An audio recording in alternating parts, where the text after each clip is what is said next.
world-class veteran video game critic Michael does live.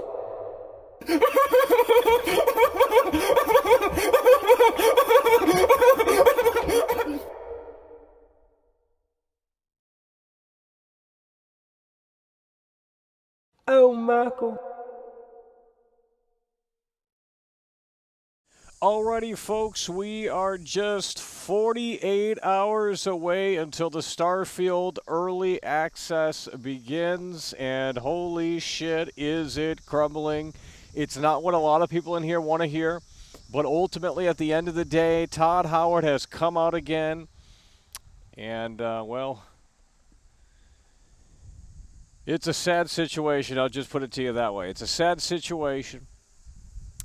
And we are just 48 hours until the release of Starfield.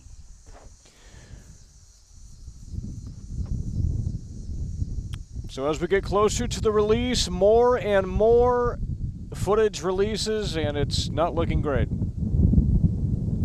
I told you guys yesterday about the New Atlantis stuff. I said if you land near New Atlantis, the city doesn't appear because that's how the game is. There are no planets in this game.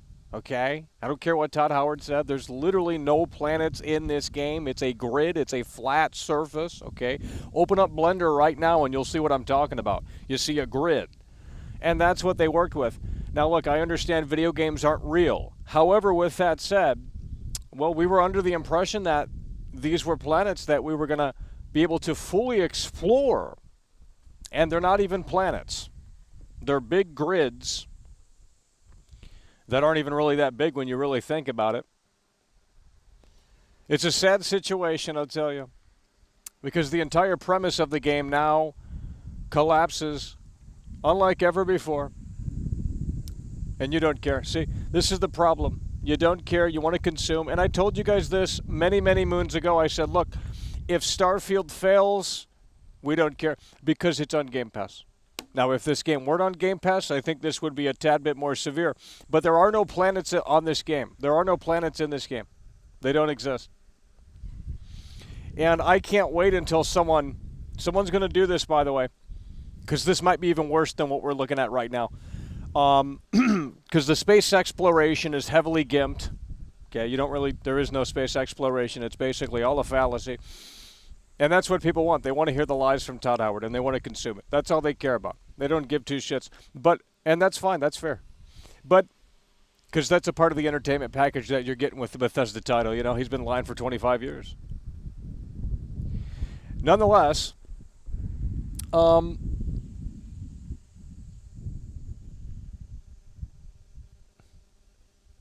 we're gonna see something even worse probably. We're going to see something even worse probably in the coming days and weeks here. Because as soon as someone tests the feature out where they put you right in front of the planet when you spawn there, okay? They put you right in front of the planet. Now, it looks pretty close, but it isn't.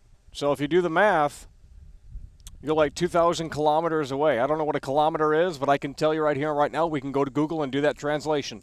So 2,000 kilometers equates to probably like 800 miles or some shit. Okay, what speed is your spaceship going at? 500 miles an hour? 600 miles an hour? So do the math and figure out how long it's going to take to see what happens when you actually get close to the planet.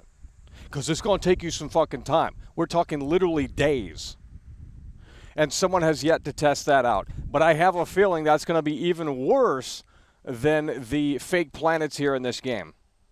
Because I have a feeling that what's going to happen, either the boundary thing's going to pop up on the screen, and we're talking about you look at the planet because you spawn around the orbit of the planet or whatever the fuck, and then you go to the planet. No one's ever tested that out before because it takes a ton of time. It's like calculated realistically or some shit.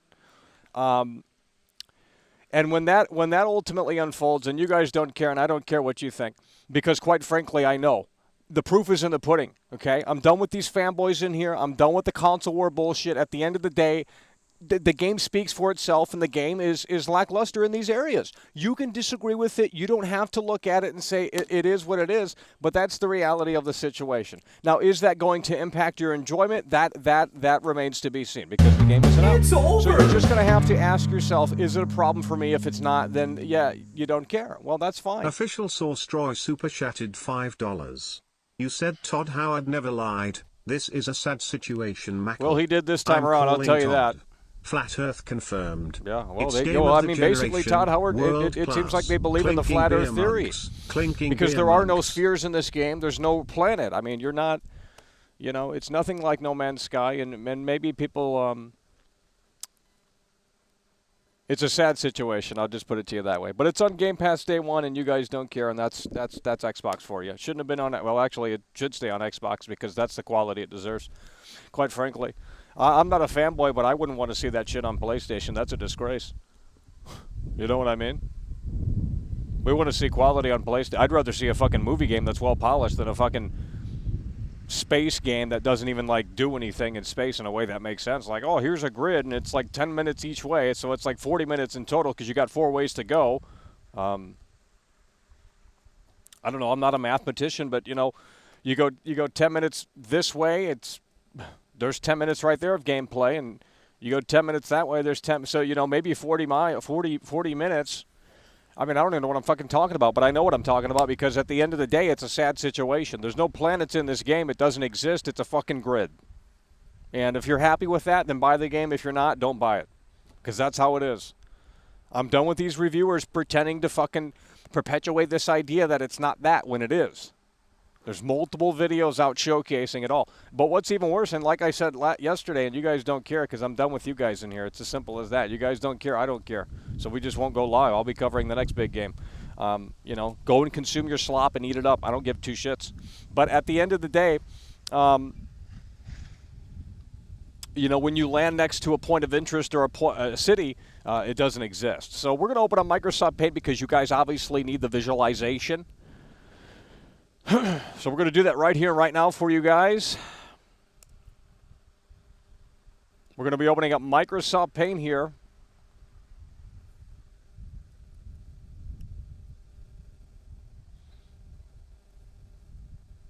And here we go.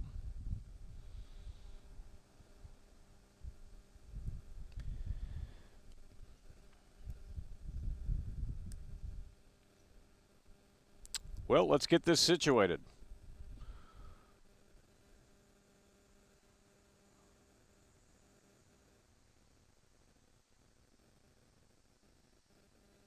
If this were any other game, you guys would be fucking shitting on it, but you guys are literally Xbox fanboys in here. I don't know how that came to be, but, and then they pretend like they're not Xbox fanboys, and it's like, guys, it's okay to admit you are one.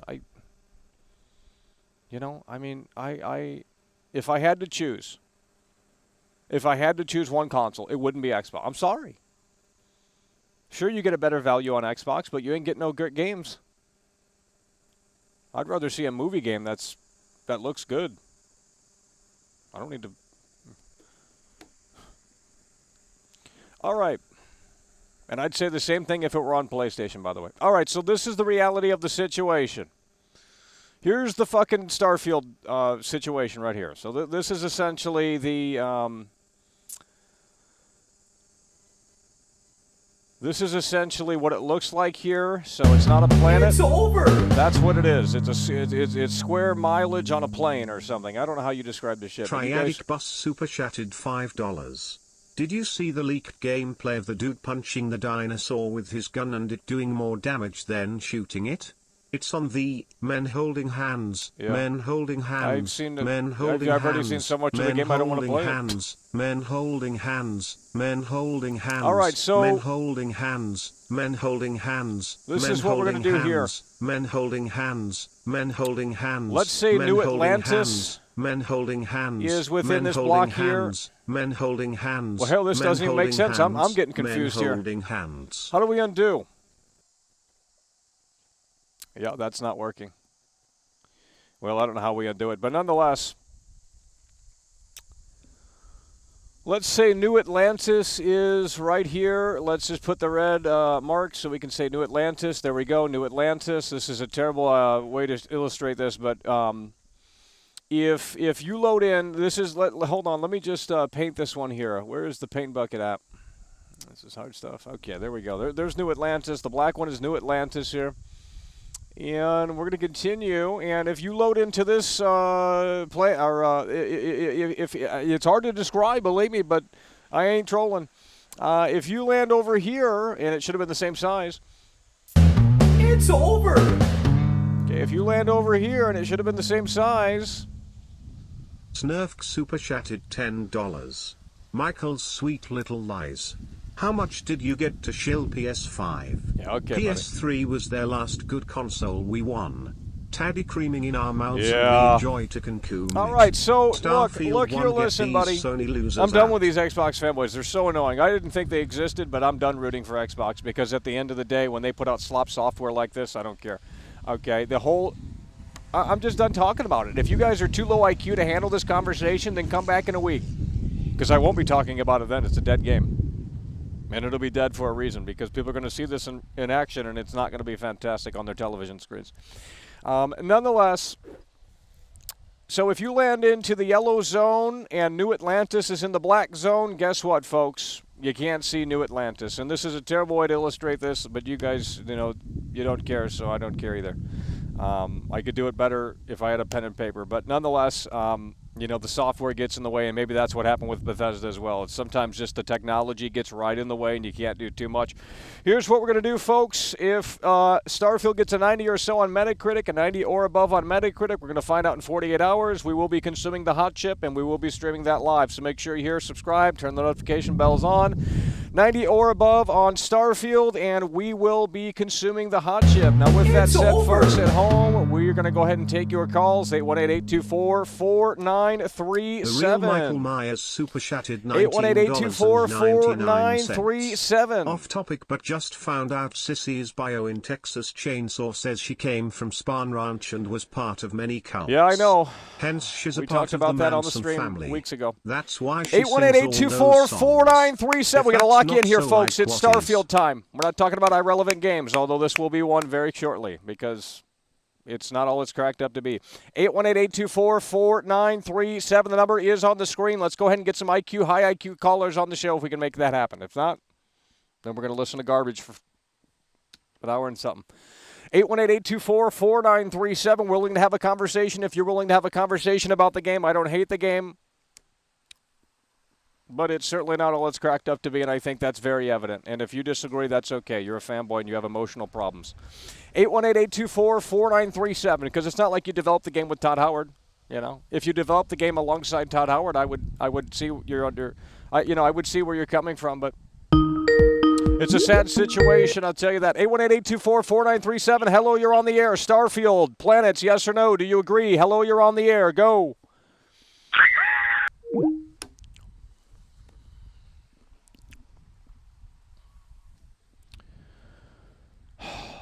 818-824-4937. The number is on the screen. Let's go ahead and make it happen, folks. There's 300 people in here. We can finally, please, can someone call in and have a conversation? Thank you so kindly. 818-824-4937. The number is on the screen. There are no planets in this game. They are all fake. Todd Howard lied to your face, and you love it. So go ahead and consume. 818-824. So did Pete Hines, by the way. He didn't even play the game. They all lied. But that ain't nothing new. I'm not answering that call.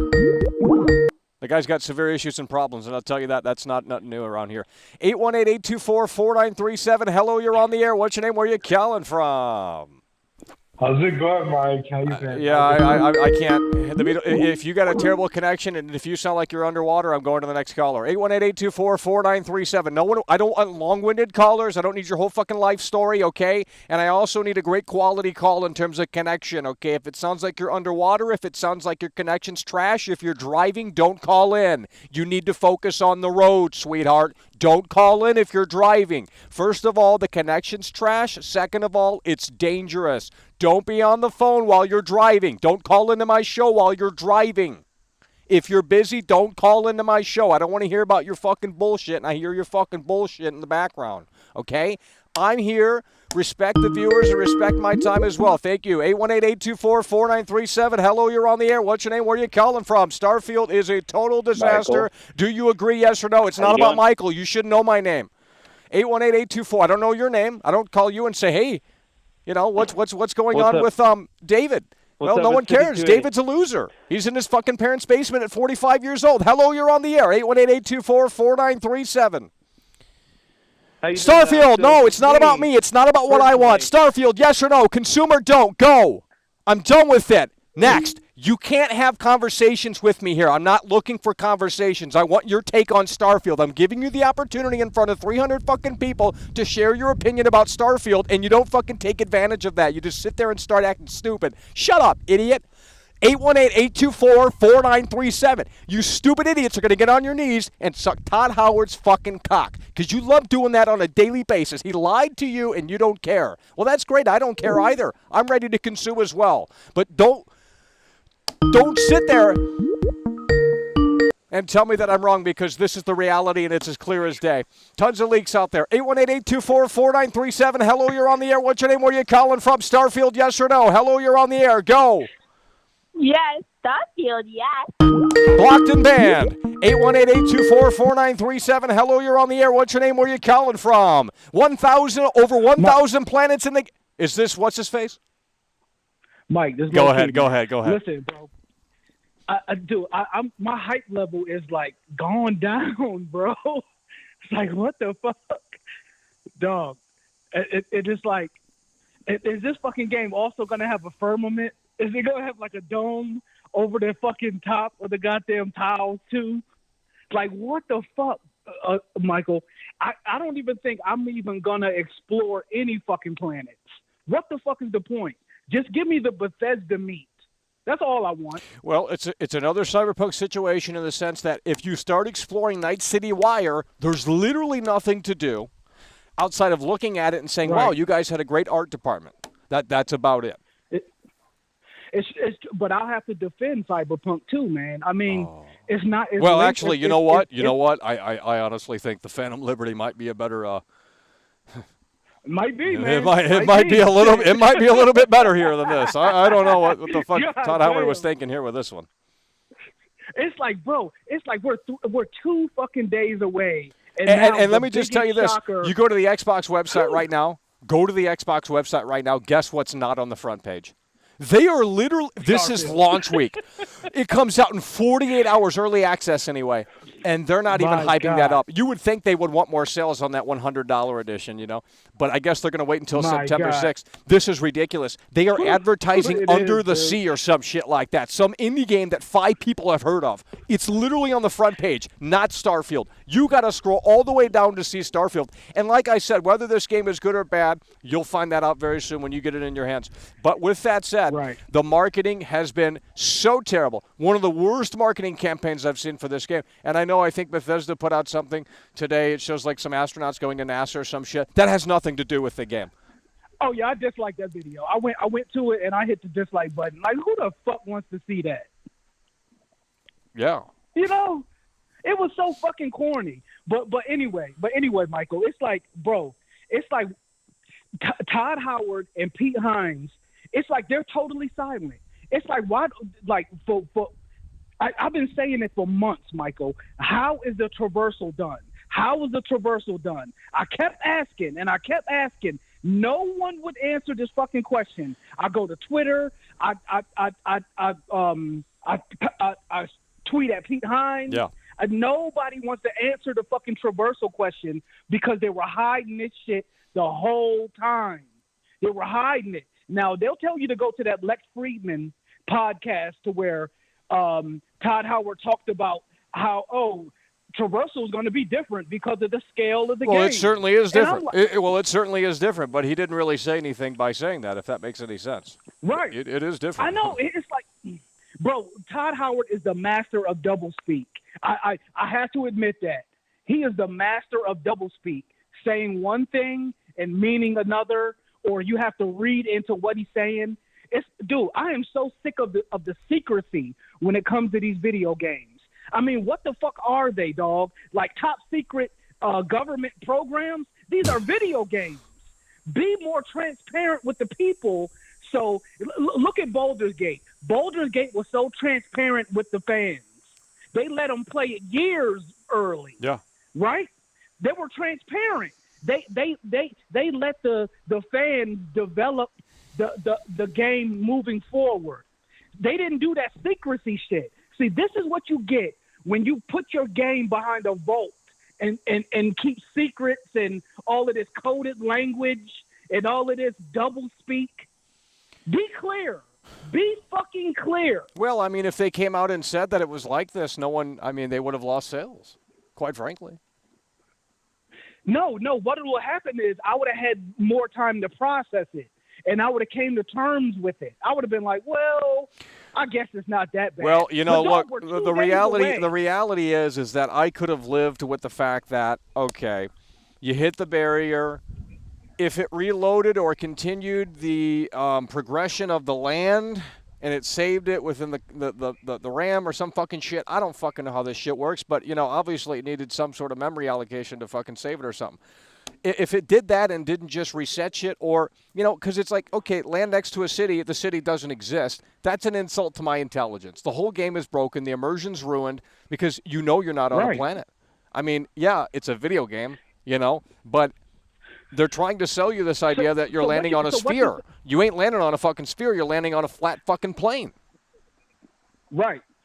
And so what they're saying, Michael, is I can't even believe what I see in the foreground. If I see a huge mountain that's about 40 miles away, you mean that I can't go to that mountain? You might not be able to. If I load the next tile, that mountain may not even be there anymore. Well, there's no way to load the next tile because it's going to put you too far apart. And yeah, it will be different because again, you know, if you're landing next to New Atlantis or some other fucking city in the game, and there's video of that, you know, and the Xbox fanboys are delusional. I mean, these freaks are delusional. I didn't think they existed, but man, I'm an Xbox fan. I like my Xbox over my PlayStation 5. Yeah, you know, that's the narrative. I don't even think you guys have PlayStation 5. I don't think you guys have PlayStation 5. That's why you're... I do. I have a PlayStation 5 and I have a Series X, Michael. I would not lie to you, dude. Yeah. And I prefer my Series X because I like retro games and I like frame rate boost and quick resume and I favor the controller. Yeah, quick resume is handy. And I favor the controller. But yeah, this is like goddamn talk. 2 days and we're just now knowing this shit. It's like, bro. Well, the next thing that hasn't been yet discovered, and this is going to be big, what happens when you try and get close to a planet? Now, the reason why it hasn't been discovered is because it would literally take days. You're going to have to put a rubber band around your controller or wait for a mod to give you like fucking 90-99 speed on your spaceship so you can just try and fucking really get there as quick as possible. But it will take someone literally days to test this out because either it's going to be the same thing where it's like you've reached the boundary or you're just going to bump into the planet, and that's going to ruin the whole fucking game. I mean, you think the tile situation's bad. Someone needs to start so what is the closest in real life? What is the closest? It's got to be Earth, right? Because that's the only planet we've been to. But listen to this, Michael. Here's what I want to know. Can you be in space and go away from the planet, and does the planet change in scale? Does the planet get smaller as you go away from it? Well, you can't. Can you just... You can't really move in space because it's like real calculations. So any move you make is going to be like very fucking slow. If that makes any sense. Yeah, but the scale of the planet should change. It should be smaller the farther you go away from it. But it will literally take days, depending on how far that planet is, to test that out. That's why no one's tested it out yet. Somebody's going to do it, man. Oh, someone will. Oh, yeah, absolutely. Someone's going to put a rubber band around their controller and hold the throttle button down and just leave it running for a few days. And either the boundary thing's going to pop up again and say, hey, you've reached the boundary or you're too close to the planet or some shit. Or You're just gonna. The bro, boundaries of space, if Mikey. you The bump boundaries of fucking if space. you bump into the planet, Oh my god. oh no. It will literally my ruin the God. entire game. That will not be Oh acceptable. my So I'm God. assuming they have the boundary thing again, but you would have to figure out what the closest planet. I mean, I don't know. You would have to upgrade your speed on the ship. So many questions. So many questions. Well, man. I mean, Still, to to be fair, that one's a pretty extreme one. I mean, I can see the 10-minute thing, the 30-minute thing, where it's like you're roaming in one direction for 30 minutes, 10 minutes, what have you, and the boundary thing pops up. That makes a little bit more sense than the space thing. But not in space. Well, the space thing. Oh no. Right. If there's a boundary in space, dog, I would have to admit that this is a terrible Bethesda game. And people act like, guys, there's tons and tons space. of gameplay leaks out there. Just because you're not looking at them, it doesn't mean it doesn't exist. And I'm going to tell you what, folks, you guys are wrong in this chat. These Xbox fanboys are insane in here. I didn't think they existed, but now, it makes me want to go shill PlayStation because it's so sad how people just want it. They're in denial. It's the denial stage. Hey, man, I'm coming from a place of concern. Because that's what they say. They say, "Oh, you're just concern trolling." That's a new fucking term that I've never heard. I've been doing this for over 11 years. I've never heard concern trolling. By the way, what the fuck does that even mean? Yeah, because these developers now are snake oil salesmen. I mean, they're snake oil. Well, look, salesmen. you have to. I mean, look, there's limitations. I mean, you can't. Obviously, you can't put a whole. Well, I mean, No Man's Sky did it. I mean, you would have to call Sean Murray. Maybe Tom Howard should have called Sean Murray to get fucking supervision on this shit because he knew how to do it with the seed generator and all the fucking things in No Man's Sky, and it works all seamlessly. And now there are hidden loading screens, but when you see a planet in that game, yeah, you have to turn on like the hyper boost thrust thing, and right. But you will eventually get to the planet. So even if you boost in this game, it's like real calculations. So you ain't moving you're moving, but you ain't really moving close to that planet. It's going to take you a long fucking time. See, Michael, with MMOs, I really can't play those because I need an ending to a game. I can't play a game forever. I need an ending. Oh. It has to end. So that's why I've been waiting for a space game, and this one is supposed to have been it for me. So you need closure in your game. Yes, and MMOs don't offer closure. They just want to just keep you going forever and ever and ever. Huh. I just don't have that time. Well, but yeah, well, I mean, yeah, this is the one I've been waiting for, man. And it seems like my space game that I wanted. I guess I'm just not gonna get it yet. I don't know. Well, That's it's like the zombie thing. I mean, I don't think there's one perfect zombie game out there. I don't think it exists. Well, State of Decay. State of Decay, dog. State of Decay. It's on Xbox. State of Decay. Yeah, but it's got Xbox Live Arcade graphics. Well, maybe the new one they're coming out with would be interesting. Right. It depends. Because Undead Labs has been bought by Microsoft. Well, they haven't shown anything off of that, but. I know, like, where the fuck is that? But anyway, Michael, I'm gonna move the wheels, man, because you got other people, man. All right. 818-824-4937. Hello, you're on the air. Hello, you're on the air. All right.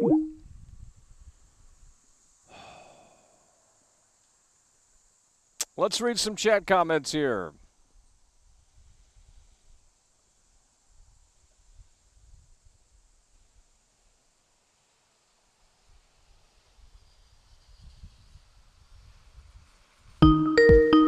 Well, if someone in here has the game, start testing that out. Take the spaceship to the planet, put a rubber band around your controller, and tell I'm just so curious to see what happens. Because either the boundary thing's going to pop back up, or hello, you're on the air. Hey, what's up, Michael? How you doing? I'm calling in again. I don't know if you remember me, but Jackknife Finnegan. But I just wanted to run this by you. I don't know if you've seen this on Twitter recently. I don't know how new this is. But on the Twitter, it says, take this with a grain of salt.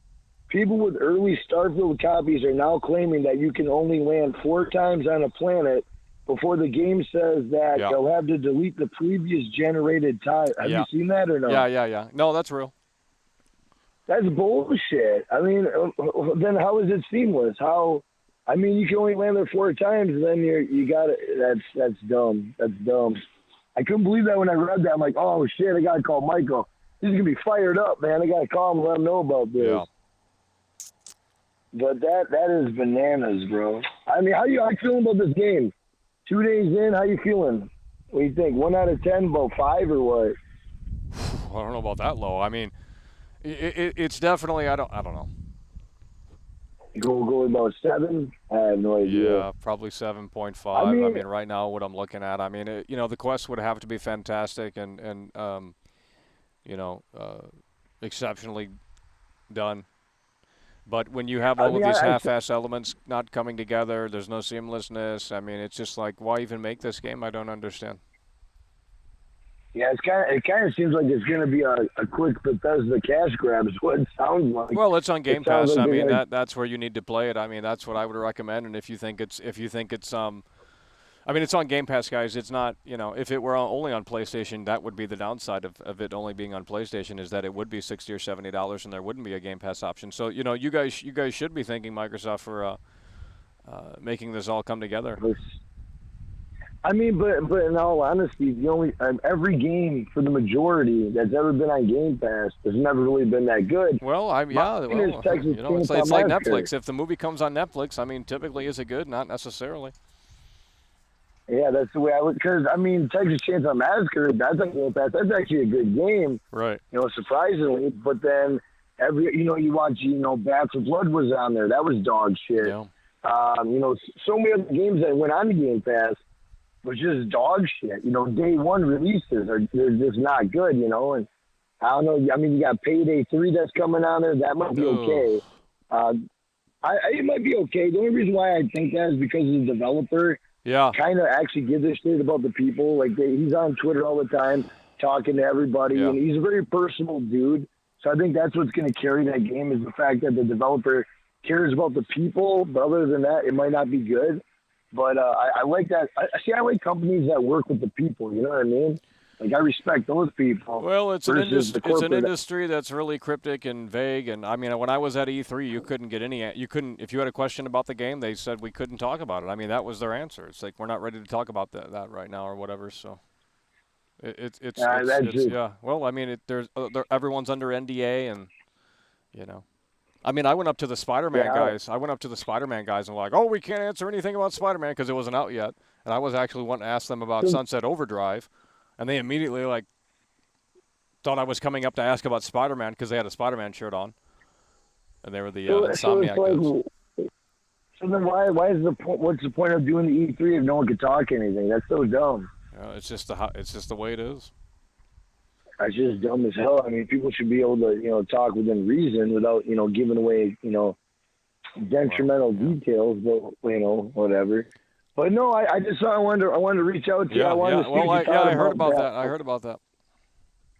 About the thing. And then I also want to tell you, because I don't know if you read your chat, I was going to tell you I emailed you on your YouTube email. That's all I'm going to tell you. I'm not going to say nothing else. I just want to let you know I emailed you on your thing. But other than that, take that information as you will. But, but I don't know, man. This game is I mean, what did you think of, Fallout New Vegas? We'll never get another one of those. No. We'll never get one of those. I mean, Bethesda, do you even play what's the downloadable game that they got? Is it Oblivion or Skyrim? The one that Bethesda has? Yeah.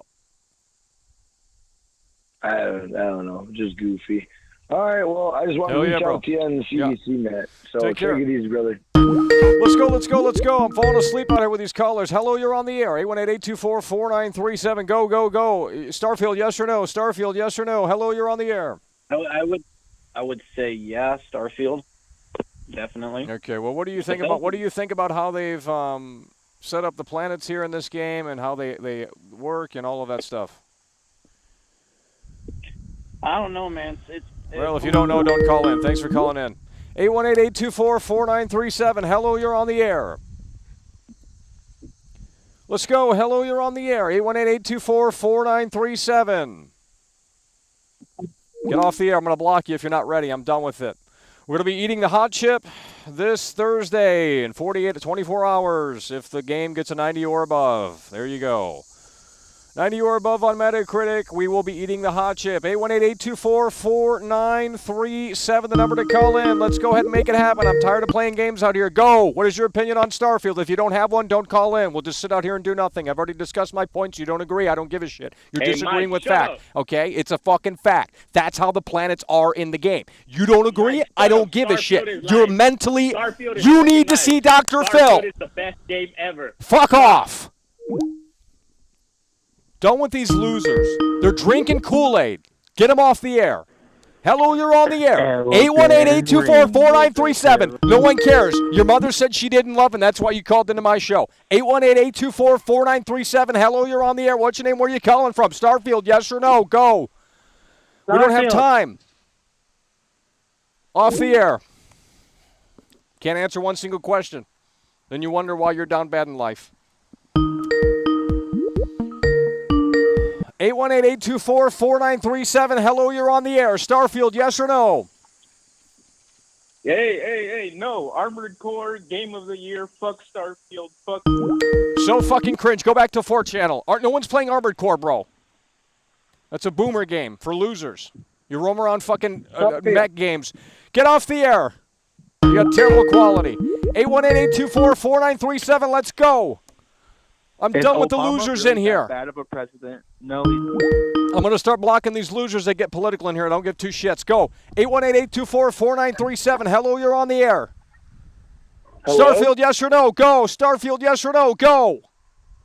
No, definitely not. Why? It's Mudahar. I don't care. 818-824-4937. You're announcing your presence as if I know who the fuck you are or care. I don't. Go. 818-824-4937. Stop rolling the red carpet out because the spotlight ain't on you, buddy.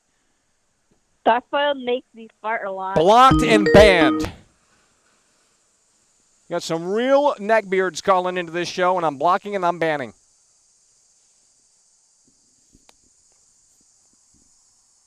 Can't discuss anything.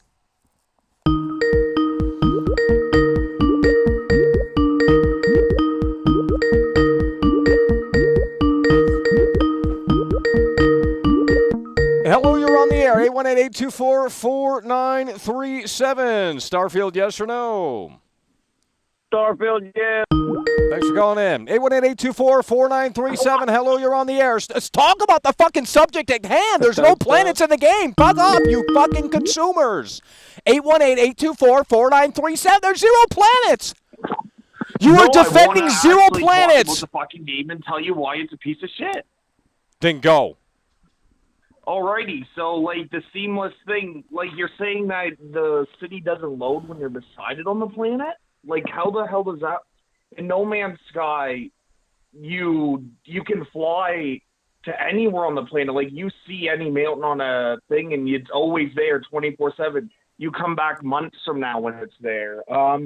Bases are there 24/7 when you're online, offline.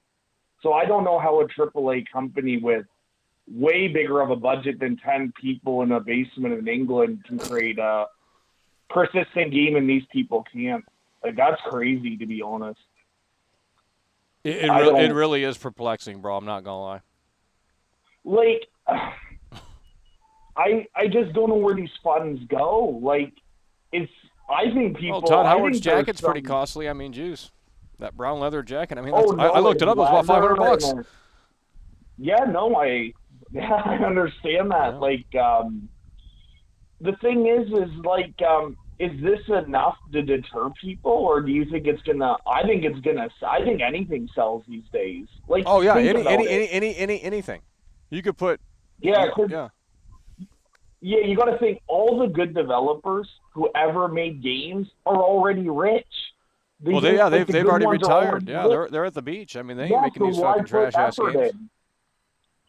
Yeah, like, the boomers are the ones that made the good games. You could say whatever you want about boomers, but it was Rockstar boomers that made Red Dead 1, Red Dead 2, San Andreas, Vice City, GTA 4.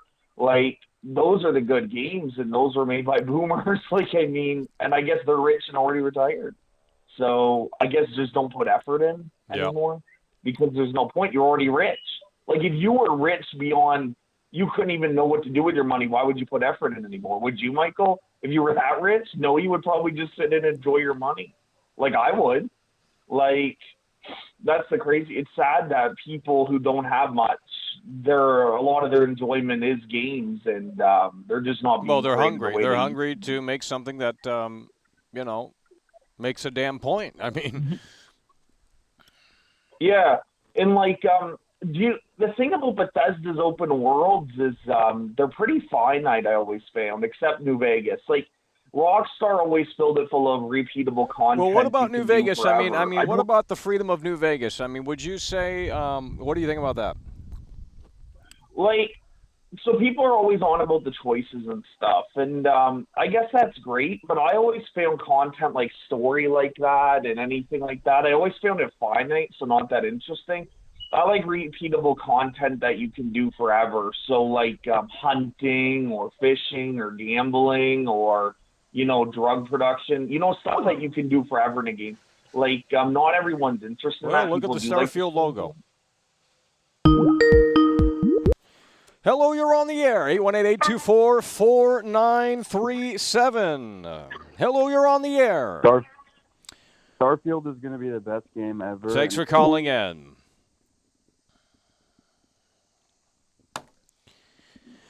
Gee Willikers. We have no one that wants to discuss the fact of the matter is that there's literally zero planets in the game. You don't care. I'm done. I'm just done. What's-his-face was live earlier. He had about 1,500 viewers. And he had to fucking deal with these Xbox fanboys, too, that were so delusional. Like, the game is probably the worst thing they've ever made. I mean, honestly. I mean, it's so discombobulated. They've removed features from previous games. It's over. But you don't care. 818-824-4937. Hello, you're on the air. Cropecat's coming back. Yes for Starfield, but if some of the things you've been saying is true, I am going to be very disappointed. Why would I lie? I mean, you don't have to trust me. There's tons of gameplay out there. You can look it up for yourself. There's literally a video of the guy showing the new Atlantis thing. Like, you don't have to just come in here. I don't know. If you're that curious, you can go look it up. Just type in New Atlantis Starfield. It'll pop up somewhere. Hello, you're on the air. Hey, Michael, can you hear me? Yeah. No, I mean, it's crazy the fact that, we have 4 planets in this game, and they're selling it like we have 1,000. I mean, well, there's just no planets. I mean, it's you open up Blender, like I said, and you see that flat plane, and that's the extent of the planet. There's no sphere. In No Man's Sky, it feels like you're actually going around, slowly but surely. I mean, Well, it's more like point of interest than planets. Yeah, you're right about that. But yeah, it's just crazy the fact that they build these huge globes that do absolutely nothing other than have plain deserts for you to, shoot shit and explore or whatever. But I mean, it doesn't really do anything for the world. I mean, it's literally, other than a point of interest that they handcrafted, there's nothing to do in the game. Well, and that's the problem. That's why I would have said Todd Howard. I mean, what is the thinking here? Because I'm not understanding it. Really, if in my opinion, if we had to do, if I was on the team at Bethesda, and they said, well, we have to do it this way. There's no other way to do it. I would say, well, at least make the fucking planets feel like they're not procedural generated. That would be my goal. If they have to be procedural generated with the generator flat plane thing, fucking 30 minutes in one direction or whatever the fuck, 10 minutes or whatever it is, I would have said, well, let's at least make it feel like it's a handcrafted planet and not just like, oh, there's trees randomly generated and there's animals and wildlife or whatever the fuck. Because you can just feel it. Like, you can feel the soullessness come right off the screen. And that's why I say, well, it's cool that all that shit's in there, but again, it's like Cyberpunk, where it's like, if you stick to the story in Cyberpunk, do the missions, do the side missions, do that stuff, and don't explore Night City because there ain't nothing to fucking do in it, then you're good. And I think that's going to be the case here with this game. Stick to the 4 major cities, the main plot line, main story quests, side quests, factions, blah, blah, blah, blah, blah. You stick to that shit in this game, you're going to be golden. You start going off into these planets and seeing nothing, you're going to get fucking bored out of your skull. Because that's just how it is. It's procedural generated. The issue with that is that that's not the game that they're selling us. You know what I mean? They're not selling us on a linear experience of just, hey, you go into our handcrafted things and you're going to have an amazing time. And Fallout 4 was linear. I mean, it was linear in disguise.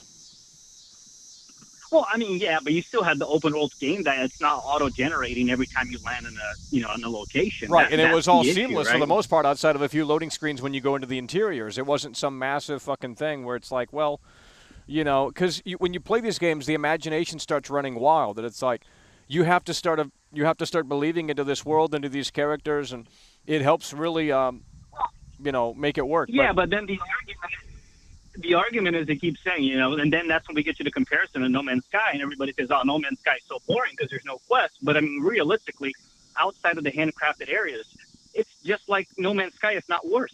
There's nothing to do. Well, they made the 4 major cities, and they have the main quest line and the side content and the factions and, the skill traits and the space customization and, the character customization, all of that. I mean, I just don't understand why they felt like they needed to do more when I think it's going to become a mixed bag.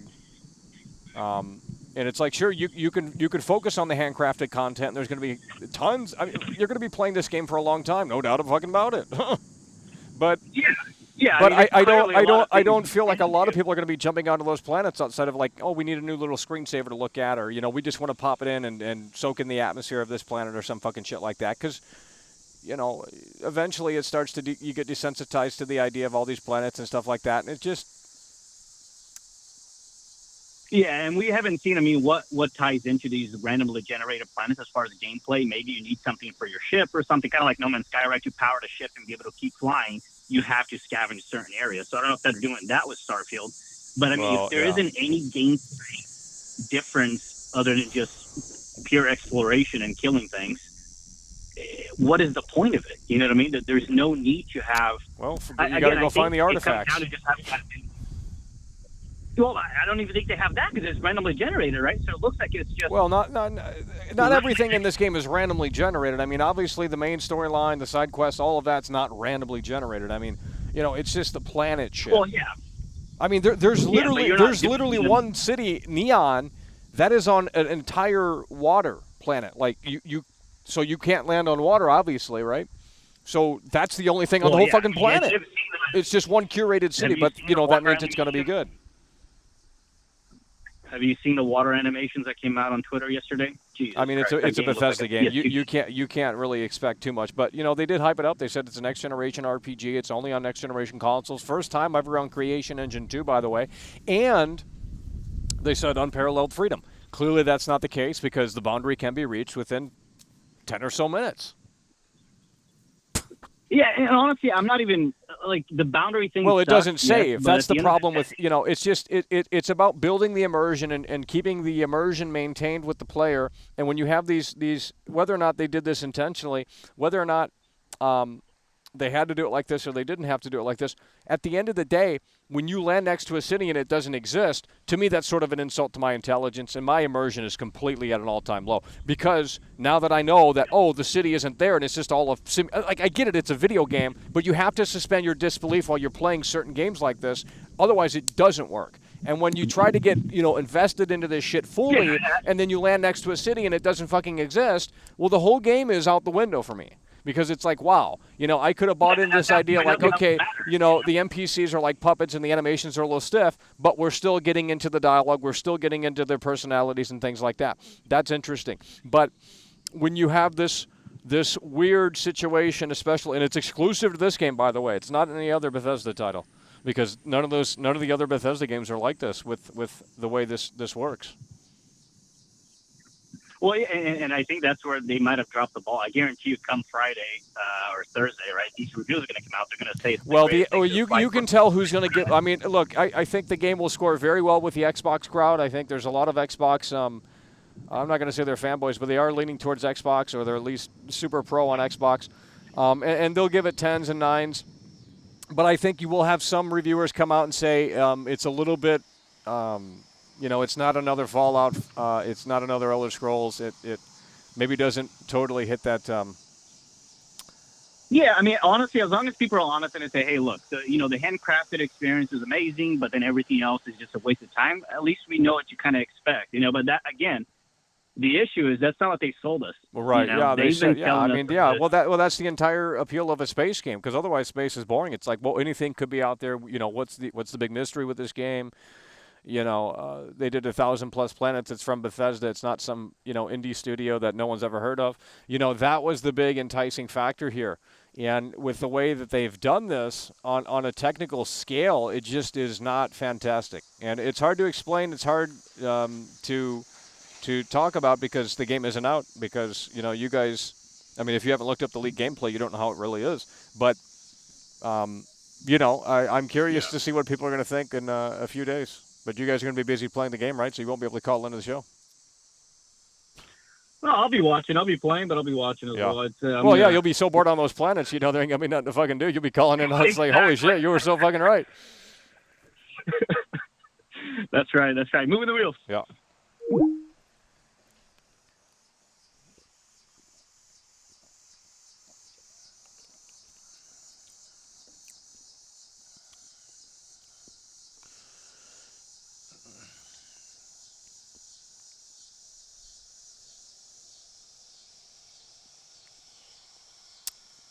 Well, one thing they didn't lie about is that it is going to be a modder's paradise. Absolutely. Huh. But, I mean, the modders are going to have to work within those limitations unless they can figure it out. Hello, you're on the air. 818-824-4937. Hello, you're on the air.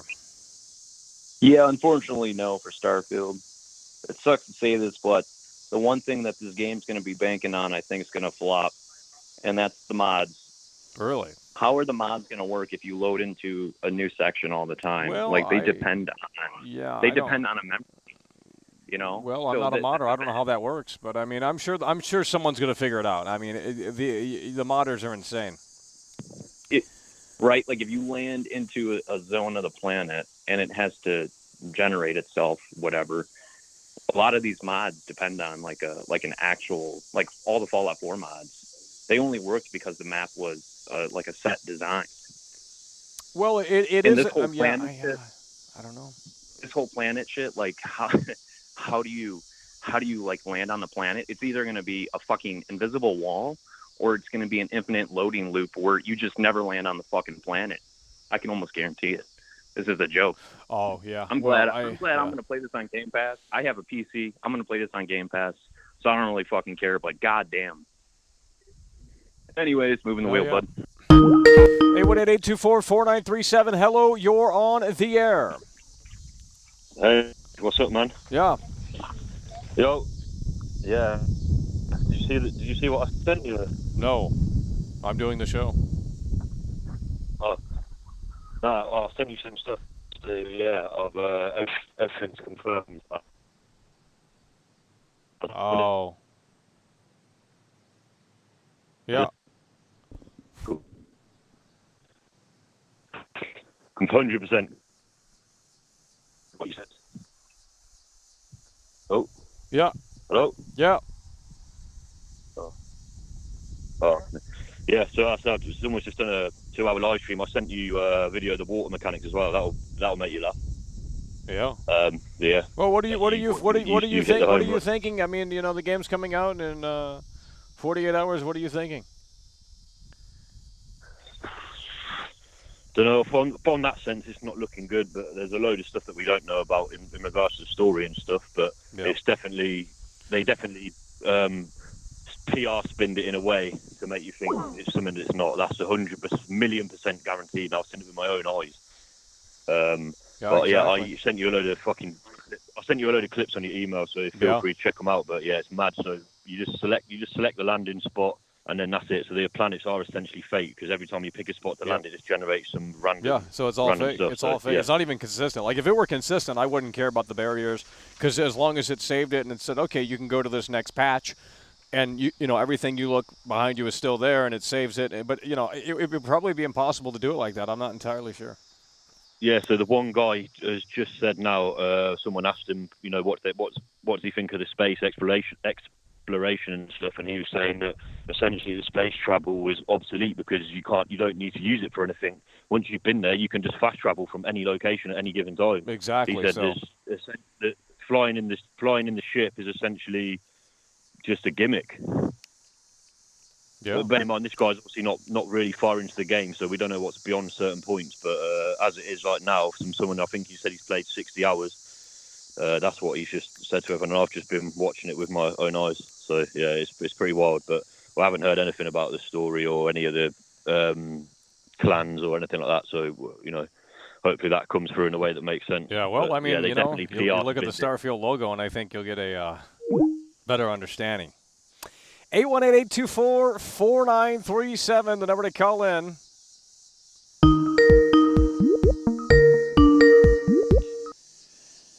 Hello, you're on the air.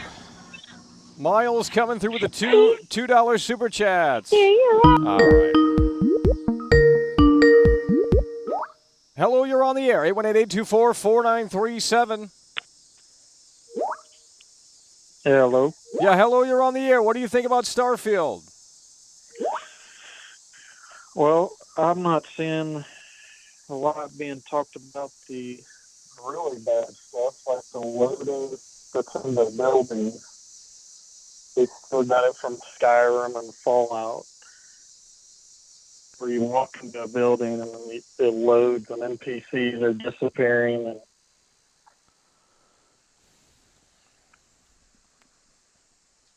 forget the invisible wall.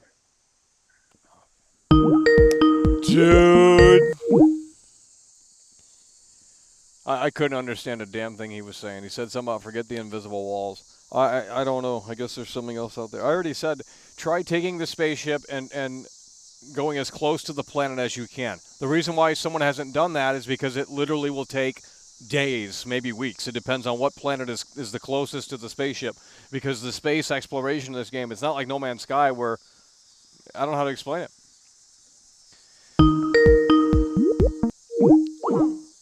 But you can look it up for yourself. Tons of leaks, tons of gameplay.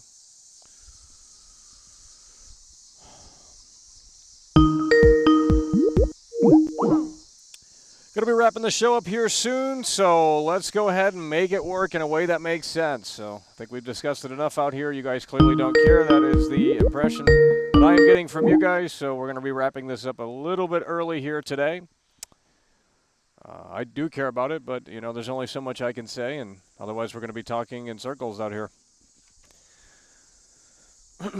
So you guys don't care. Go ahead and consume. Comes out in 2 days. Reviews will be out before the game comes out. So, and if it gets a 90 or above on Metacritic, we will be consuming the hot chip. We will be consuming the hot chip. Okay, this guy, I'm going to ask him one fucking question. Let's go. Hello, you're on the air. Michael, I hope you got that.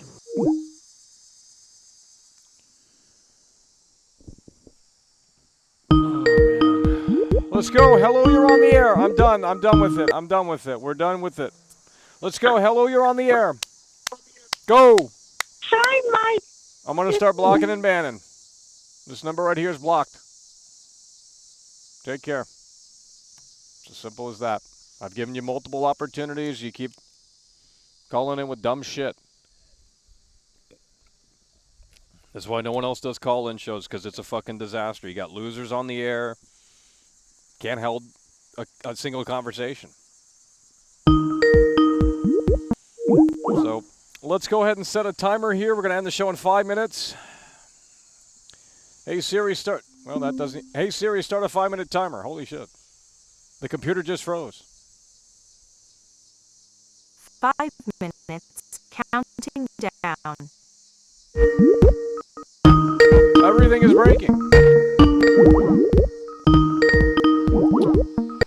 Hello, you're on the air. 818-824-4937.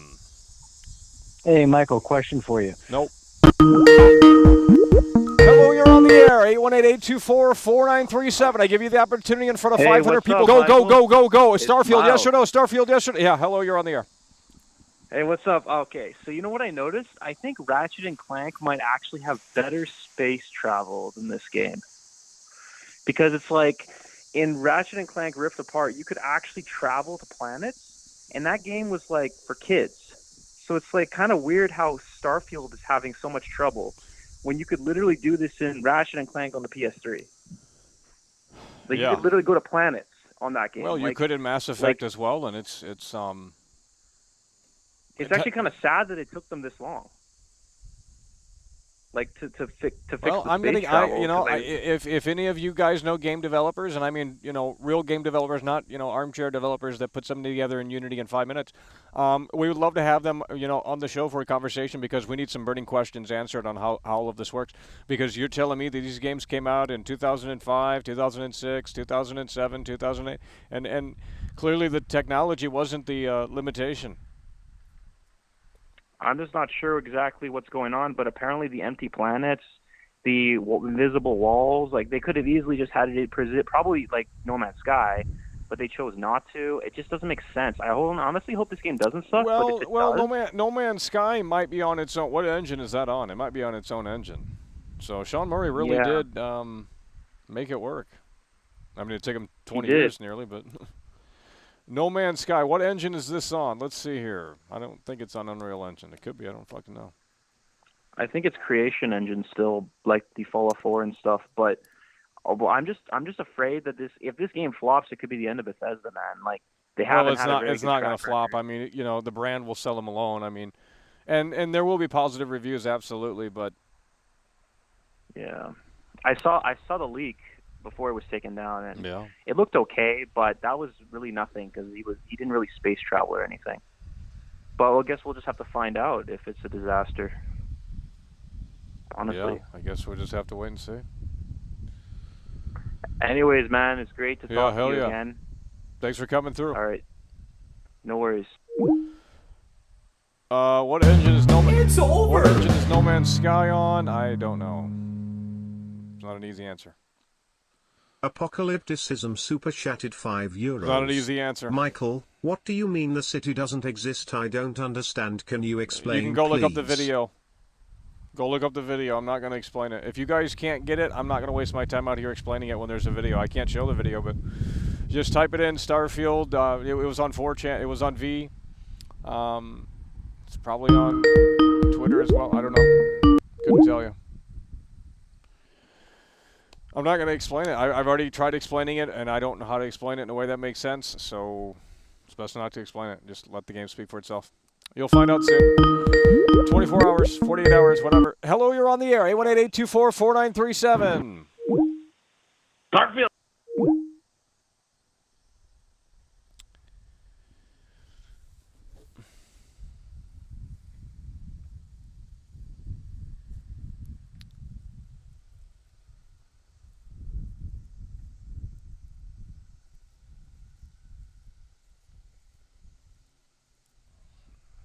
Havoc physics, really?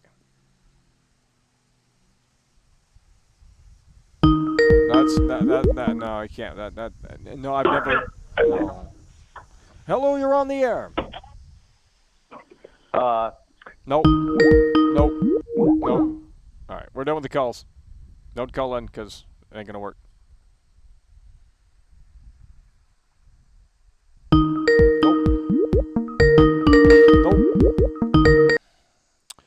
All right, let's see what No Man's Sky. No Man's Sky engine. No Man's Sky engine. It's not. There's no way in hell it's on Havoc physics engine, bro.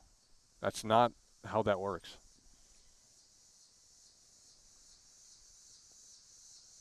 I can't get a single answer. I googled it. Doesn't pop up. Must be their own thing they don't want to talk about. I don't know. All right, Jesus Christ, the timer's already over.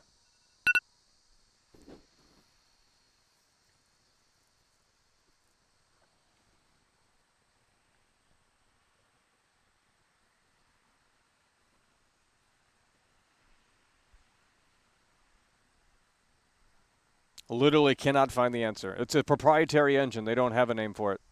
It's a proprietary engine. That's all it says. So it's it's an in-house engine. That's why. Man, they really did fucking work then. They made their own engine. Holy shit.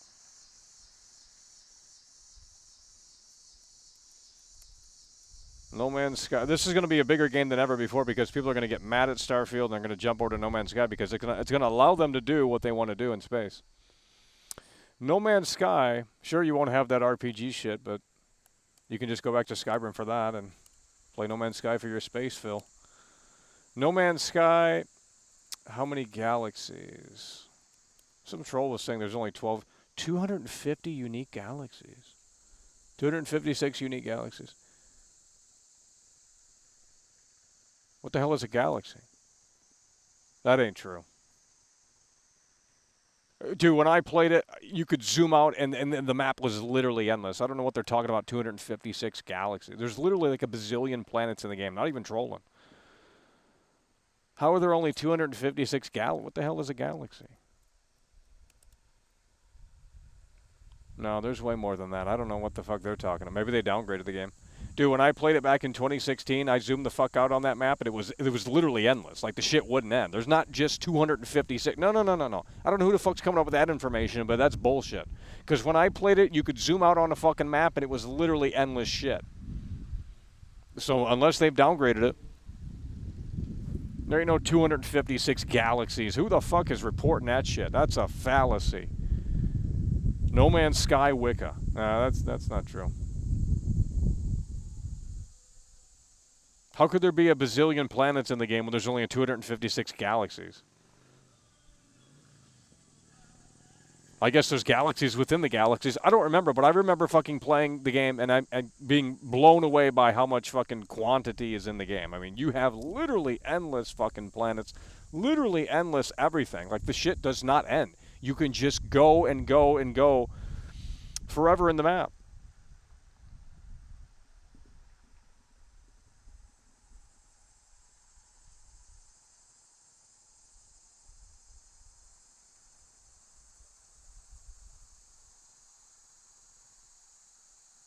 You can Google it for yourself. I just Googled it. It said 256 galaxies. And that doesn't seem right. Maybe universes. I think that's what they mean. They mean universes. Something. Because when I played that game, it was literally infinite, bro. That was the only good thing about it. I mean, it's soulless shit, but it gave you what you wanted for the most part. I mean, there were hidden loading screens, sure, but they did it in a way that made sense. You know, you turned on the hyper boost or whatever, and you go... And, you know, it would block the windows of your spaceship if you were in first person, and then you would get very close to the planet, and then you could just go right in. Now, there'd be a little bit of pop in here and there, but who cares? So there were loading screens in No Man's Sky, but it was done in a way that made sense, and most people didn't mind them. But when you just fade to black or cut to black and, you know, it's a traditional loading screen, it's like, well, maybe this game should have came out in 1995. Maybe this game should have came out in 1995.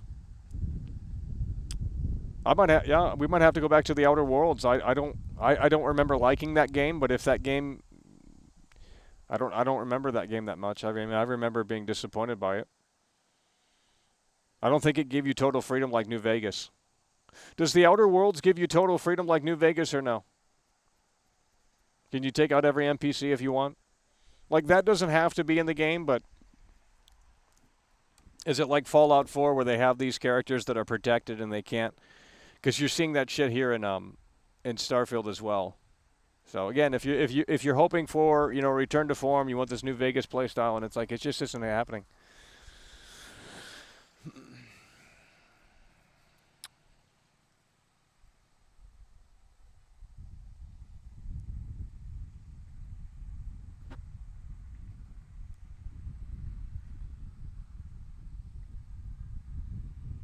Well, they have a city. They have a city in Outer Worlds, whatever the fucking game's called, by Obsidian.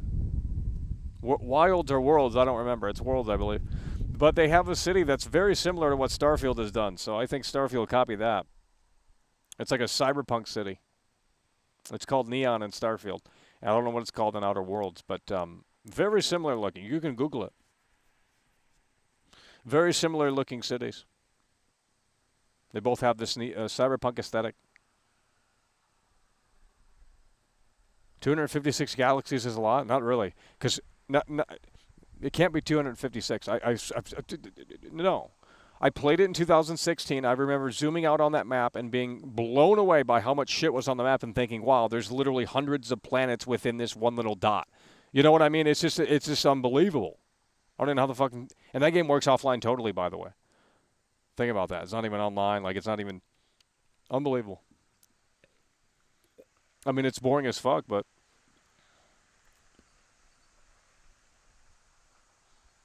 Well, I'm going to ask it again since no one answered it. How similar to New Vegas is Outer Worlds? I mean, it's both Obsidian, but obviously the people that made New Vegas aren't still at Obsidian, so it's a different Obsidian, but... Do you have total freedom? I mean, what is the extent? Because some of these games are gonna maybe boom in popularity here, have a second wind.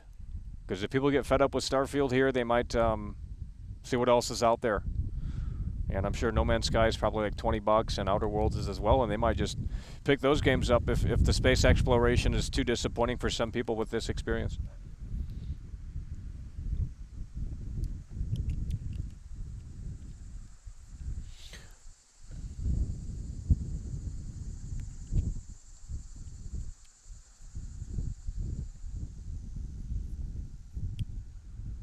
I still have not got an answer. Is that what I asked? Okay, there we go. It's more linear than New Vegas. I don't like linear games. Not when I'm trying to play an RPG.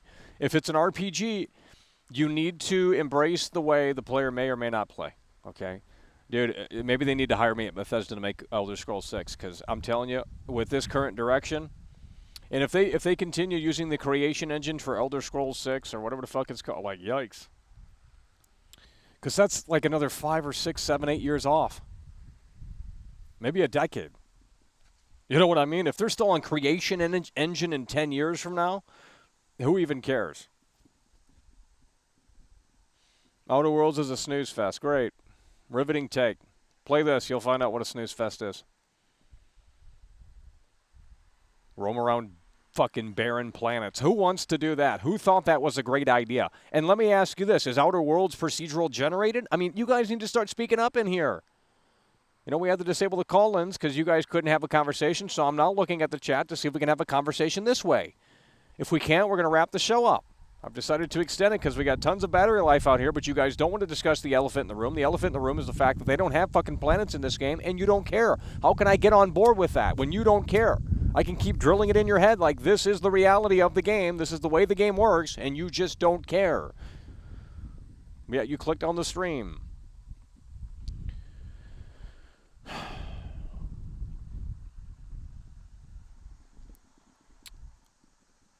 Well, by then it will be called probably Creation Engine 3. I don't think it's going to be called Creation Engine 2. I don't.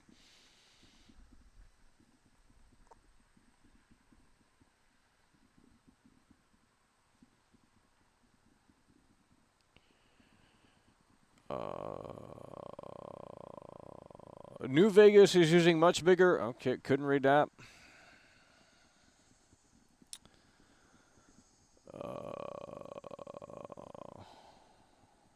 Okay, it looks like I found some new people to ban. It's not procedural, really. I'm going to look it up. Maybe I got to give that game a second chance.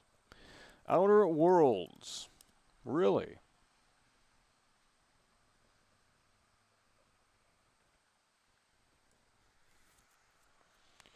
How many planets are in this game here? A sequel was announced in 2021. Obsidian Entertainment. Who are the directors? Never heard of these guys. Unreal Engine 4. Ugh. Soulless. But let's see how many planets are in this game. Development. It's Tim Kaine and Leonard Bro, the creators of the Fallouts. Really? Oh, the original. Because didn't Bethesda buy the rights to the Fallout and they made Fallout 3? Served as the game's directors, taking inspiration from Firefly, Futurama, Deadwood, True Grit. The duo directors described the game as a combination of dark morbidity, Tim's silliness. Well,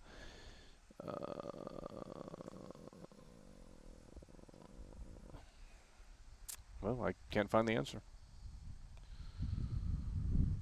Outer Worlds, how many planets? 4 planets. What? Maybe they made the game that we should have. Whoa. Can you fly your? Hold on. Can you fly? Can you fly your? I played it one time and I thought it was boring as fuck. But man, maybe we had greatness in front of us. Can you fly? Is it? I mean, how do you fly to the planet?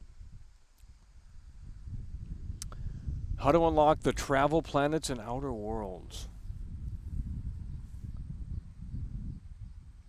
Is this what it looks like right here? While Obsidian has yet to show. Okay. Some article before the game came out. Is this all the planets in the game? Let's pull this up on the screen. Hello?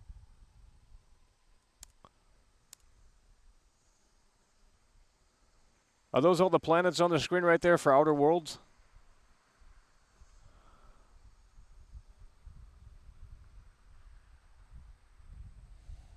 I'm not sure what the fuck that even looks like, but...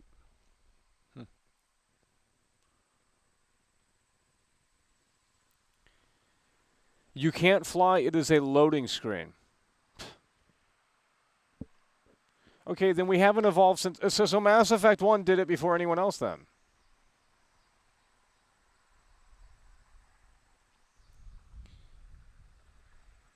Yeah, but Fallout 2 is a 2D game, bro. Okay, now I'm hearing yes. I don't even know what I was asking.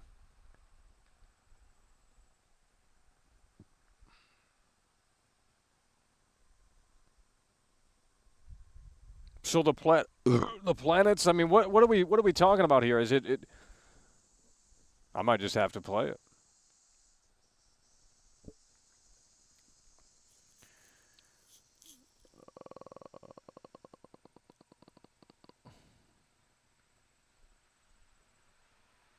We want a small. This might be the best game ever. Then, you want a small open world. You don't want big shit. And I'm assuming for the Outer Worlds too, they're going to screw that up by trying to go bigger.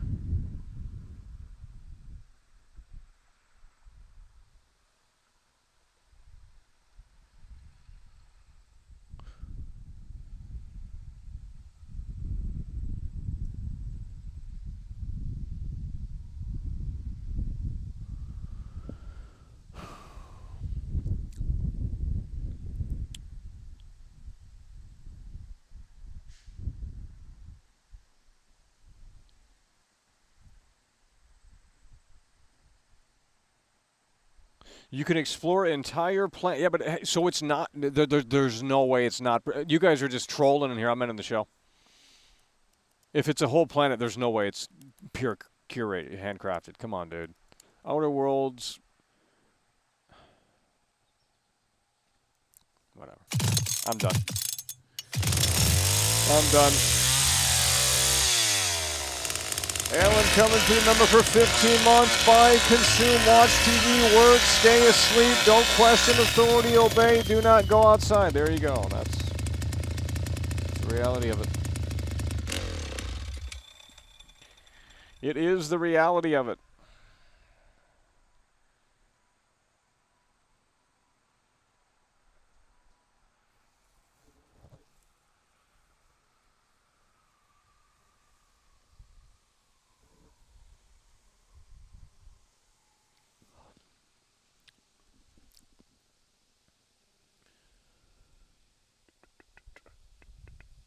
Get the callers in. We don't have many callers. We have more viewers than ever, yet we have no one calling in.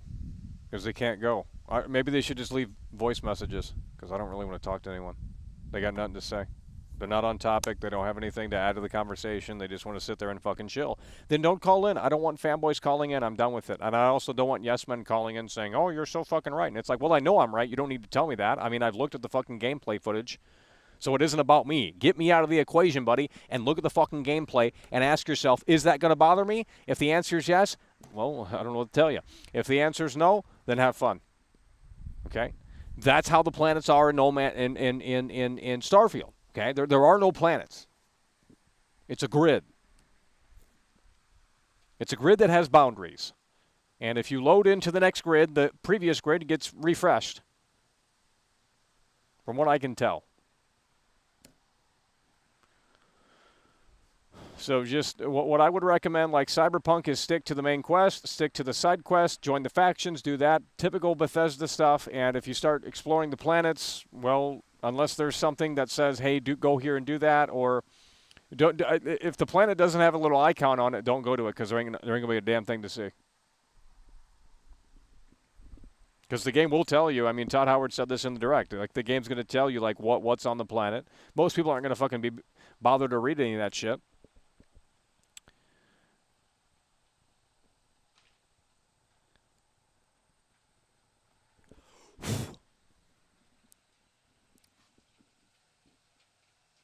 Okay, chat's not moving. How is there nothing to discuss? Literally, the biggest game has been revealed, and it's not anything as it appears. Fuck off. Get the Debbie Doomer energy out of here. Get the Doomerism out of here. I'm done with it. You have nothing to say. Why join the show? Argue. I want PlayStation fanboys in here to join my side. I'm done with these Xbots. They're stupid. They're just dumb. Tired of it. These Xbox fanboys are just, they're in denial, they're delusional, they can't handle the reality of it. The gameplay's right in front of their face, and they still want to they want to look at it and say, well, that's just not real. When I play it, it's going to be different. No, it's not. You're going to have to live with the technical limitations that surround this game. Now, does that mean the game is total garbage? No, but you have to factor it in that, okay, well, one of the big selling points of the game was, unparalleled freedom, 1,000 planets. That was, the big takeaway. Oh, you can go to that planet. You can, even Pete Hines said you can walk the whole fucking thing. Well, that ain't true.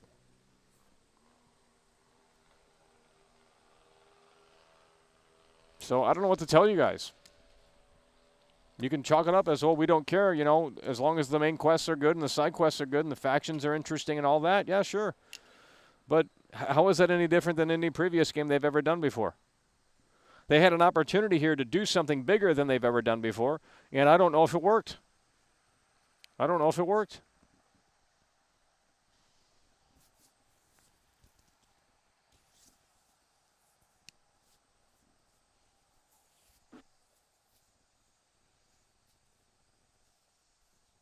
I don't know why there's Xbox fanboys in here. I don't get it. I don't even play Xbox. I literally play more PlayStation than Xbox. I buy all my games on PlayStation. Why would I not? You're getting the controller features. Let's not even get into it. What you're getting on PlayStation as opposed to Xbox. I don't know how you guys could be a fan of DRM. Because that's what Xbox is. Pure DRM, always online. That's all it is. When you buy an Xbox, oh man, don't even get me started on it, bro. If you today go out and buy an Xbox Series X and you plug it in, you take the power cord and plug it into the outlet, put the HDMI, plug it into the television, and for some reason you don't have internet, guess what? That $500 box you just bought is a fucking paperweight. It doesn't exist. It will not do anything. To me, that is the worst thing, that people have just lied down and said, fuck me in the ass. PlayStation 5, you buy a PS5, you don't need internet to put a game in there and get it going within the moment you turn it on. I tested both out when I first got them. You guys love that Xbox shit. The Xbox hasn't been good since the 360 era. They fell off when the leadership changed. You had Jay Allard on the forefront, really honing in the future of gaming. They were really onto something.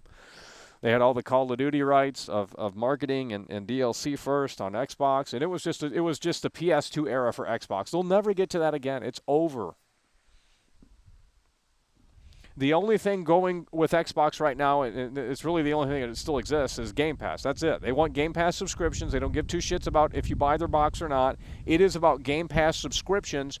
And the beauty of trash games coming out left and right these days, and that, the shills and the consumers will say 2023 was the best year since 1998 or some shit. Guys, just because there's been tons of releases, how many of them have been memorable? How many of them are you still playing? Very few. I think Baldur's Gate 3 gets a lot of flack because people are mad that it's, and I'll be honest, it's not even my type of game. I haven't played Baldur's Gate 3 since I last played it with you guys on the air. But I can respect that game, even though it's not totally for me. The combat is just something that takes me out.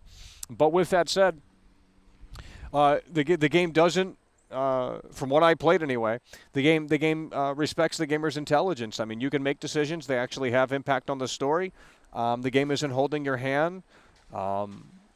It's not some watered down slop. You can romance just about anyone. You can betray anyone. You can,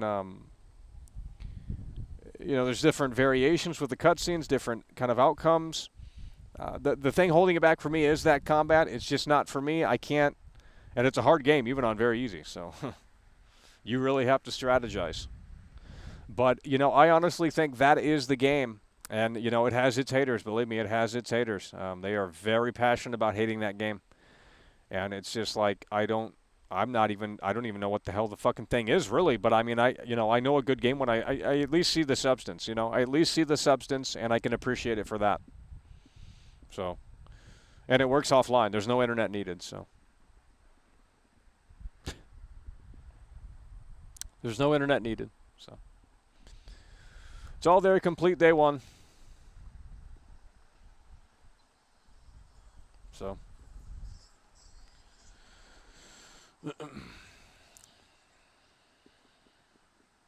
Okay, that's your opinion. Doesn't mean it's a fact, buddy. I just said that. I just said the combat wasn't for me. Great, it's not for you as well. Cool. Doesn't mean the game's trash. I'm mature enough to say, well, yeah, the combat isn't for me, but I can still appreciate it. And quite frankly, might have to buy it in spite of this Starfield slop, because this is an insult to my intelligence. Some watered down normie slop. Like with boomers that want to romanticize about how they fell in love with Fallout 3 and all these older Fallout games when they were growing up. And it's like, no, these games, the problem with these games is that they're all the fucking same all these years later. We have all this new technology, all this memory bandwidth now, and you're seeing these fake planets. I mean, I don't even... It's a bunch of baloney is what it is. It's a bunch of fucking baloney, but you don't care. As long as it gives you more of the same, that's all you're willing to consume. Shut up and take my money. Shut up and take my money. You don't care. You want Todd Howard to bend you over backwards. I mean, I can't blame you. Todd Howard's hot. But you have to understand that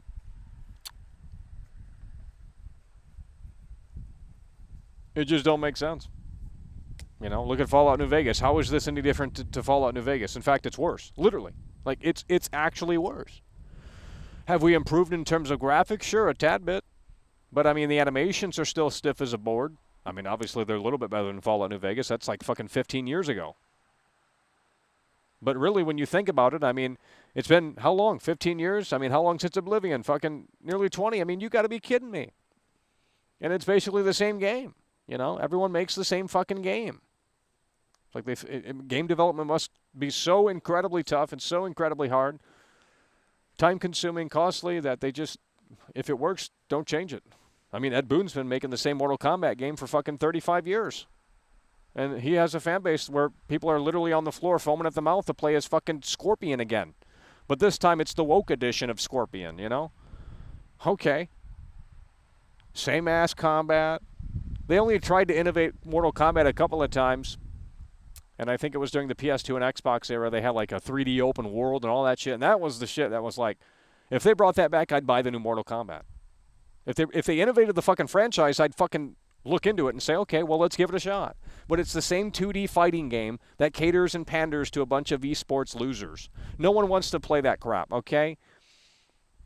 And plus, it's like, they're trying to go down the realism route, and the gore doesn't hit the same. It's just like, no, we want the campiness, And, it's like, oh, we turned Johnny Cage into this actor playing Johnny Cage. It doesn't feel like the characters.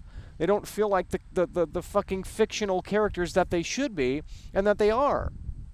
It feels like, oh, we've hired this model on Instagram and she's playing, I don't know Mortal Kombat characters, but, the fucking, the Green Vine lady or some shit. I don't fucking know. And it's like, well, you've just hired an actor or an actress to play these iconic characters. They're no longer into, it just doesn't hit the same.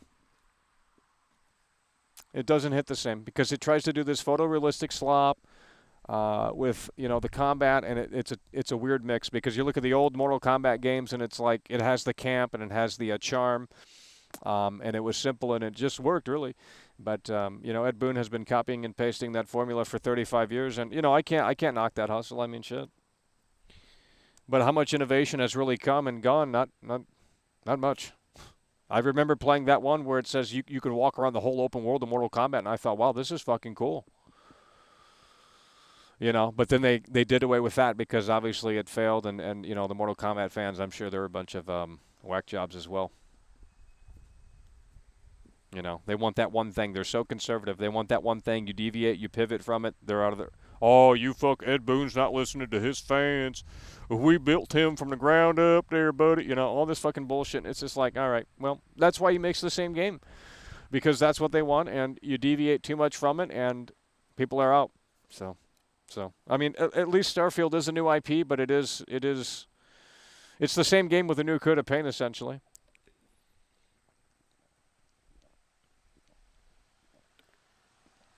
I mean, they could have made Skyrim 2. They could have made, I mean, that would have sold a hell of a lot more if they made Skyrim 2. So, you know, we can commend them for making something new here and coming up with their own idea of, you know, their take on space and stuff like that. But just the way some of these things play out is not great.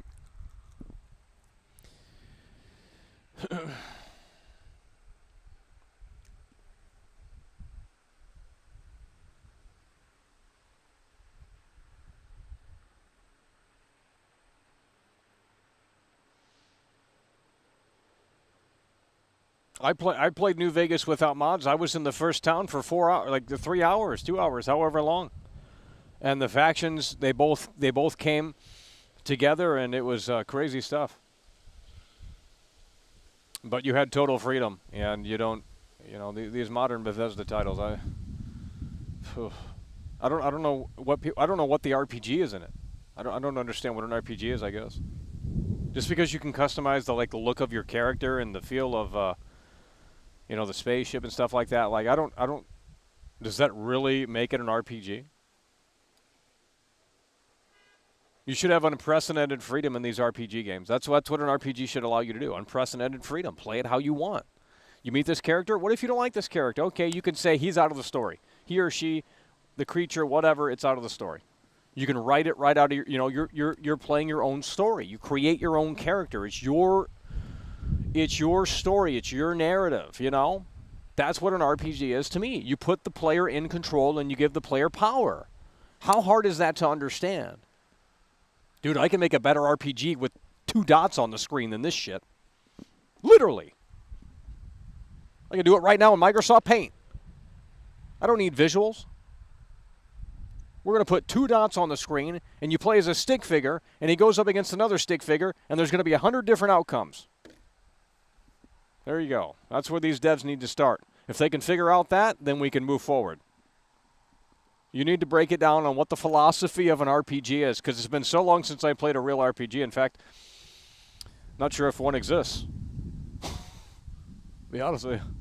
At least not in the modern day world. They don't make RPGs anymore. They're too hard and complex. I've never played Deus Ex, but that might be one. I'm not entirely sure. Not the newer ones, though. I'm sure the older Deus Ex games from 1998 when the devs cared. You know, they were sitting around. It was a bros thing. Now it's just a corporate thing where they're slaving to the corporation, and they're too busy drinking their soy lattes. And it's a sad situation. Gaming got too big. That's why it's dead. It's a multi-billion-dollar industry. It's so sad.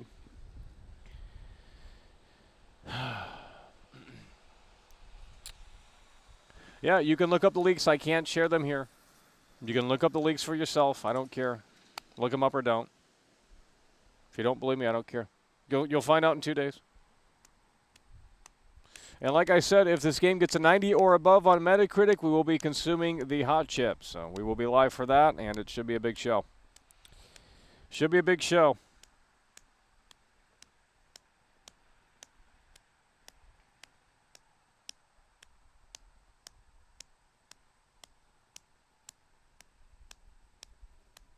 I play games. Just because I don't stream every game doesn't mean I don't play games. Who are you to say? These people think they have a fucking hold over every little thing. Just because I don't stream games doesn't mean I'm not playing them.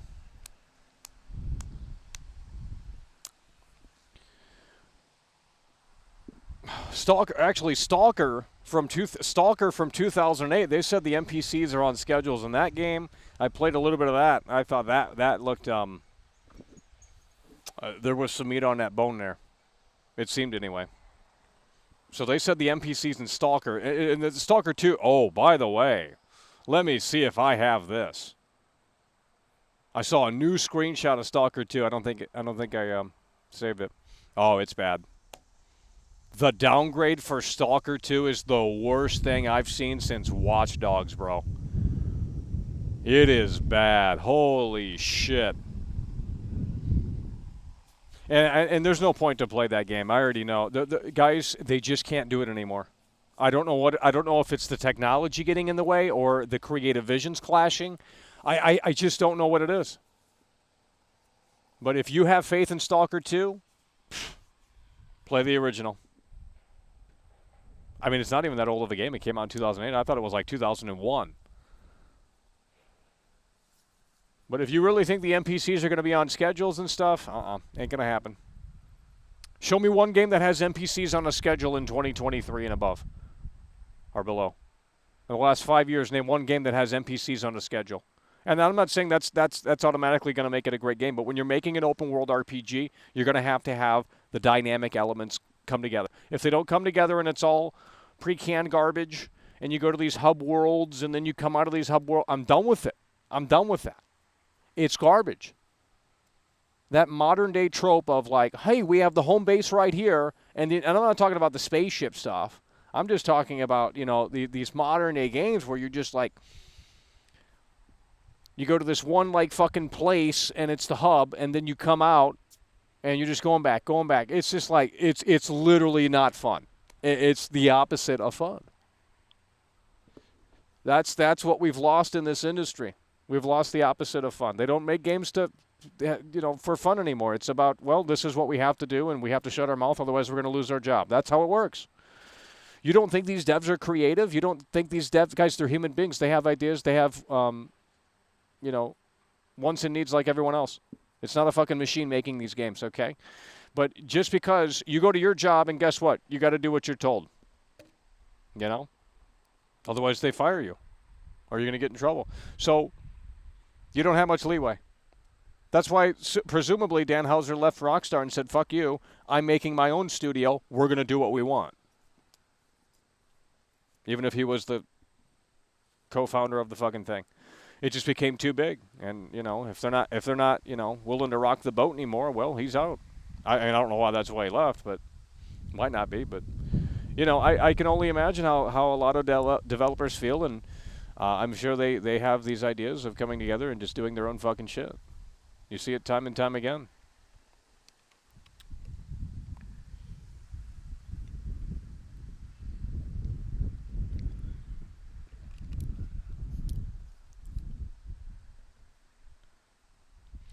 Who cares? Exactly. Shenmue's 1999 technology. How much RAM does the Dreamcast have? Oh, man. Shenmue, Dreamcast, how much RAM? 64 megabytes? Dreamcast RAM. 16 megabytes of RAM? Okay.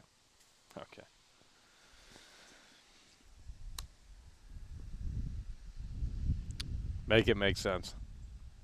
They were able to pull all that off. All the NPCs in Shenmue have schedules. 1999. It's not about the hardware. It's never been.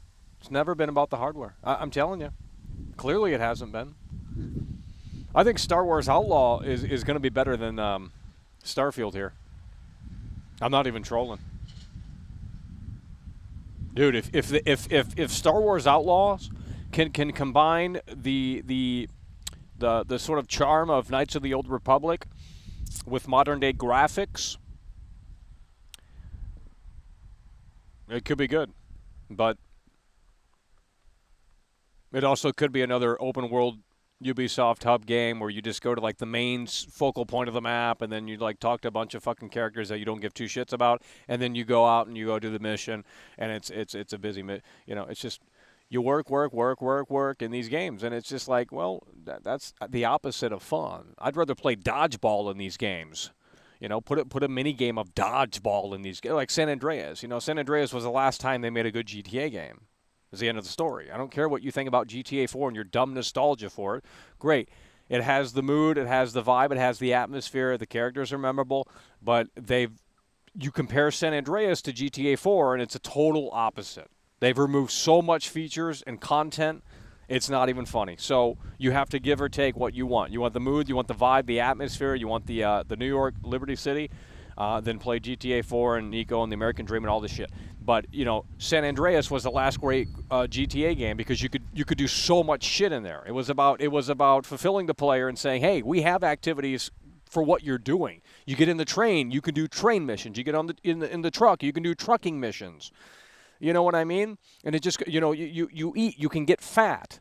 If you don't eat, you can get skinny. You can pick up a basketball and play basketball.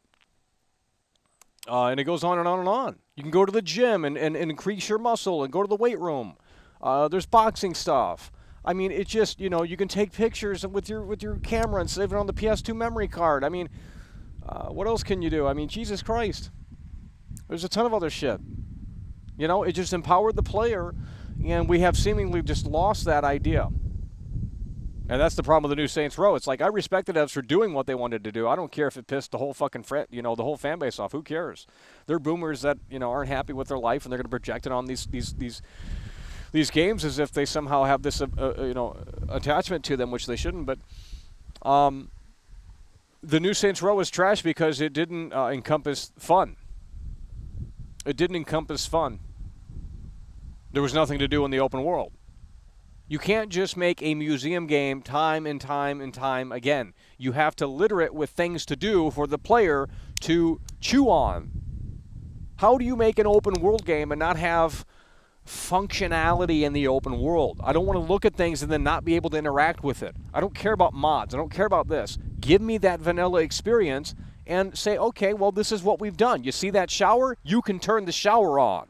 Well, you can in Cyberpunk. I just don't understand games like this, where you just look at something and you say, well, that'd be cool if we could interact with it, but no, it just exists because we can't find the time or money to animate it. Then fuck off. Don't put it in the game then. It's really that simple. I think Cyberpunk might have a bigger comeback. I'm not even trolling.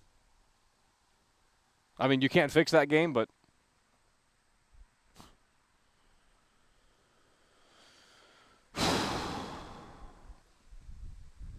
I'm not sure.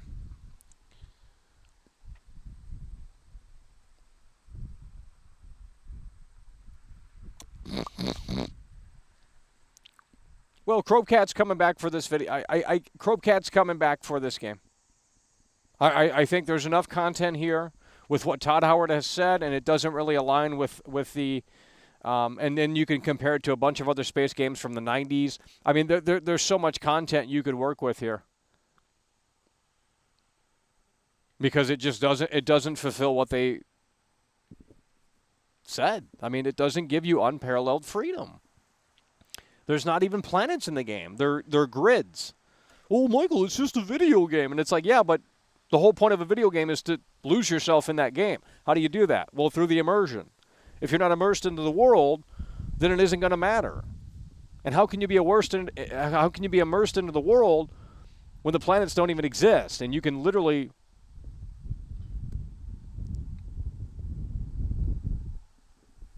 And again, not only that, but you land next to something within... It's like, well, what happens if you land next to this city? Well, the city doesn't exist. It don't matter. It don't exist. So, like I said, I mean, if anyone has the game early in here and you're playing it or whatever, what I would recommend doing is someone needs to see what happens when you take your spaceship and you go right to the planet. Now, it's going to take a long fucking time, but just put a rubber band around your controller and leave it on. I'm not even trolling. Because if oh, man. Oh. If your spaceship bounces into the planet Dude. Oh, no. If your spaceship bounces into the planet like a piece of cardboard, it's officially a 0 out of 10. If they didn't think that through, then they're not understanding. I don't know what they do at the office all day. When you put something in your game, you have to understand, like, this is how the player may or may not play the game. So if anyone in here has the game, find a rubber band, put it around the controller. That way your ship is always moving forward, and leave it running for a few days because it's going to take you that long to get to the planet. That's why the space exploration in this game is fake, because it's basically the real calculations, okay? But either it's going to do the boundary reach thing, or it's going to hit the planet. Oh, bro. Oh, man. Dude. Someone's going to do it. So if you don't want to do it, that's fine. But someone's going to do it. Someone's going to test that out. What happens if you... Because it's going to be a hard thing to test out. Unless modders can figure it out where they can just amplify the speed of the spaceship to like 1 million fucking light years per second. I don't have a good feeling about it. Not with the way they've incorporated these planets, which are fake. It's a sad situation. There had to be a better way to do this, and I don't know why they didn't try. I mean, I'm sure they did. That's probably what took them 25 years to make the game. They thought, well, maybe they did try every other option, and this is the only way they can make it work within the creation engine too.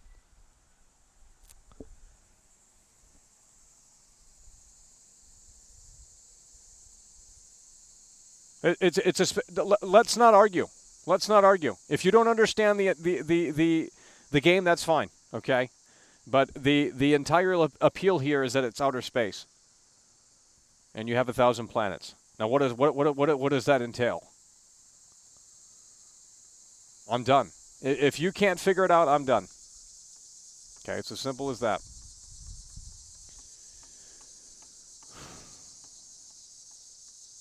We'll stop in 10 minutes. Huh. Well, someone should test that out.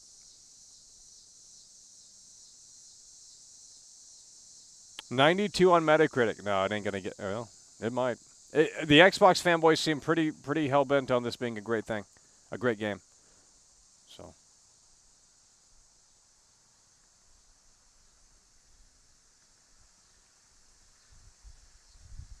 What RPG... Tell me what the RPG elements are, and we'll discuss them. No one's discussing the RPG elements because I don't know if they even exist. What is an RPG? Selecting something on the menu is an RPG? That's not an RPG. When you have the controller in your hand, you give the player the freedom and the power to carve out their own story. Okay? You can't even remove the clothing off the NPCs anymore in this game.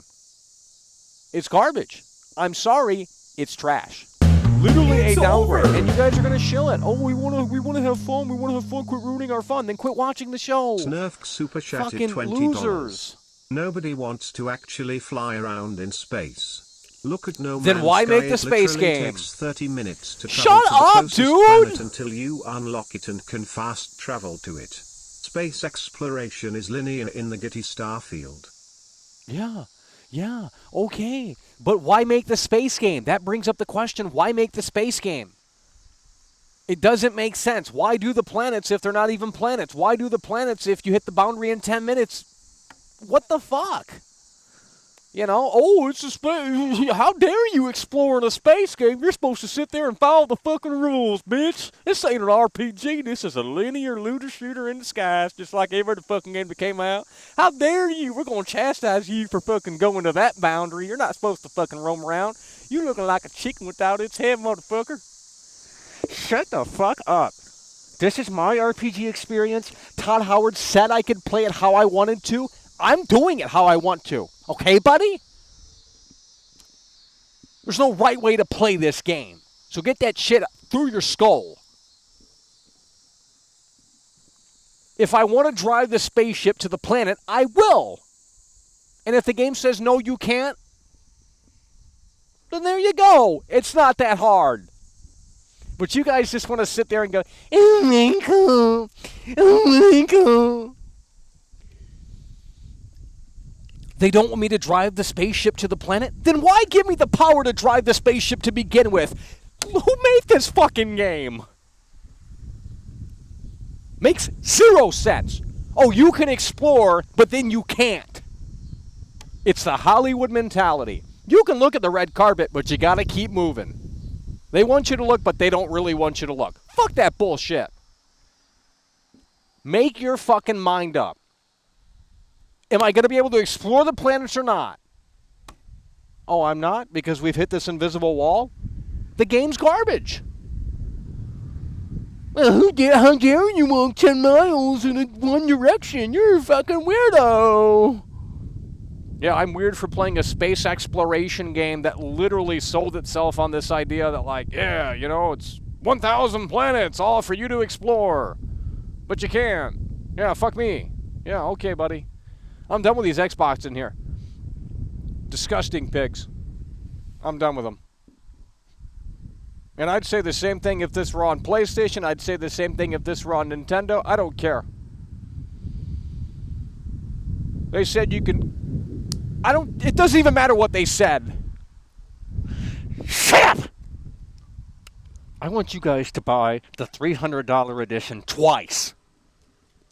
Get that wallet out and fucking consume like the pigs you are.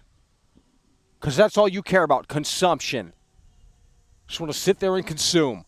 Don't question the quality of the game. Oh, it doesn't matter, it doesn't matter. Then go play fucking Fallout 4. Go play Fallout 3. Go play Skyrim. Go play Oblivion if it doesn't matter.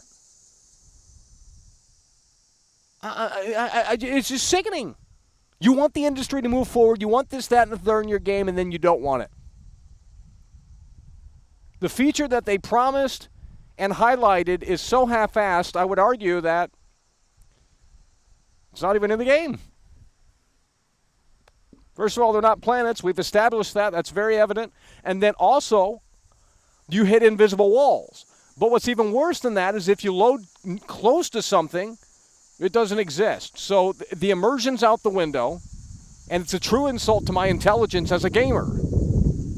I'm here to be immersed. I want to live the fantasy life within this world. That's the reason why I'm playing these games. I want to be able to get a job in these games. Yes, I don't care if you think that's weird. That's what I want to do in these games. When I go to the cyberpunk city, I want to live my life in the cyberpunk city. Let me buy a house. Let me do this. Let me do that. You have to understand the appeal of these games before you make them, Todd Howard. Thank you. You can hire me. Todd Howard super chatted There we go. $5. Thank you for marketing my game. Why spend money when I can just not give Sony shills a copy of my game and have them cry? Yeah. Your review copy is in mail. Yeah, I bet it is. I don't want it. It's trash. Should we plug the battery extender in or not? Because you guys seemingly can't handle it today. That's nothing new.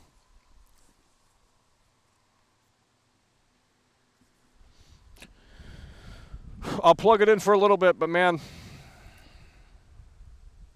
you guys can't handle it.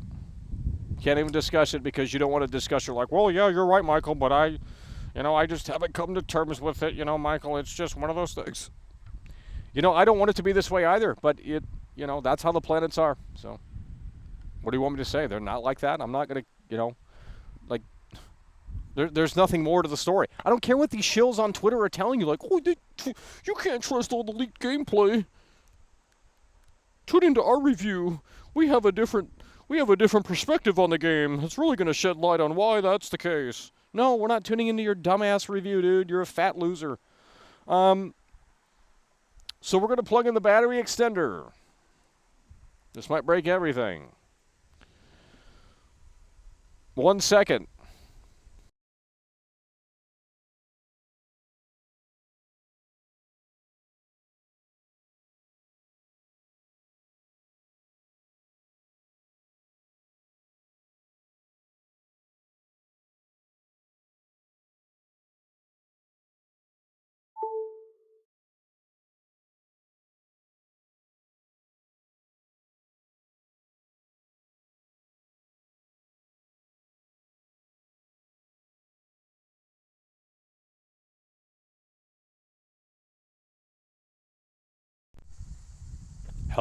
Hello?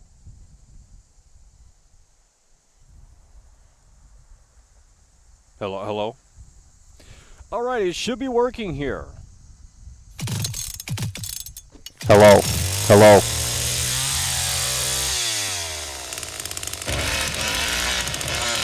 Nervous Energy, 22 months.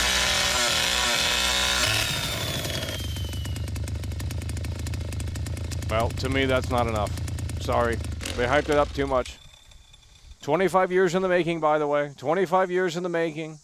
Next generation only, Creation Engine 2, 1,000 planets, Todd Howard's magnum opus, this, that, and the third. We've heard about this for years and years. You can't just say, oh, it's good enough because it's fun to play. Every game's fun to play, at least for a few minutes. It's over! That might very well be over. These Bethesda shills are sad. Apocalypticism super chatted €10. I agree with your take. For example, why would there be no cars etc. ground vehicles if not for greed or laziness? I remember Well, so you much have to fun understand. just drive around in GTA San Andreas. Exactly. You have to look. There's technical limitations with these games. It's not like I'm sure they wanted to do it differently. We don't know the story, but you have to understand this is just the reality of the game. Does it mean it's complete total garbage? No. However, with that said, I think it is going to be on the lackluster side of things. Now, if the base game is great, not the base game, but if the main storyline and the side quests and stuff like that is really fantastic and extra special, then that shit over there that's underwhelming might not matter as much. Sure. Luis Hernandez super chatted $10. Luis is coming through. 2 days for a 25-year in the making game. Yeah. Staff.u.c.k. Slop Well, of if the you think the freaking conversation century. is already toxic now, wait till this Friday when the PlayStation fanboys really see what's going on in this game. I mean, like I said, if you want the next big thing to test out would be the spaceship and the planet, okay? Would be the spaceship and the planet, and that's going to take time to test. Because I have not seen that tested. So either it does the 10-minute thing, which I don't think it does, or, I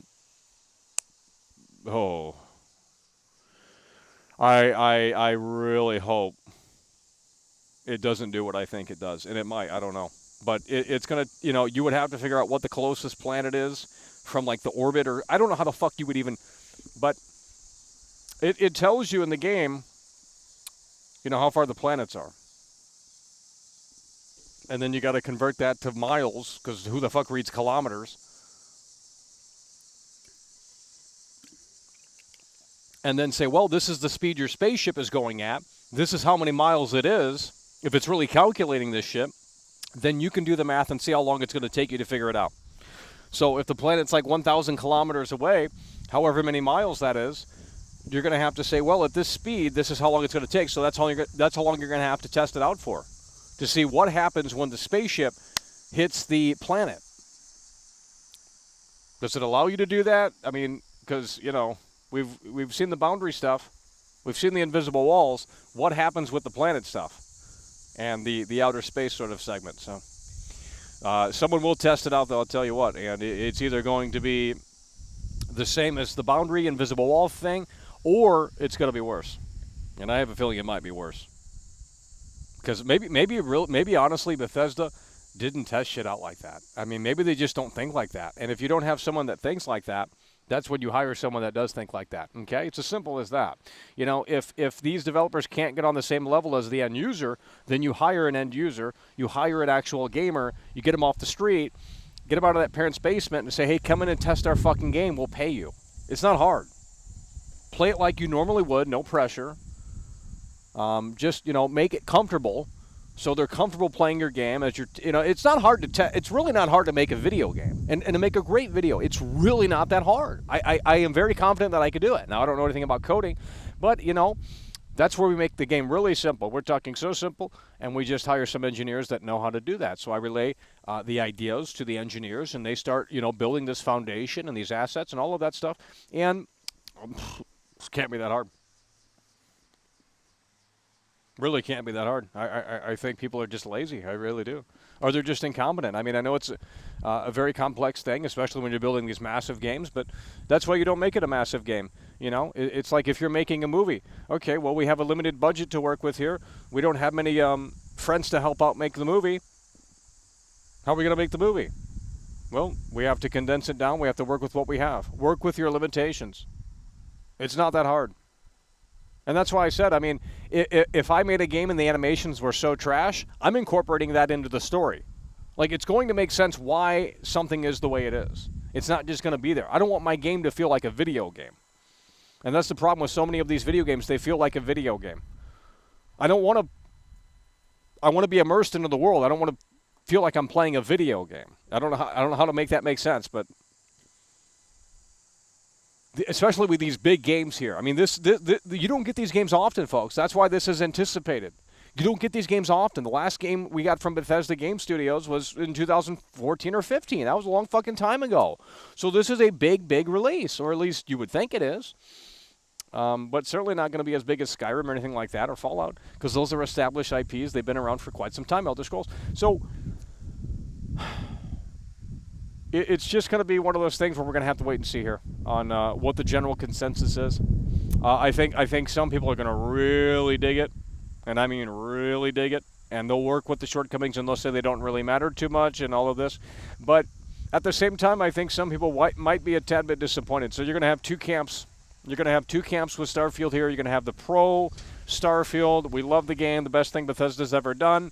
And then you're going to have a camp that says, well, it's maybe pretty good, but maybe it didn't reach its full potential. I really do believe that's where the game's going. It's not going to be a total disaster because, you know, most of the reviewers probably didn't even play the fucking game, or didn't play it like that. Like, oh, like you have to think like someone, you know, it's not that someone's going in and testing these things out. Now that's the case but someone initially had the idea to say, well, let's explore, because that's the tagline of the fucking game. You know, God forbid we explore in a fucking space game. I'm done with these fanboys, man. Oh, how dare you explore in a space game? That's what the whole point of it is. If they didn't want me to explore, they should have put a sign up front and said, hey, you know, we're incompetent devs and we can only program a certain mileage here. So that's what I would have done. I would have said, guys, we don't know how to really do this, but you know, we're going to let the player know. Like, we'll put a fucking hillbilly barnyard sign before the player enters the planet and says, hey, you can only go like 5 miles. You know what I mean? I mean, hey, at least it's... Well, it's the saddest it's ever been, I'll tell you.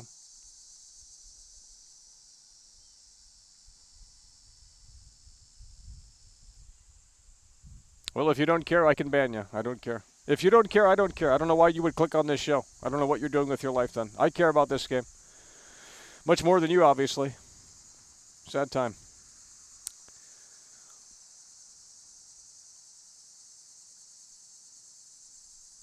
I would hate my own game. Well, probably, yeah. Absolutely.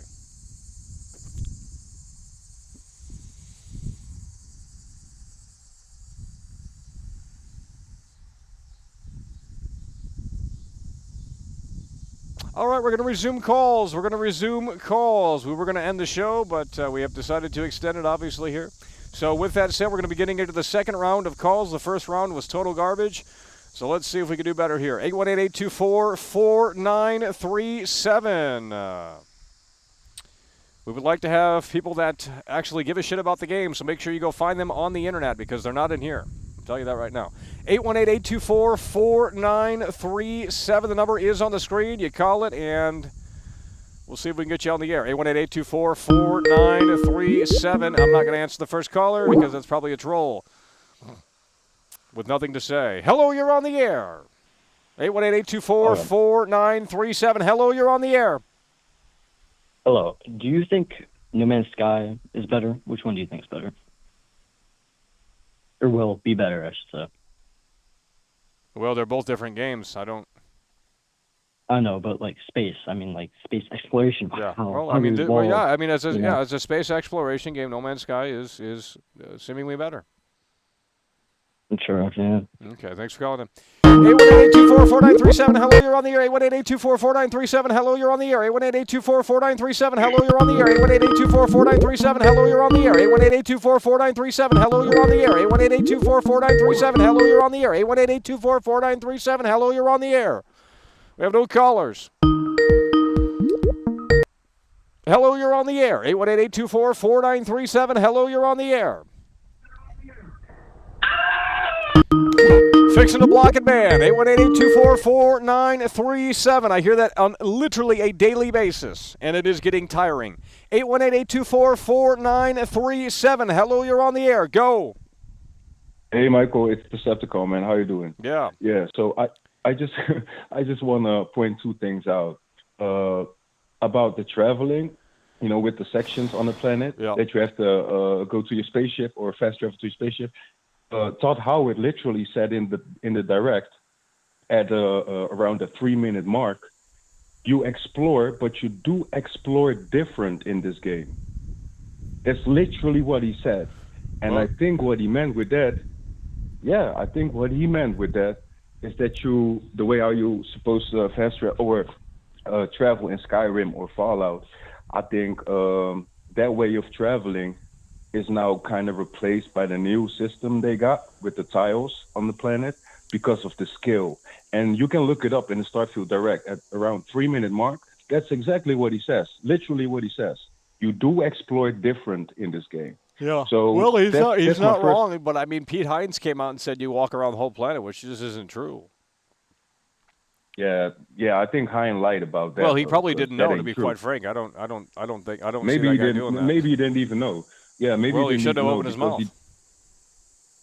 That's true. I totally agree with you. I mean, how But does my he not second know? point He's is like this. a head honcho at Bethesda. He's been there since long as Todd Howard has. I mean, holy shit. Exactly. Well, he shouldn't be saying that if he's not like sure. Well, or they already know uncertain. this game's it's already sold millions of copies. I mean, with the pre-orders alone. Millions of copies. Yeah. So yeah, it's like, well, he basically he didn't care. But my second point is about the vehicles.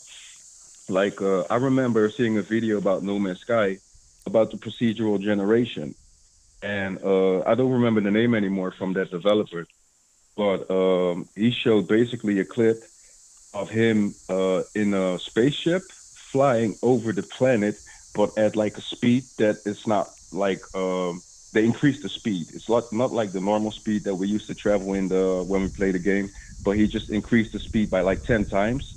And what he showed is the randomly generation cannot keep up if the speed is too fast, because the randomly generation needs to be generated live. Yeah. So what I think with Starfield, my bad.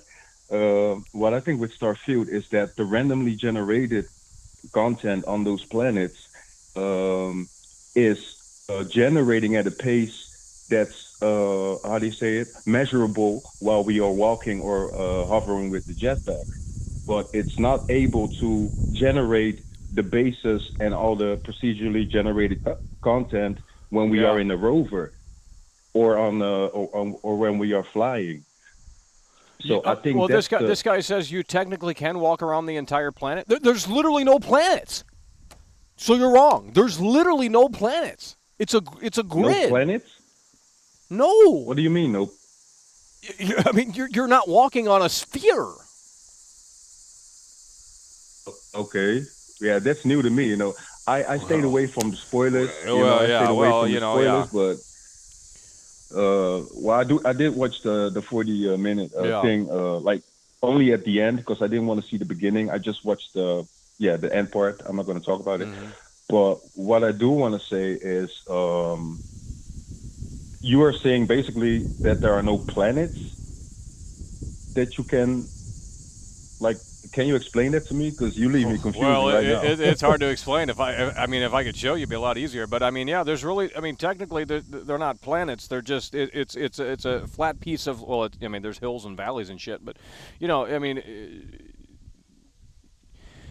I can't explain it. It just doesn't work this time around. I don't know how to explain it. I mean, but it's it's not like it's not a seamless. You hit the boundaries, and not only that, but I mean, No, things I know what you mean. I regenerate. know what you mean. Yeah.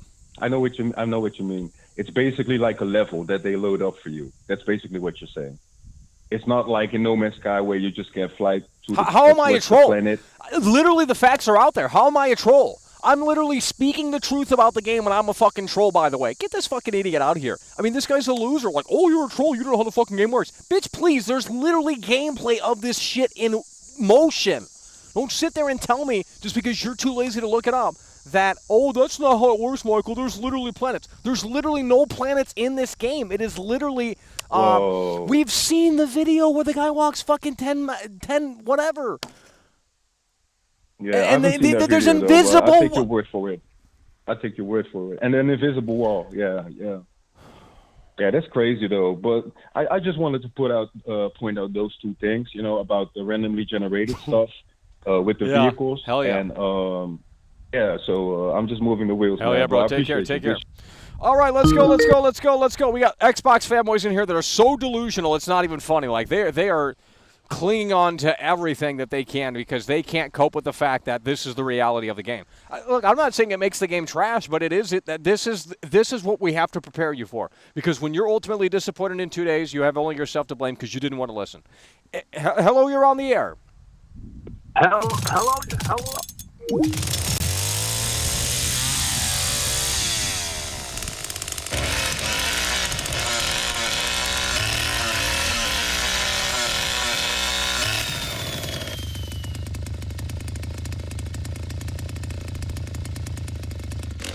What if you can land on the dark side of the planet and the light side?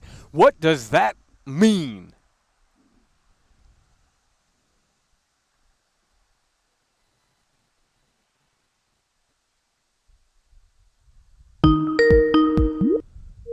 Not going to listen to that. If we don't get any callers, we're going to wrap it up. I'm turning it off now. Really don't want to hear from Xbox fanboys. I'm really done with it. I'm done with it. I don't know. Who gives a shit what the fucking... what the game is on? If the game's trash, it's trash on any platform. It doesn't matter.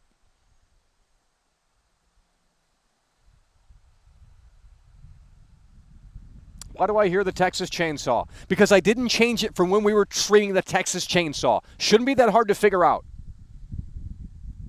Where's this loser in here? Saying dumb shit like, well, you don't know what you're talking about. That's not how the planets work. There's literally gameplay, dude. There's literally gameplay. Where the guy lands to New Atlantis.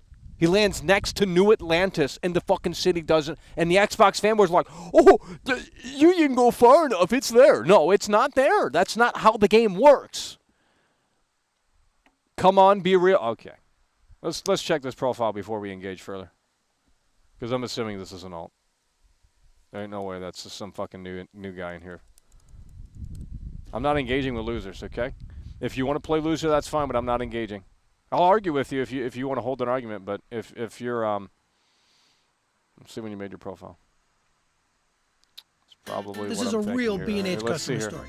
Jack and Barber, professional. Everything's breaking. The whole fucking thing is. Oh God. Let's see when he made this profile.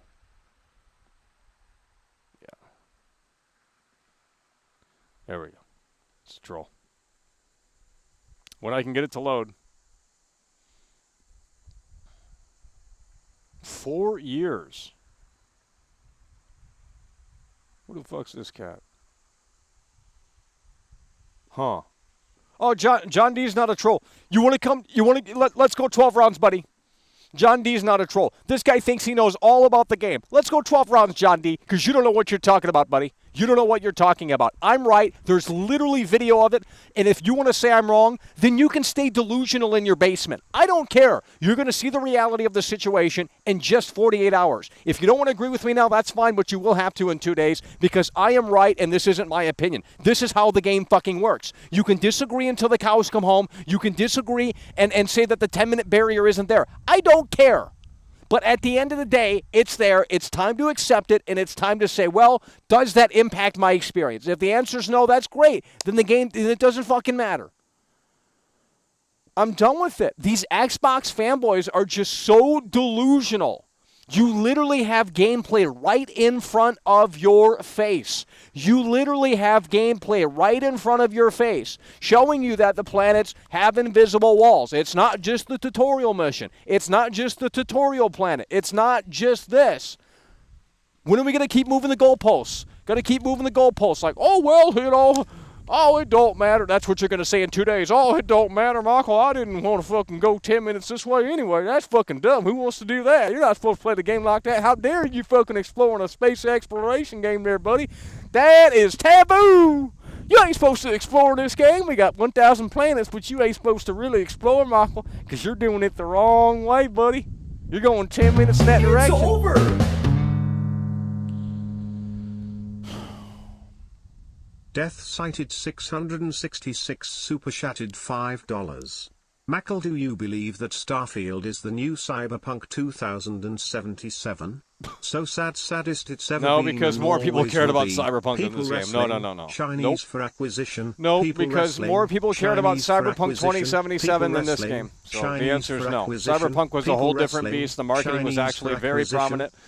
And the hype was at an all-time high. They came off The Witcher 3, which was a fantastic game. You know, everyone loved The Witcher 3. They said that was game of the generation. Witcher 3, Witcher 3, Witcher 3. They had that tattooed on their fucking ass.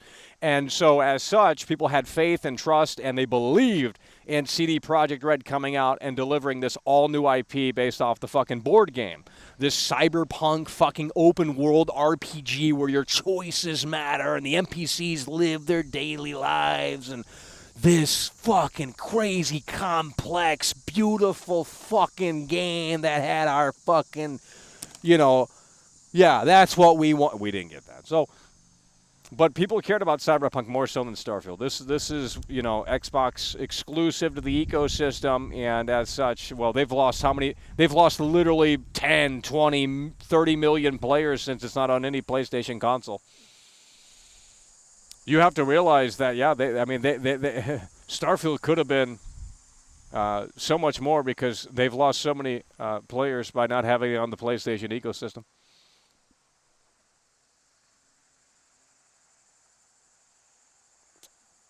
Guys, they showed Cyberpunk before it came out, and they said that the NPCs all live their, you know, we've been through this. I'm not going to repeat it, okay? If you don't understand it, then I don't know what to tell you.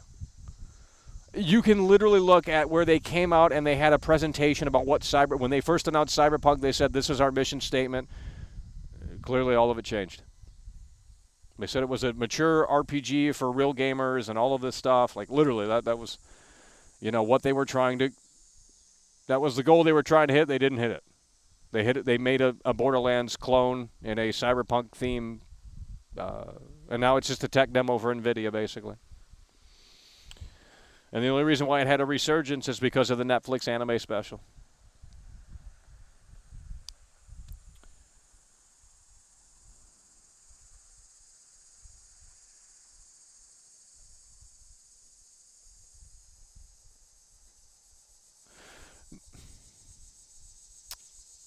Do you really expect planets to be like the entire Earth to be explorable without any loading screens? Yes, because No Man's Sky did it. Next. No Man's Sky is an independent game that came out on primitive hardware. The PS4 has like a laptop CPU in it from 2012, terrible hardware. And they were able to do it with such limited technology. So, yes, I do expect that. We didn't get that. And we knew going in that it wasn't going to be like that, but I didn't think it was going to be this severe with these limitations. And so it's just they half-assed it in a way that doesn't make sense. My expectations aren't too high. This is what they promised, and we don't even have any planets in this game. So you can disagree until the cows come home. I don't care. Go look up the videos for yourself. Okay. I'm done. You know, these Xbox fanboys are crazy. These Xbox fanboys are crazy. I'm not saying there's 2 games here. You're getting 2 games here. So if anything, just ignore the crap that isn't fully there. You know, I don't know why you guys are so upset about this shit. You say it doesn't matter, yet you continue to argue. Okay, there's 2 games here. They have the curated content. The whole game isn't procedural.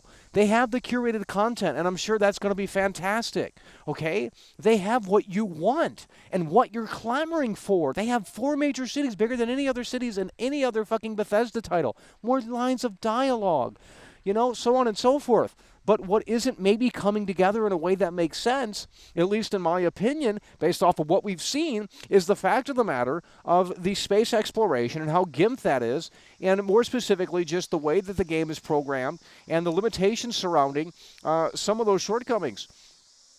But if you just stick with the curated content, I'm sure that that's going to be enough for everyone.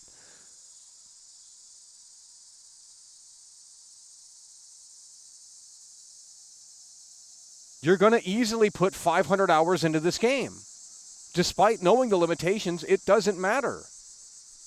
But let's not pretend like we can't talk about it just because it doesn't matter. I think it's a little silly on how they implemented some of this stuff, and quite frankly, I think it is a tad bit disappointing. Now, is it going to make or break your experience? You have to look into the mirror and ask what went so unequivocally wrong.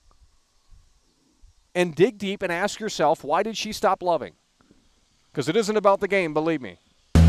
It's over!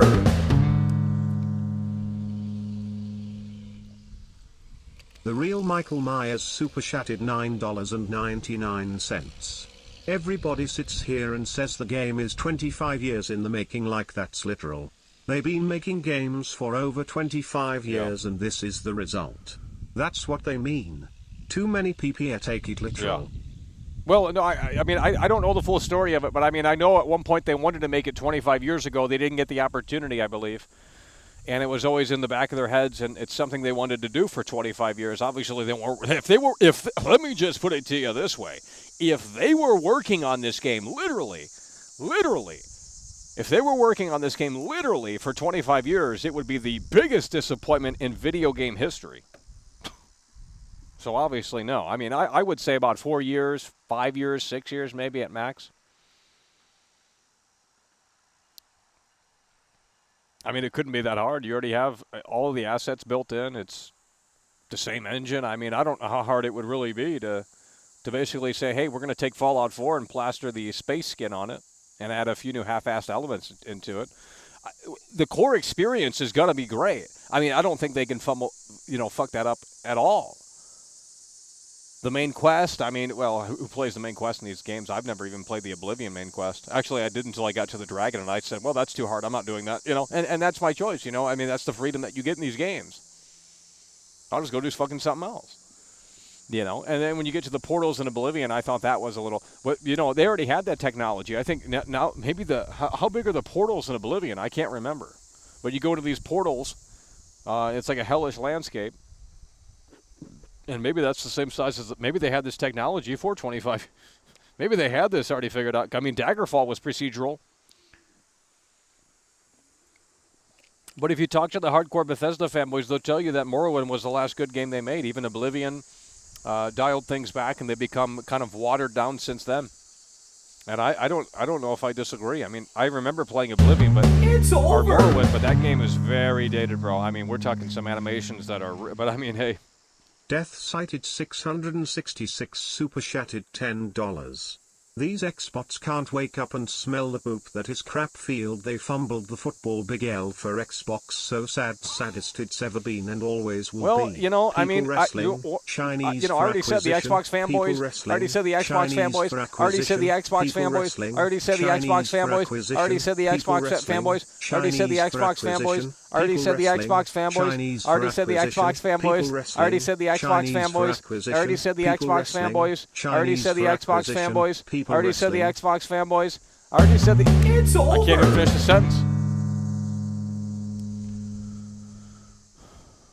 Snurfk super chatted $10. My bloody booty is ready for Taddy's big ol' Starfield gutty, the magnum opus of gaming. Everyone sold their PS5s and bending over for Taddy's spankings. Okay, buddy. I just don't understand. You guys are clearly fanboys of this shit. Your perspective is so skewed, and you want to defend this. If it were any other game, you would be bitching hard. So don't sit there and say you don't have any fanboy bullshit tied to you, because you do. Because at the end of the day, it's very clear that, that's the side you land on. You're either a Todd Howard shill or you're an Xbot. And you could be both. Official source Troy super chatted $5. You guys would be hating this if it We were will only go on 12 PlayStation. I rounds guarantee on it. Friday when we stop operating off rumors and finally get Yeah. down to the facts. Appreciate you, world class. We'll see what the opinion is then. It's going to be it doesn't matter. That's what it's going to change. Right now it's like, oh, it doesn't exist, the game's not out. When the game comes out and that's the reality, it's going to be, well, it doesn't matter. And maybe it doesn't. Like I said, if the handcrafted content is good, that's going to last you hundreds of hours right there, because you'll be able to join the factions like you do in all the other games. And I don't know, do they have that? What do they have in Skyrim? You literally can play it forever. I'm not even trolling. They have a system in Skyrim where you can literally get infinite quests. Now, they're generic as shit, and they're boring, but if you want to just sit there and I remember playing the Dark Brotherhood in Skyrim, and they would just continue to feed you quests. Now, they were very generic, and it was just go here and, fight an enemy, and that's it, and repeat, rinse and repeat. But, I mean, it was literally infinite. Like, there was no end. You could get infinite quests. Now, I don't know if that's returned here for Starfield. I don't know if they have that system in here. But if you can join a faction and just continue to work for that faction and do infinite quests like that, Jesus Lord. There you go. Who cares about the planets then? That's what I'm saying. You can get lost in the 4 major cities alone. You can get lost into the 4 major cities alone. This is a big game, okay? Obviously. So, I'm not saying that, this shit breaks the game totally, but, in my opinion, it's a tad disappointing. More so the fact, not the invisible wall thing. Really, I could live with that.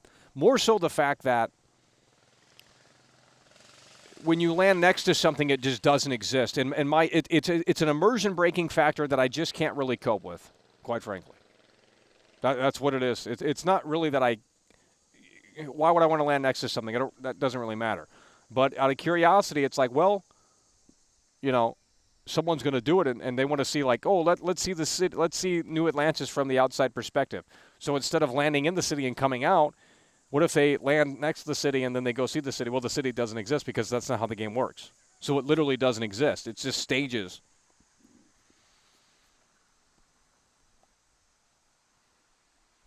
The planets will be fun.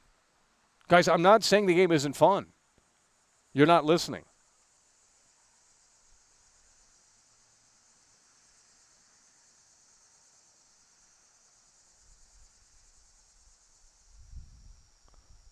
I'm enjoying the game. Modders will fix it. I wasn't expecting No Man's Sky.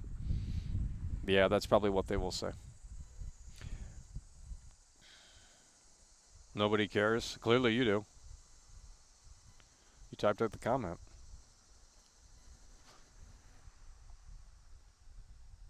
How am I complaining? How am I complaining? I'm just telling you what I'm seeing. How am I complaining? Do I find it stupid? Silly? Yeah, sure. But maybe it doesn't have that much effect on the general player. Because is the player really going to walk, miles in one direction? Probably not. And maybe Bethesda has data on that. And maybe they looked at where people walked in Fallout 4 and Skyrim, and they said, well, most people don't really walk in one straight direction for 10 minutes, 20 minutes, 30 minutes, 40 minutes. So it's like, well, we can just throw this in here, and it's not really going to matter. But the whole idea of the game kind of gets bogged down because you can't really fully explore. It says unparalleled freedom. That's just not really true. Unless you're a shill. How is it unparalleled freedom when you hit invisible walls? Or, unparalleled freedom, but not really. I guess it's a new way of unparalleled freedom. Okay, space is empty. Great. Then don't make a game about space. No one wants to roam around empty planets. You can't find... No. You have to do it in a way that makes sense. That's why they have the computer generate all the plantation, the vegetation, the fucking... Super chatted $5. Fuck, dude. Imagine not finishing a game and hoping the modding fan community will fix the game so saddest it's Look at the Starfield logo. Always will be. People wrestling, Chinese I don't think you guys know what you're, people wrestling, I don't think you guys know what this game's all about. People wrestling, Chinese for acquisition.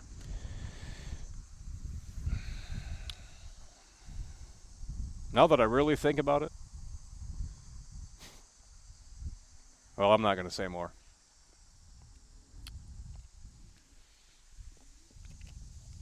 I mean, guys, the whole game is leaked, so. But you guys obviously don't care about spoilers, because if you did, you'd be off the internet. I told you guys weeks ago to get off the internet because I knew this game was going to get leaked. It leaks for every game leaks, and as such, the spoilers just come out like no tomorrow. And if you want to go in totally blind, you should have got off the internet, but you couldn't help yourself. Because imagine how much better of an experience this would have been had you just pressed A when the game launched and you didn't read anything about it beforehand. Oof. But you guys can't help yourself. Internet addicts. Internet addicts. Yeah, there's tons of leaked footage. Tons of leaked footage. Please say more. I already said enough.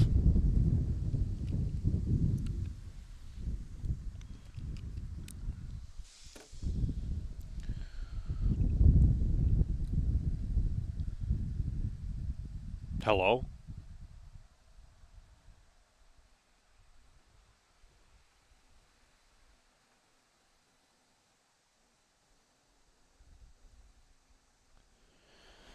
All right, let's go ahead and open up the lines one last time here. 818-824-4937.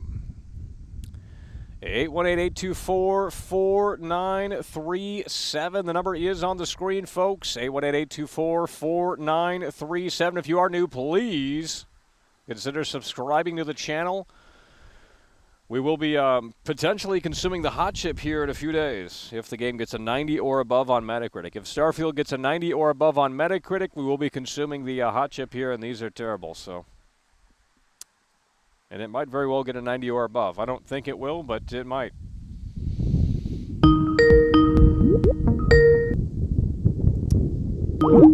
All right, the computer's not fully functional here, but we'll see what we can make do. Hello, you're on the air. 818-824-4937. All right.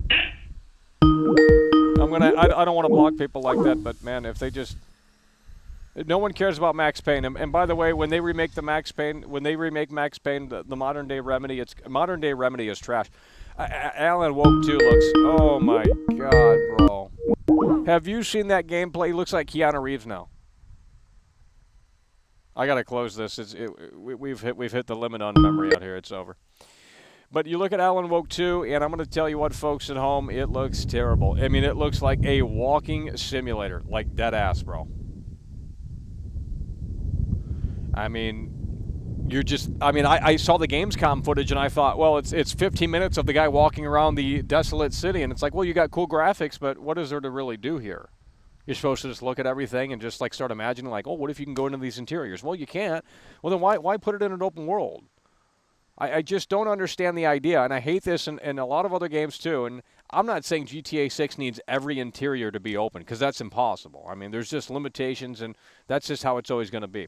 We won't see that in our lifetime unless they come up with some fucking crazy system in the next 2 decades. It just isn't going to happen. The computer science isn't there. But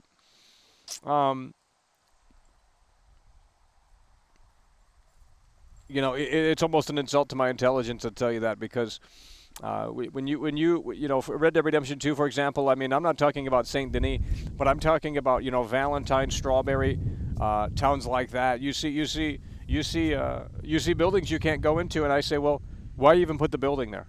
What are we trying to? What's the story we're trying to tell here? We're trying to tell the immersion of this the small town. Oh, the small town should have every interior accessible. It's a small town. You know, I don't get it. It just doesn't make sense. And then they have this stupid option in Red Dead Redemption 2 where you hold circle and Arthur bashes the door in, but it never opens. Like, it's just a useless mechanic that probably you only use one time in the story mode. I mean, it's just trash. But I'm done with open world games. You have to fulfill the city in a way that makes sense, and quite frankly, they just aren't. Many of them fail to do that. Many of them fail to do that. No, I'm being logical here, and you can't handle it. It's a pretty normal show. In fact, it's a little too normal. That's why it's weird. I'm being logical about it, and you guys can't handle it, so. Well, you'll see in 2 days. If you don't want to, believe now, then you'll see in 2 days for yourself. And it might not matter. I'm not trying to make this to be a big fucking deal. I mean, it is, but it isn't.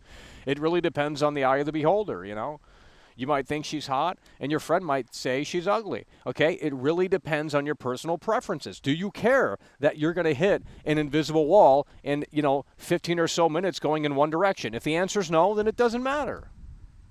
You have to ask yourself those questions. Does it matter that there aren't real planets in the game and you can't walk across the whole fucking planet? Because that's not how the game operates. It's not how it was designed. It just doesn't work like that. If the answer's no, then you're good. Stick with the curated content and, jump to the planets that have icons over them. There you go. It's not hard. But to pretend like this shit doesn't exist when there's literally gameplay out is stupid. And that's fanboyism. That's some fanboy shit, bro.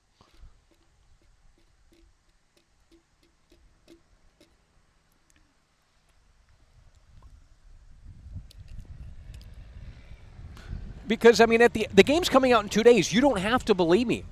I don't give a shit. But you're going to find out for yourself in 2 days. And then you're going to move the goalposts. Like they always do. Like, well, it didn't need to have fucking seamless exploration. That was dumb anyway. And plus, Todd Howard never fucking said that. Shut your bitch ass up. You're fucking Sony pony. Like, bitch, ain't nobody a Sony pony, bro. Those are work movie games. But, I mean, look, at the end of the day, if this were on PlayStation, I mean, imagine the DualSense in action. I mean, man, that would have been incredible, bro.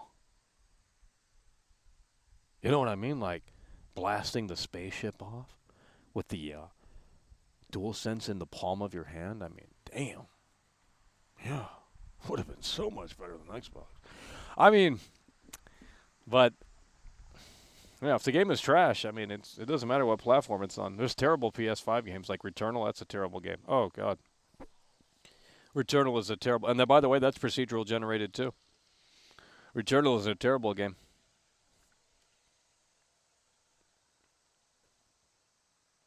The game comes out in 2 days, not 2 months. If I were coming out here, 2 months before release and saying shit like this, and yeah, it's like, I don't care. You don't have to believe. The game plays out there. It speaks for itself. You don't have to believe it. I don't care. I'm not even saying it makes or breaks the game. But you have Xbox fanboys in here that are delusional, and they just don't want to see it or they don't want to admit it, and it's like, well, that's fine. I don't know. Maybe your game will play differently. I don't know. But from what we're seeing right now, it looks to be the case. So, couldn't tell you.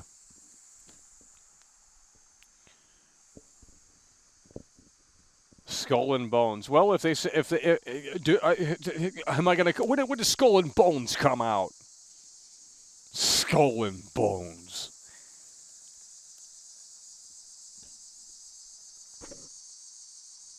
I typed in Skull and Bone and it popped up a bunch of underwear. The fuck? Skull and Bones. Wikipedia. The emblem of Skull and Bones, the Brotherhood of Death? What the fuck? Well, I couldn't tell you anything about that game. It doesn't even pop up. It's like some real fucking thing. I don't know what the fuck that is. Yeah, GTA 5 is an old game. What the fuck's this John D. loser at in here?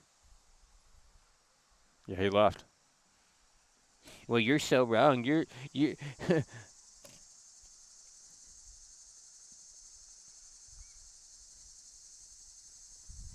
leaked footage got you more hyped. For Invisible Walls? Cool. Well, I mean, if that floats your boat, fine. I mean, it's an RPG. Play it how you want and enjoy what you want. But, they've removed the ability to remove clothing from NPCs. I think that's woke. Literally, name one logical reason. You can't. Why would you remove something like that?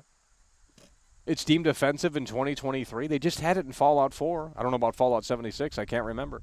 But I know in Fallout 4, that was the last Bethesda Game Studio game, from the main studio anyway. And, they had it where you could remove the clothing from the NPCs. You can't do that in Starfield. Unless it's a bug. But from what we've seen, you can't do that. Now, why would you take that out? I mean, first of all, they don't even have the gore. I can't remember the gore in Fallout, but that's Fallout. This is Starfield. They obviously wanted a different gore approach, and, well, doesn't seem like there's much gore at all. But they have certainly removed the ability to remove the clothing on the NPCs, and I don't know what's going on with that. That seems weird. I don't know why you would remove something that has... Why not just leave it in? It's the same engine. I mean, if it were a whole new engine, I could see, but... 92 Metacritic confirmed. It ain't getting a 92. I already said, look, if it gets a 90 or above, we're eating the hot chip. But you think I'm eating that hot chip? It ain't happening, because this game isn't getting a 92. Maybe an 89, maybe an 88. A 92 is pretty high, and I don't know. I heard Eurogamer didn't get a review copy. Eurogamer didn't get a review copy, so I don't know what that entails, but... Yeah, they said unparalleled freedom. It's not in the game. No one cares. They are defending it in here. I don't understand. What does that mean? Should we just make a new show and says, well, this is what Todd Howard said, unparalleled freedom. What does that mean? I guess it's up for interpretation.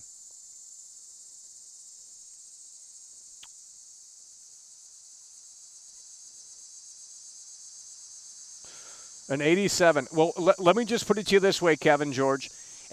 Kevin George, by the way. An 87, what a name, Kevin George. An 87 would be in the eyes of because there is a fanboy thing going on, obviously, and I'm not a part of it, okay? It doesn't matter what this is on. But, in fact, it's better it's on Xbox because it's on Game Pass. But regardless, Kevin George, what you said, I don't even know what you said. I forgot. What was Kevin George talking about? I completely forgot. Oh, you said 87. So if this game gets an 87, the PlayStation fanboys will deem it a failure. You know that, right? If Starfield gets an 87, it's going to be considered mid. It has to get 90 or above in order for it to be great. That's the current format for any game. I mean, when Final Fantasy, the last Final Fantasy 17, 16, whatever the fuck, just came out like 3 months ago, that got like an 88 on Metacritic, and I said it was a flop because it was hyped to the moon and back. And that just seems like, well, it's good, but could have been better. So I'm telling you right here and right now, if the Metacritic score isn't a 90 or above, well, the PlayStation fanboys are going to be jumping up and down, I'll tell you that. So if you think it's bad now, wait until 2 days. Who cares about fanboys? Who cares about anything? Fuck. Jesus Christ, you guys are Debbie Downers. It's like, well, why go to see the Statue of Liberty when we can see it for free on Google Maps? Google Images. You know, that's the mentality that you guys have. Like, why go to the eighth wonder of the world when we can go fucking see it on Google Images? That's not what it's about. It's about the experience.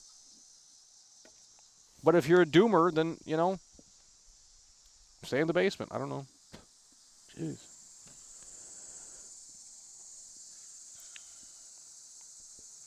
'88 is not a flop. Great. I don't know what to tell you.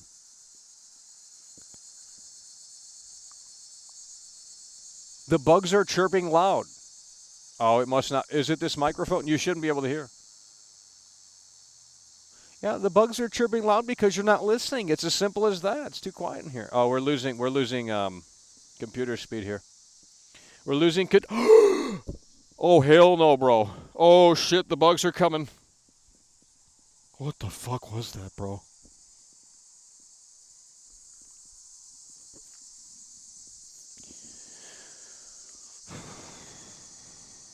Explain the title, please, now. I've been talking for 3 hours out here.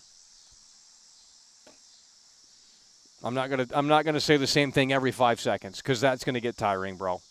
Because you guys don't listen anyway. Like, well, that doesn't exist, you know. That's not how the planets are. They're actual planets, Michael.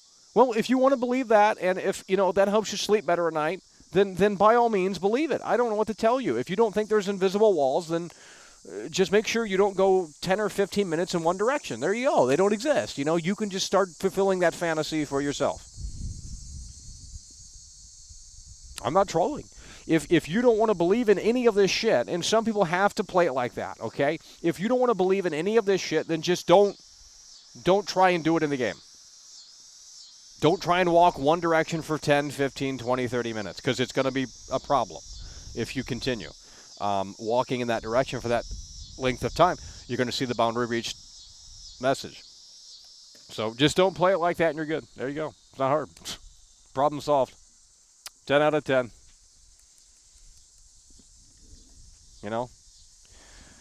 Don't explore it. A space exploration game, right? Oh, wait, it's a space RPG. Let's just keep moving the goalposts. Literally, Todd Howard in the direct said, we have over 1,000 planets, all for you to explore. Well, that's not really true, because they're not planets. It's not a sphere that I'm walking on. I don't know how. It's literally a flat plane. I'm not good at describing things, but you'll see for yourself. You'll see for yourself. Who gives a crap about Metacritic? Okay, buddy. Well, I don't care. If you don't care, I don't care. You don't care about anything. Then why are you here? I care about it all. I'll make my mind up if the game is good or not. I don't give a shit what some fucking shill says or what some doomer says, okay? Because those are the two sides these days. It's either you're a fucking Debbie Downer and you think every game, from the past is the best thing since sliced bread and you're down so bad because she fucking divorced her ass 15 years ago or some shit. Or you think every new game is amazing because it's brand new and shiny and you're a fucking consumer. Those are the two kind of realms that we're in. There's no middle. It's either the game is shit, every new game is shit, and every old game is amazing, or these new games come out and they're the best thing since sliced bread. And how dare you show any concern or criticism for them? I mean, if Todd Howard wants to give me a call, I got solutions. I'm not destructive criticism. That's not what I'm doing here. I have solutions on how we could have maybe handled this a little bit better. Okay, if that is a technical limitation, if the engine cannot handle it, and we have to say, well, there's got to be a better way to implement that. And I would have to brainstorm a little bit. I couldn't think of something off the spot here. But, I mean, I'm sure that we can come to a better implementation of that as opposed to just a box ruining it all. And, one of the things about Spider-Man PS4, I said, well, when you get to the Empire State or whatever the World Trade Center, when you get to the World Trade Center in Spider-Man PS4, it's the tallest building in the game, and you look out and you can see the unplayable parts of the map, and it's like raw polygons. And I said, Insomniac, put some smog, put some fog in there. And I'm hoping for Spider-Man 2 that they listened, because I don't want to see raw polygons. It kills the immersion. It's like, okay, we have this high-quality New York City here, very detailed buildings, it looks great, and then you look over here and you start to see the cracks. And it's just this immersion. You have to maintain the immersion with the player as best as you possibly can. It's really not that hard, or at least it shouldn't be.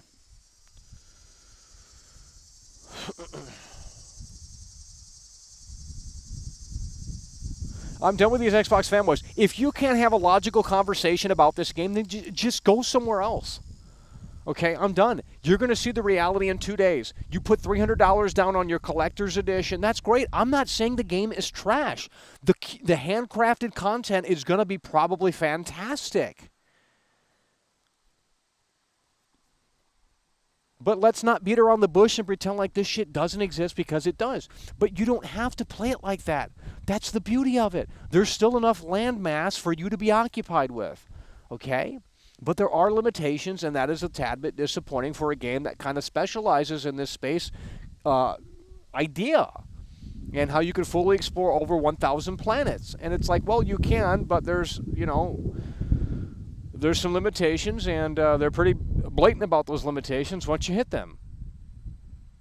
So just stick to the main storyline, the side quests, the curated content. You got 4 major cities: New Atlantis, Neon. What else do we have in this game? New Atlantis, Neon, and 2 other cities. And I'm sure there's more. I mean, it's a big game. There's over 1,000 planets. Okay?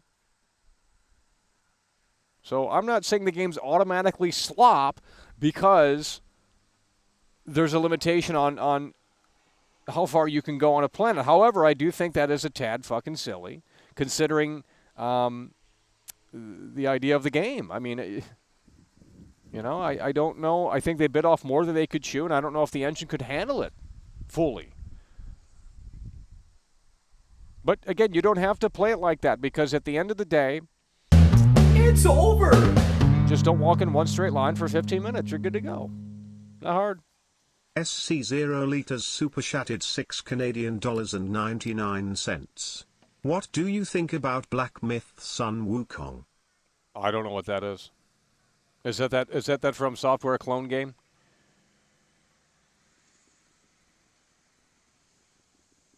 Guys, there's I've made video games before in dreams. And really that ruined I'm not going to lie, I mean, I was already out. But when I played Dreams on PS4, and it's like, well, you can make a game without learning how to code. And once you see how it works, it's like, oh.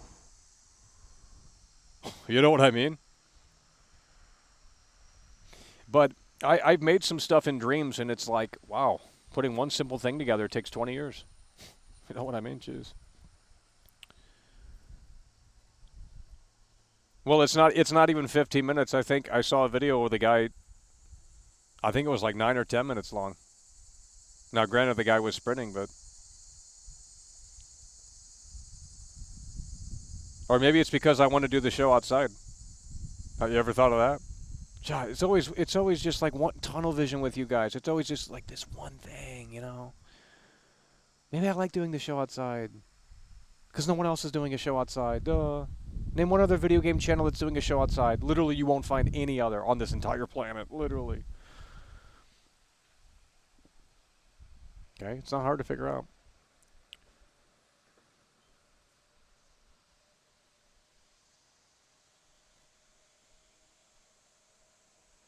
House of 1,000 Corpses, the game.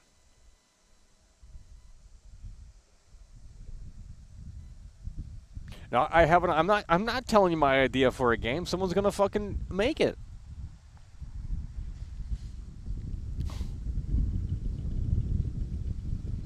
But really, my idea for a game would specialize in sound design. We have gone so backwards in that department, and no one cares about it. But when it's good, they can definitely notice. It's not sexy to talk about sound design. It's not, it doesn't sell like pixels and resolution. But with that said, my game would put an emphasis on sound design like no other. And I'm done with these games where it's just like you're hearing raw vocals in your headphones, and it's like, bro, I'm in an environment. The voice needs to bounce off the walls, or at least sound like it's within that environment. It's the worst thing ever. It's so lazy. It's like this character's talking in this room that's either like big or small or whatever, and it's like it doesn't sound like that's coming from it. Even Red Dead 2 has this problem a bit. It's just like I'm hearing people in the studio talking into a condenser microphone. Well, that's cool, $10. but not really. Why haven't you been doing gaming streams? Is it because Starfield is so good you can't put it down?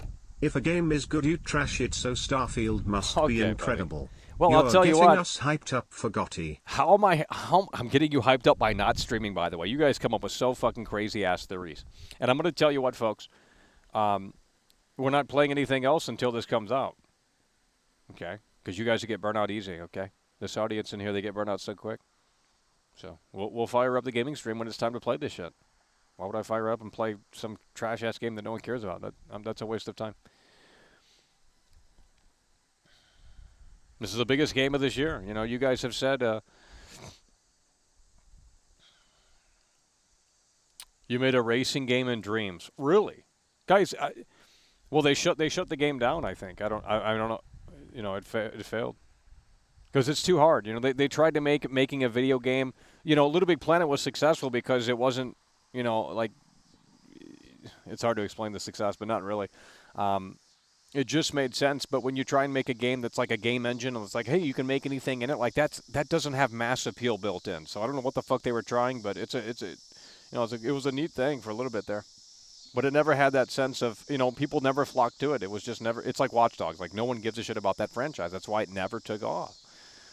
That's why Ubisoft dropped it, and they said, hey, we're going to make more fucking, we're going to announce like 8 Ass Creed games that are coming in the next 5 to 10, 15 years. And Skull and Bones and just the biggest properties they have. And they'll drop everything else. That's what everyone else is doing. They're just making their big games, and that's it. They're not trying to make any other games. Guys, I'm just talking about the game. Stop being weird, thanks.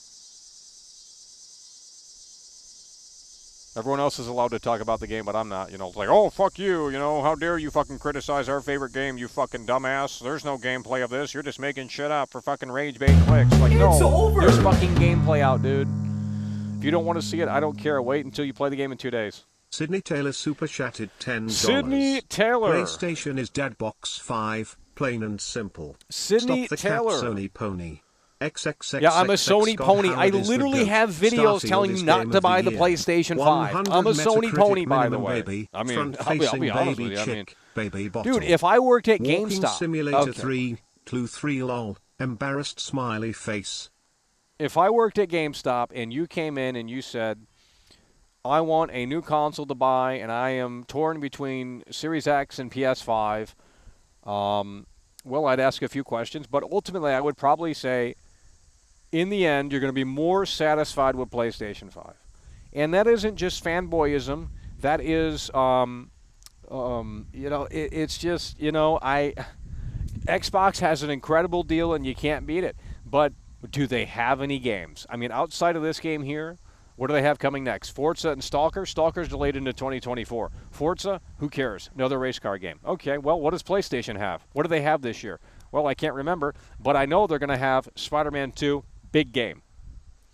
So, and granted, Spider-Man doesn't appeal to everyone. I get that, but it doesn't matter. It really doesn't matter. And plus, the PlayStation 5, the share features recording gameplay on the PlayStation 5 is a hell of a lot better. You can do way more things offline on the PlayStation 5. It's not DRM.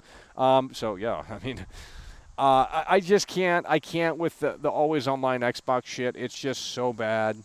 It's so bad. And no one cares. In fact, there's rumors that Starfield requires internet to download the rest of the game because they didn't include 2 discs. So, I don't know if that's true or not, but guess we'll have to find out. But no one cares about that anyway, so they just let it be, and they say, well, we're here to consume, we don't care, everyone has internet these days, it's not 2001, so I don't know. But I would, PlayStation would be if I only could pick one console, it would be PlayStation. I'm not going to lie. Why would I not? You get the third-party titles, and you get the, you don't need an Xbox anymore. I mean, you can literally play, I'm assuming you can play Starfield on the cloud through your web browser.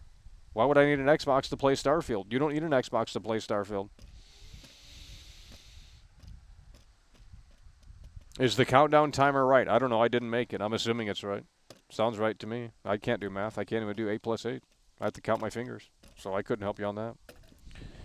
I'm assuming it's right, so we'll see.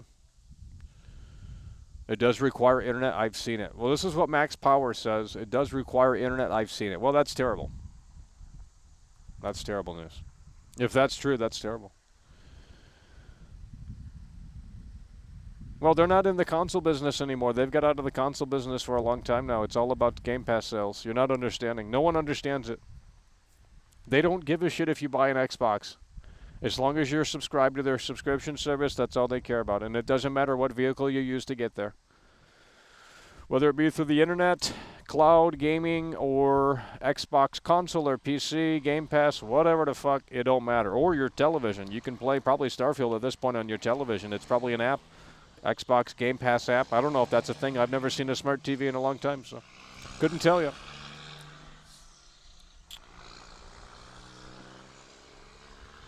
Well, the new Call of Duty is going to have open-world zombies, and that could be interesting depending on the map they choose. If it's a boring map, then it won't be that interesting. But I mean, what I would love to see, I hate the Call of Duty zombies. I know it's iconic and people love it, but it's just like that stupid scream they've been using for 15 years now. It just gets old. It's like, please redo the whole zombie thing, and I'll play it. It's just the reskinned audio, and it's like they haven't evolved the zombies formula at all. I want like a realistic, like Last of Us 2, like grounded sort of zombies mode in Call of Duty, where it's like the zombies an actual threat, not a fucking sideshow. I mean, it's just.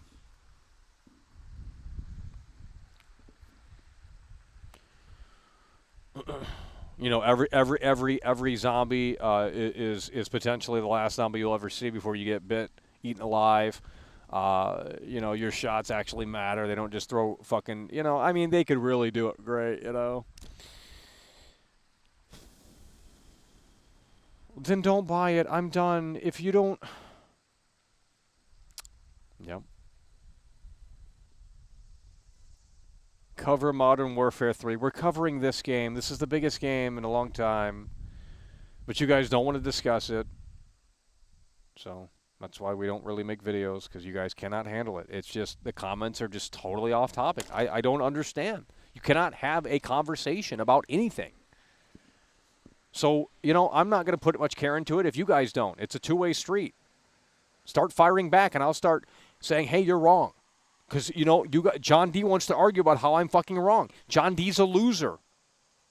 Okay, John D's a loser. How am I wrong when I looked at the gameplay and shared my opinion on the gameplay that obviously was real? Oh, the fucking invisible walls. It's just move the goalpost, move the goalpost. Just stick to the curated content and shut your mouth. Because you don't know what you're talking about. Or buy Cyberpunk.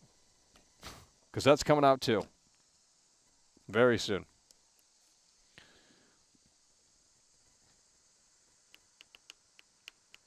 Well, they're bringing. Have you guys seen that they're bringing Tomb Raider to Call of Duty Warzone?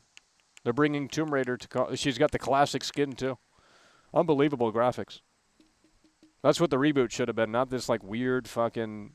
Ugh. Those new Tomb Raider games are slop, just like the new Hitman games. Terrible garbage. How hard is it to just make it work in a way that makes sense? I mean, it doesn't, I don't get it.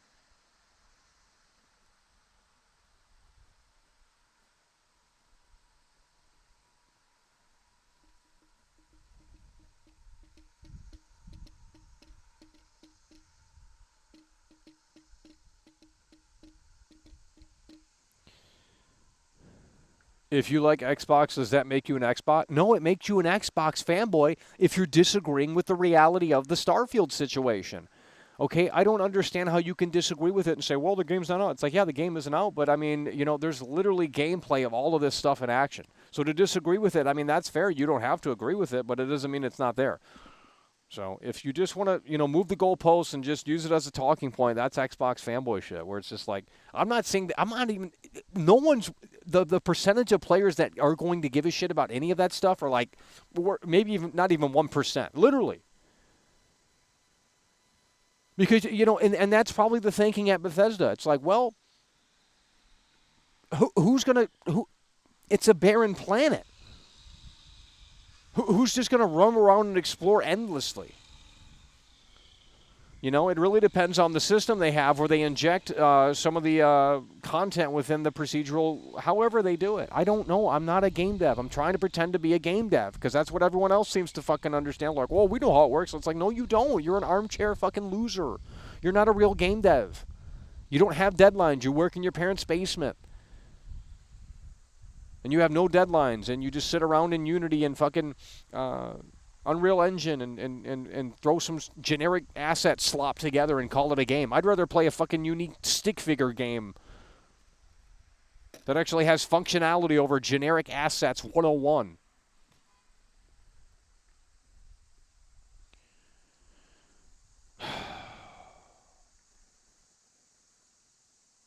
The new Hitman games are trash. Anyone say all that's DRM garbage? If you try and play the new Hitman games offline, they don't even give you like half the content. I mean, it's terrible, and no one cares.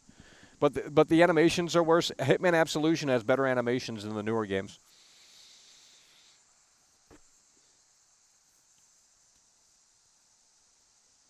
Oh yeah, the new FIFA's coming out. We might have to check that out. When's the new FIFA coming out?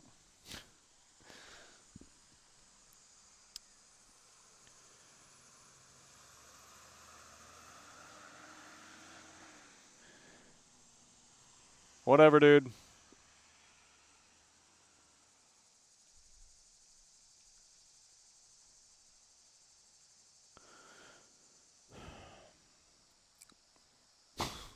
Some of the shit you guys saying here, I don't know what hole you crawled out of, but it's can't be 4Channel. Because they come from lies, by the way. You know what? Shut your bitch ass up. Okay, I'm done. I'm done. I've literally seen the gameplay. What do you want me to do? Show it on the screen? No, I'm not doing that. If you're too lazy to figure it out, then fuck off and just wait.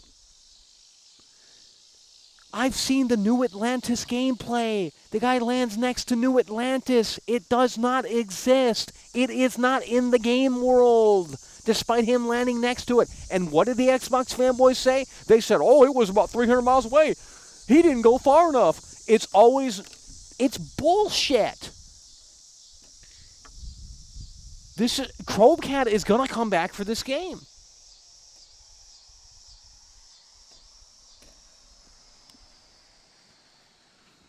Because what they've done is they've put themselves between a rock and a hard place, and they've set it up where it's like 25 years in the making, over 1,000 planets, all for you to explore, unparalleled freedom. There's so much. They've already delayed the game, too. And there's a whole video right there on the shortcomings of it. And the NPCs apparently are downgraded. We know you can't remove clothing unless that's a bug. So that's a downgrade as well. I mean, it's a watered down story game, and they've always been like that. But but I like that Chad was saying, and I think there's some truth to it. I think after Morrowind, I think they just kept watering it down. The game's become dumber for the normies. And it's less about functionality and less about features, and it's more so about like, well, this looks cool and pretty, and we got a story here, and we're telling it, and you can't really pivot too much from it, because if you do, and it's like, hey, joining a faction is an RPG, and it's like, what? That's the RPG? You just join sides with other gangs? That's the RPG with other factions? And then, I don't know. What is an RPG? Maybe I don't know what an RPG is. It's a role-playing game. I want to play the role as the character that I create. And in some cases, yes, it's like if you pick the fucking big bad strong guy in Fallout, you can be the big bad strong guy. But is that enough? I want to be able to get a job in these games. I want to be able to buy a house in these games. I want full, complete, and total immersion. I don't want to have this half-assed, watered-down shit. I'm done with it. I want to live the fantasy life in this game. That's what I want to do. That's why I buy these games. How do they not understand that? Give me the fantasy life. Let me live it in this game. It's not hard. It's really not hard. People are looking for escapism. And they want to get real in-depth with it. You should be able to have romance options. You should be able to get married.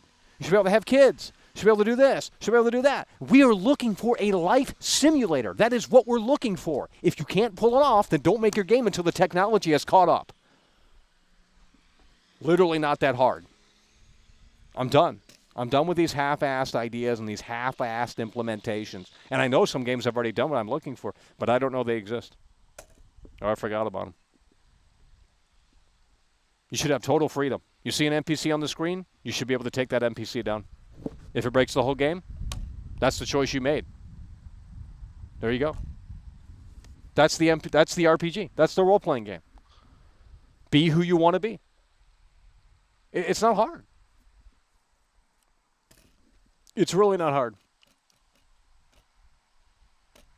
You can't lie and say you're not. That's not what you want either. That's what you want. That's what everyone wants, but we can never fully reach it. With these games, it's always something that gets in the way. It's just like the perfect zombie game doesn't exist.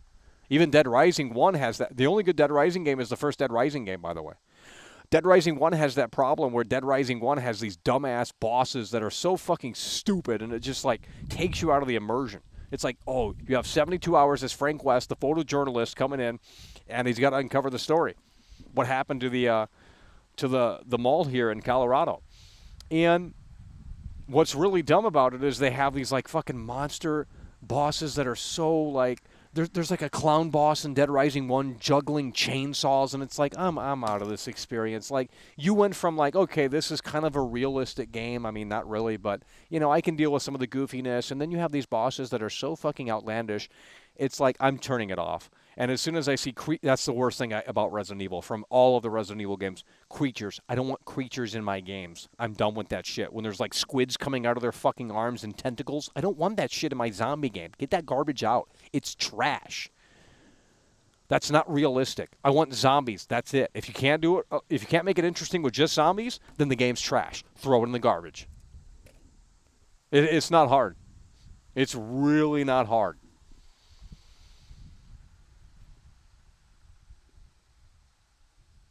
So I remember hearing about a game, yeah. So it's just one of those things. I don't know.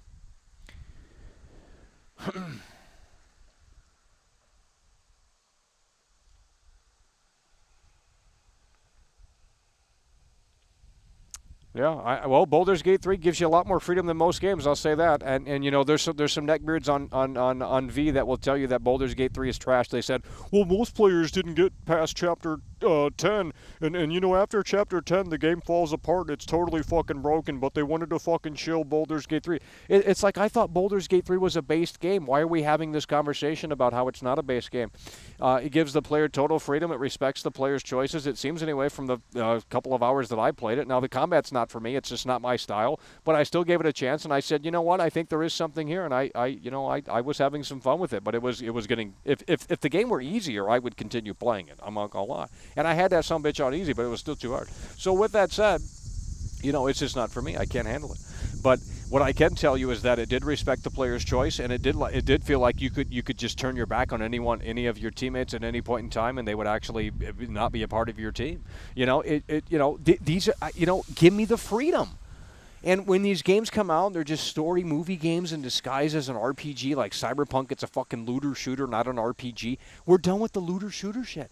We want RPGs, homie. Shit. How hard is that to understand?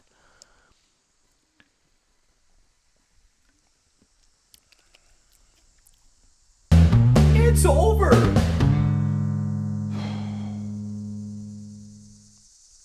Leon Reaper super chatted £5. If Starfield turns out to be great, I hope you will go on your knees for Todd Howard and bless his mighty rod of power metal. Gaming died in 1995. Oh, man.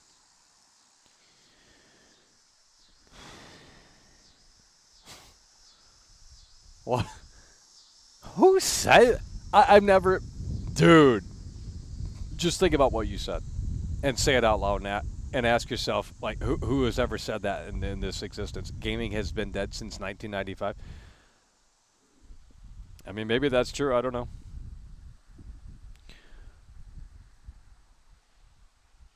There's a lot more systems at play. Not really. You just scale the project back. If it's too hard to implement all these NPCs, then you don't put a city in your game. Not hard. Put it on a fucking farm. You know, where there's like 4 main characters and that's it. That's it. And you have total freedom. Not hard. You just live on a farm. Milk the cows, and the truck eventually comes and picks up the milk. I mean... You know, I mean, it's just, you know, I don't know what you do on a farm, but you start the tractor up, and you know, there's the RPG there. I'll tell you. You're not understanding. You're not understanding. I'm done with these ambitious ideas. I'm not listening to it. If you guys were on my creative team, I wouldn't have you long on my team because you guys have these ambitious ideas. You're trying to make these crazy games come to fruition. You got to start very small. You got to start very small. You got to start with 2 dots, and if you can't make that an RPG, then don't make it at all. It's as simple as that. Literally 2 dots on the screen. Try and build a story from that. If you can't do it, then don't worry about the rest of it. Really, it's really that simple.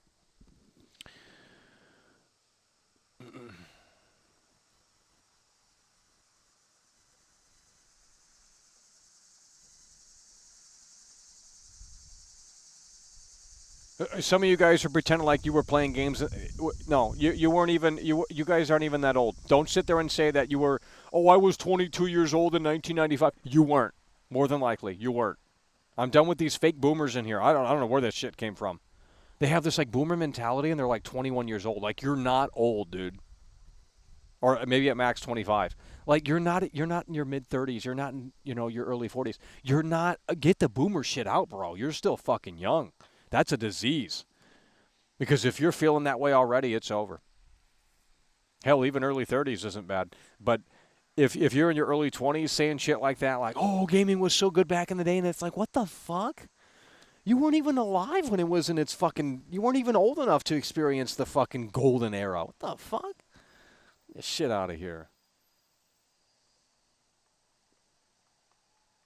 Well, it's a bunch of poppycock is what it is. It's a bunch of fucking poppycock.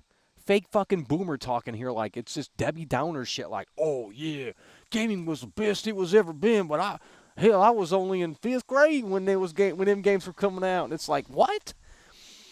Did you even understand what you were playing? How could you fucking... I'm done. Done with that shit. Yeah, and here we go. Oh, I'm 45, Michael. Well, then you would agree. You would agree. How do you play these games and not under? How do you play these games and you say they're fun and I say we're doing so much busy work in these games. We're working in these games. They're having us slaving in these games. I mean, we're literally doing nothing but chores in these games. It's just busy tasks. Shit is anti-fun. Eliminate red dots that move on the screen? Wow, we've really evolved that far since fucking Pac-Man, bro. Jeez, round of applause to the dev team. Eliminate red dots that move on the screen? Well, first of all, give me a reason to give a shit about the red dots. You can't just have random matchups. Oh, we got a boss fight in our game. Why does the boss exist? And why should the player care about the boss fight? If you don't have answers to those questions, then don't incorporate it. There has to be a story. And the characters have to be great. And the immersion has to be there. It's not hard. You know, these people come right out of video game school. They think they know how to develop a game. They have no experience. And it's like, these are the games that you get. They're palatable. They're templates, essentially. And it's the saddest it's ever been. You're roaming around doing nothing. Dude, I want to play a game. There was this mission in Mafia 2 where you were literally, like, working. And you were moving boxes and putting them on the truck. I would literally play that mini game if it were available to continue over and over and over again. You know, in Bully, you can mow lawns and shovel snow, but only when you get in trouble and in detention. And it's just like, why not have that in the base game? You know what I mean? It's ridiculous. Like, just if you're gonna disguise these busy tasks, these busy work fucking missions, then just have me do, you know, just jobs in the game. Don't even disguise it. You know what I mean? I'm done with these fetch quests. Go here, do this. Why would I care? I don't care about the characters. I don't care about what I'm doing. I'm out. Make me at least care about the fucking characters, man. Why do you think so many people reacted? Keyword there, reacted. Good or bad, doesn't fucking matter. Why did so many people react to The Last of Us 2? Because they fucking gave a shit about Joel. They cared about that character. That's why that worked. Whether or not you agree or disagree, it doesn't fucking matter. You reacted. And that's all that matters at the end of the day. Because at the end of the day, it showed that you gave a shit about that character. So much so to voice your take on it. And that's how you know it's a great thing. Because imagine how many other people make a video game and they write these characters and they're passionate about it and they put their game out and 5 people buy it and it dies. That's sad. It's just because no one cares. You know? It's not hard. This isn't bait. This is me telling you the reality of it. What Neil Druckmann did was fantastic. And by the way, that game is still more next-gen than, well, more next-gen than Starfield here. It's a PS4 game. That's not me being and I know they're totally different games. It's a linear game. I get that. But, dude, The Last of Us 2 is more next-gen than, I mean, that game came out like 3 years ago at this point. It's an old game. I can't imagine Last of Us Part 3 on PS5 built from the ground, dude. Holy fuck. I mean, the Last of Us remake was basically a reskin of Last of Us 2, and I'm glad they didn't incorporate the crouch mechanic because it would have pulled away from the Last of Us 2 and the improvements that they made to that game. So I'm glad Neil Druckmann said, well, let's just honor the original game, keep it intact for the most part, and with updated visuals and, you know, a little bit better gore here and there. And you know, it's The Last of Us. It sells itself. That's why it was $70. People will pay for quality. It's not hard to figure out why it was $70. It's like they had confidence in their game, and they said, yeah, you know, we think it's worth that. Okay. It's The Last of Us. It's not some fucking, you know, game that you've never heard of. It's an established IP. It's on HBO. Get the fuck out of here. You know? Is Starfield on HBO? No. Will it be? No.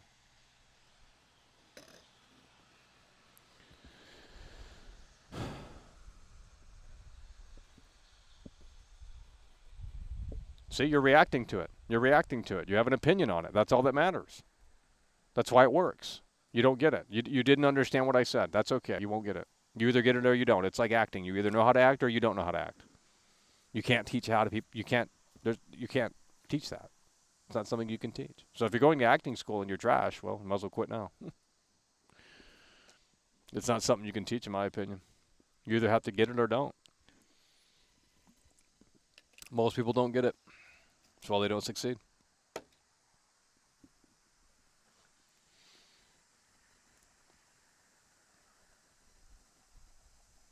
Bethesda hasn't released a good game in 17 years. What's different now? Huh. 17 years ago. How long ago was that? Well, 10 years ago was 2013. We had, so 2013 minus 7. 8, 9, 10, 11, 12, 13. That would be 2006, I believe. So, Oblivion. I would agree. Skyrim was a downgrade from Oblivion, from what I can remember. I can't remember how, but the quests were not memorable in Skyrim, bro. I can't remember one quest in Skyrim, outside of the werewolf shit. The werewolf shit was cool. You can become a werewolf and start fucking eating people and shit. That was cool. But I had to look online how to do that. I didn't know how to do that. But in Oblivion, they had so many cool quests. You had the annoying fan. I think he's back here in this. The painting mission. You go inside the painting, and that was crazy. The Dark Brotherhood, of course. The arena. That was all. I love when the games do the arena thing. Hopefully they have something like this in Starfield here. That's what I'm saying. I mean, if they have, like, see, that's the shit that needs to be in. Just give me more of the same. Fuck. You know what I mean? Give me like this, like in a city like Neon, where it's just like cyberpunk shit. Like they can have this like underground fight club thing, or like some fucking. Like what are we doing? God. Sometimes I just think they make games to piss off gamers. Like it's just. Or they just don't understand what gamers want. Like, dude, like I am a consumer. I'm going to help you as someone who's a creator. Because, you know, if you're not a consumer and you're busy creating, you're not consuming. It's not hard.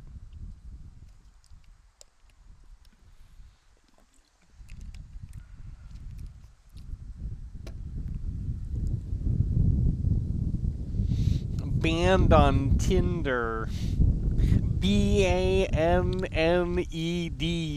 banned on Tinder. Morrowind is a real game, but also a product of its time. Well, we might have to give Morrowind a shot.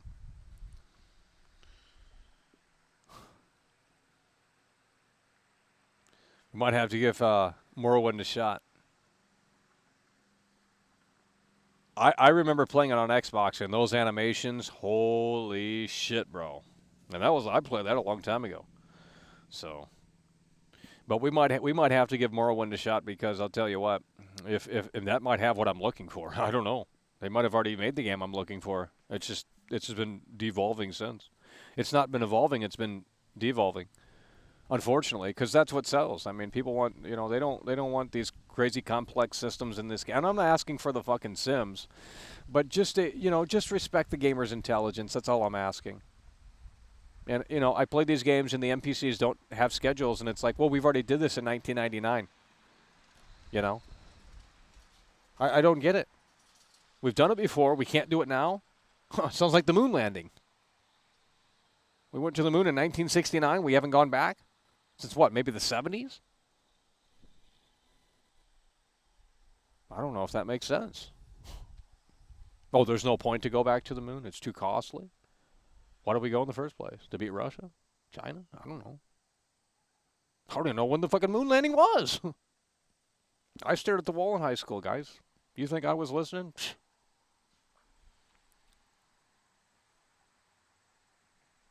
I mean, what did we do? We just went to the moon and put the flag on the moon and said that's it? What was the point? To flex? That seems like a total waste. And the president apparently called the astronauts on space? Yeah, I ain't buying that. Now that seems more far-fetched than anything. He called the astronauts in space? How many miles is the moon from here? How many miles is the moon? I'm not even joking. How many miles is is Earth's moon from Earth? Oh, that's not even that far. Never mind. 238. I can't even read numbers. 238,000. I literally don't know how to read anymore.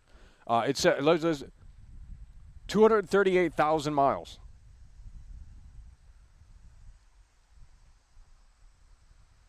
Okay.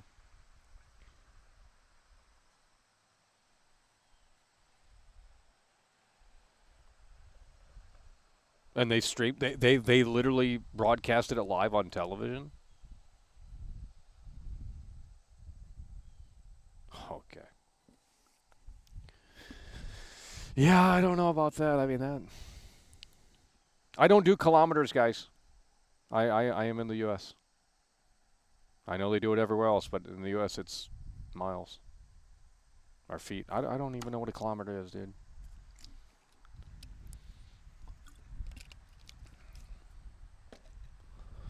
Why would I need to know what a kilometer is? This guy needs to sleep. Why don't you just go consume? Go back to 4 Channel or something. Jeez. I mean, I was willing to discuss the game today, but you guys couldn't do it. So, I'm not just gonna sit out here and repeat the whole thing for 3 hours straight. You know, I've extended the show too, and you guys can't handle it because the Xbox fanboys are mad. They had to exit. I don't know what to tell them. You know, I don't know what to tell them. They shouldn't even be watching any Starfield-related content. They should have. They apparently love the game so much they should have went media blackout and said, "Well, we're just going to launch the game when it's done, when it's available." How hard is that to But they can't help themselves. The real Starfield fans have gone. They're not reading any leaks. They're not even on the internet looking it up. I'm not even trolling. Like deadass. They want to get fully immersed, and they don't want anyone else. They don't give it. They literally just do not give a shit what anyone else says about the game. The people that are arguing about this are fake Starfield fans. And that goes for the pro Starfield fans as well. It's like, well, you need to tune into my review because I have the truth on how this planet system works, and you're going to see right here on my review in 2 days. Here's the link. No, we're not going to go see your dumb review. It's going to be 40 minutes long babble That's all it is. 40 minutes long babble. It's like, hey, you're going to talk about the game for 40 minutes. I just want to know if it's good. Like, I don't want to sit through a 40-minute video, especially when there's no chapters in the video. It's like, I'm not watching that for 40 minutes. I am a boomer. Respect my time. Fuck. Like, there needs to be a channel where it's just like, we have 1-minute reviews. Maybe that's a thing already. I'm assuming it is, but just respect the fucking viewer's time. I don't make long-form content outside of streams because long-form content is for losers. If I can't say what I have to say in less than 1 minute, then I don't care.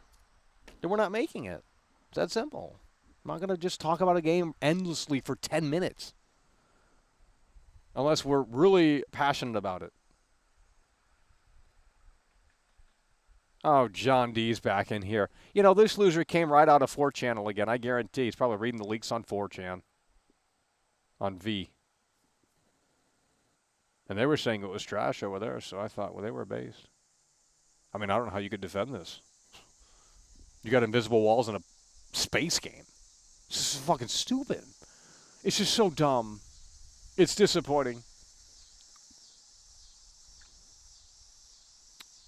Yeah, so. Hello? Starfield dev here, talk to me. All right, call in. Hey, we're gonna get a Starfield dev on the air. Here we go. Works at Bethesda Game Studios. Let's go. I'll open up the lines just for you. 818-824-4937. Let's go. Maybe I'll learn to appreciate it more if you tell me how the system works. Tell me how the planets are made and why they went with that decision. We got a Starfield dev on the line here. Here we go. 818-824-4937.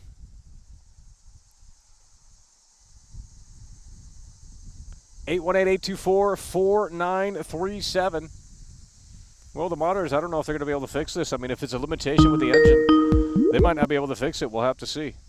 But modders, they are pretty, they do crazy stuff. Hello, you're on the air.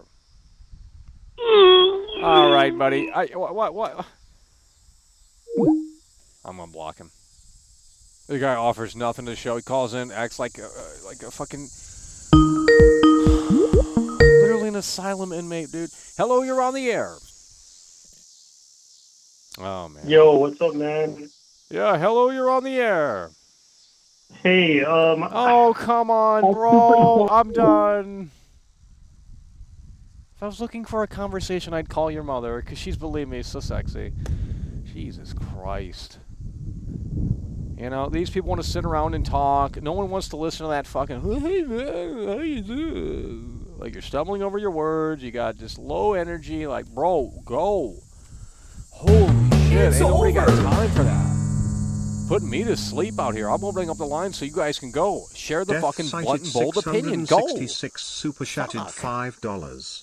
I think Snoozefield needs another 25 years in the oven, so saddest it's ever been and always will be. People wrestling, Chinese for acquisition. Oh, here we go. It's going to be the same caller calling in. Hello, you're on the air. Hello, you're on the air. Hello, you're on the air. 818-824-4933. People wrestling, Chinese for acquisition. People wrestling, Chinese for Hello, you're on the air. Guys, People bring them wrestling, over Chinese from for fucking... acquisition.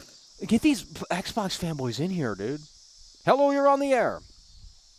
Hey, it's Duncan from the Muffler Shop. Okay, buddy. I'm done. Okay, I'm done with these losers. I'm going to start blocking these numbers. I'm blocking this guy right here.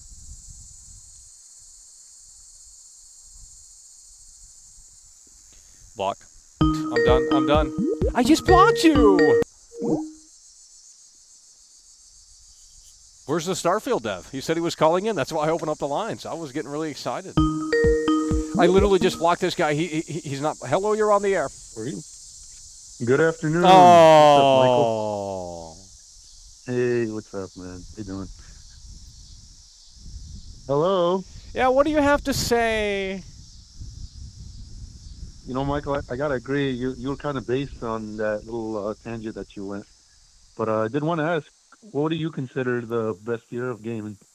Well, certainly not this year. I mean, you're hearing that narrative already that this has been one of the best years since like 1995 or some shit. I'm not even trolling.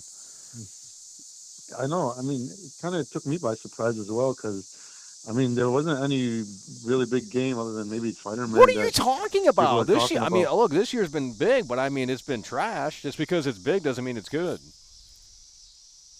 Yeah, I mean, I got to agree with you on that. Nothing really popped my eye this year. Yeah. I mean, AC Mirage kind of looks like shit. I can't wait to play that. Loot I can't boxes wait to now. play Ask Creed Marriage, bro. I'm going to tell you what, bro. We're going to see if Ubisoft has really returned to form in a way that makes sense. I'm really looking forward to that one. Yeah, I heard something about they're having like some loot boxes and I some can't. DLC and all this stuff. You know what? Just I mean, yeah, I'll pay for the DLC to skip time. I don't want to do those busy work chores in the game. You know, I want the cool outfits. I want the cool shit. You know, cool gear. Time saver DLC, Yeah. absolutely. Sign me up. Yeah, I mean, Michael, you kind of name dropped Mafia 2 there, and I kind of have to agree with you on Oh that. man, I was thinking about. I lost my copy of Mafia 3, and I was thinking about, you know what? I'm about to get another copy. It's just a great game because without the day one patch, it's really fantastic. I mean, quite frankly, the setting is amazing. Late 1960s, and you got the soundtrack. I'm not gonna lie, the soundtrack is badass in that game, and you got the fucking muscle cars, like, oh shit. And you got the storyline's kind of interesting. You're kind of going against the mafia now, because he shoots Lincoln Clay's mother or friend or so. I don't fucking know. But then it kicks in with the fucking that 60s music, and it's like, and the way the story's told too, it's like through a documentary. Like, it's really well done. But is it the W word? Well, it might be. Yeah. I mean, the game is pretty grindy at times, but it doesn't. At this point, I woke up and I've realized that every other game has been grindy, so I might appreciate the grind now. I mean, in all of these games, you just do the same thing over and over and over again. I mean, name one game that isn't grindy. I mean, you're just doing so much busy work and tasks in these games. It's like I'd rather be in an assembly line putting the cheese sandwich together. You know what I mean? Yeah. Yeah, I mean, Michael, I did watch one of your older videos. I don't know if you remember it, what it was, that Mafia 4 video. Oh, man. And I gotta say, it was pretty well done. Mafia 4? Like that's a deep cut. It was one of your old videos. Yeah. Your old videos, I don't know if you remember that. Yeah, I remember. It was pretty well made. Oh, you did? Okay. Yeah, before you guys came over and ruined the whole channel. Oops.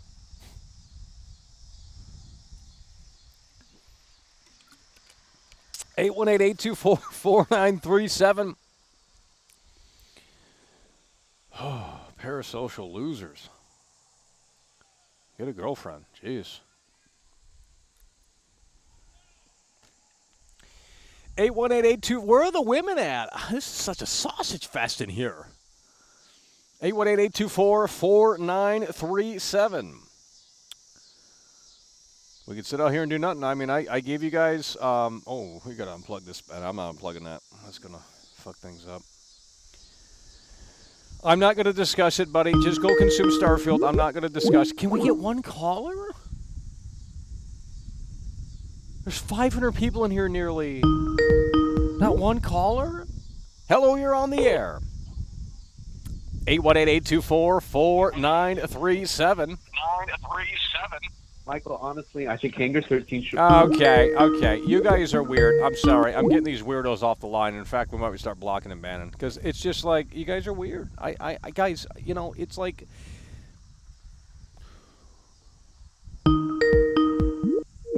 That guy's a hacker. I can't block him because he's a hacker.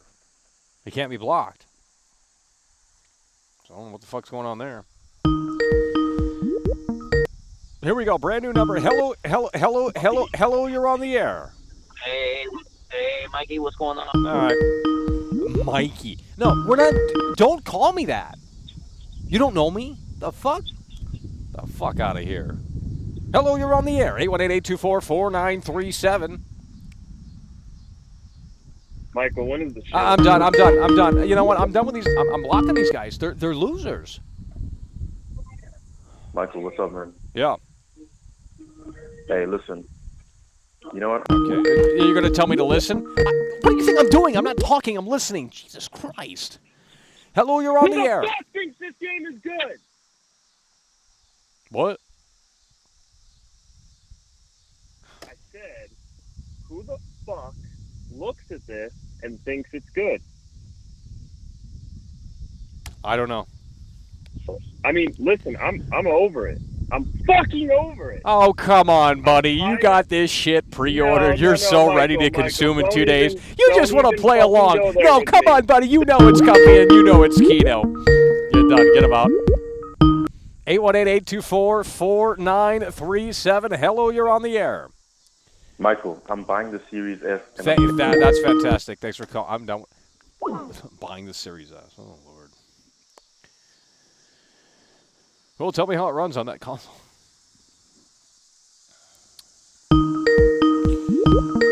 Come on, guys. Hello, you're on the air. 818-824-4937. I'm going to block you, buddy. Okay, I'm done. I'm done.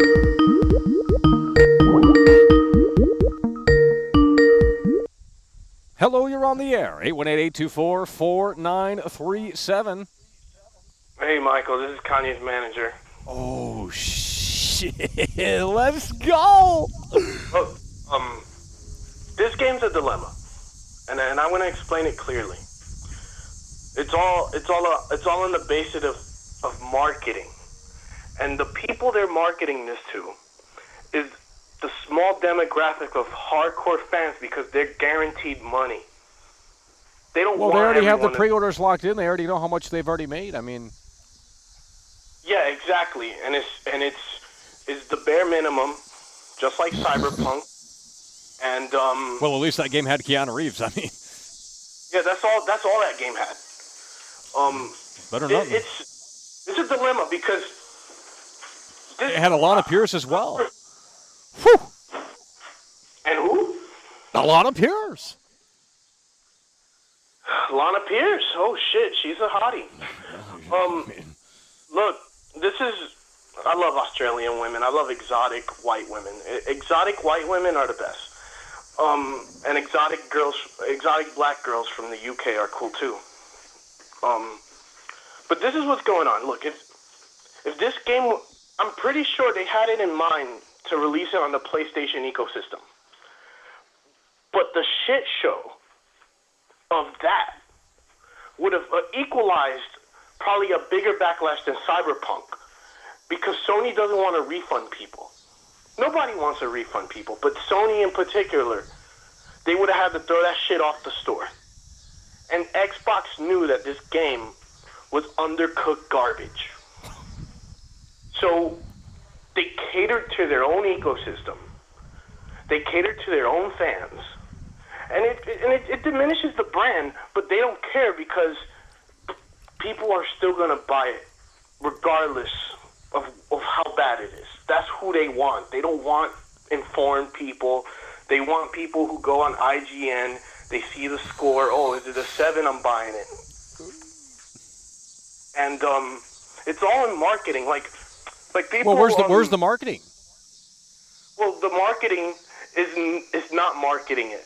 I mean, if you go, let me double check. If you go to the Xbox website right now, it's literally not even on the front page, unless you scroll halfway down. Literally under the waves is the front page. Big. That is insane. That's the goal. They already made the marketing. They got the money. They saw the pre-order numbers. They suckered in their own base. So. Well, their base was starving. I mean, they put any food out on the buffet, they're going to flock to it like zombies. Kanye, he got a lot of shit for patching his album. He was one of the first people to patch an album like a video game, and people didn't like that. They was like, "Hey, why are you changing it? Why are you making these changes after the album was done?" Because creatively, he has the right to make those changes if he feels if it's going to make it better. The album was done. So people complain that he added more. And people misunderstand that. Like George Lucas did that too. Like people were complaining about George Lucas like, "Oh, why are you making all these changes? Why are you making all the changes to the classic films we used to love?" Regardless if you agree or disagree with why he did it in terms of aesthetics or as cinema, then I could understand that. But at least his heart was to make the films better. That's George Lucas's intent, was to make the films look better, make it HD, make it 4K. So what if they added that alien who sings at the cantina and they got the big red lips? So what? It's a kid's movie. He wants to make money. He wants to sell those action figures, and that's how you do it. And people can't admit that.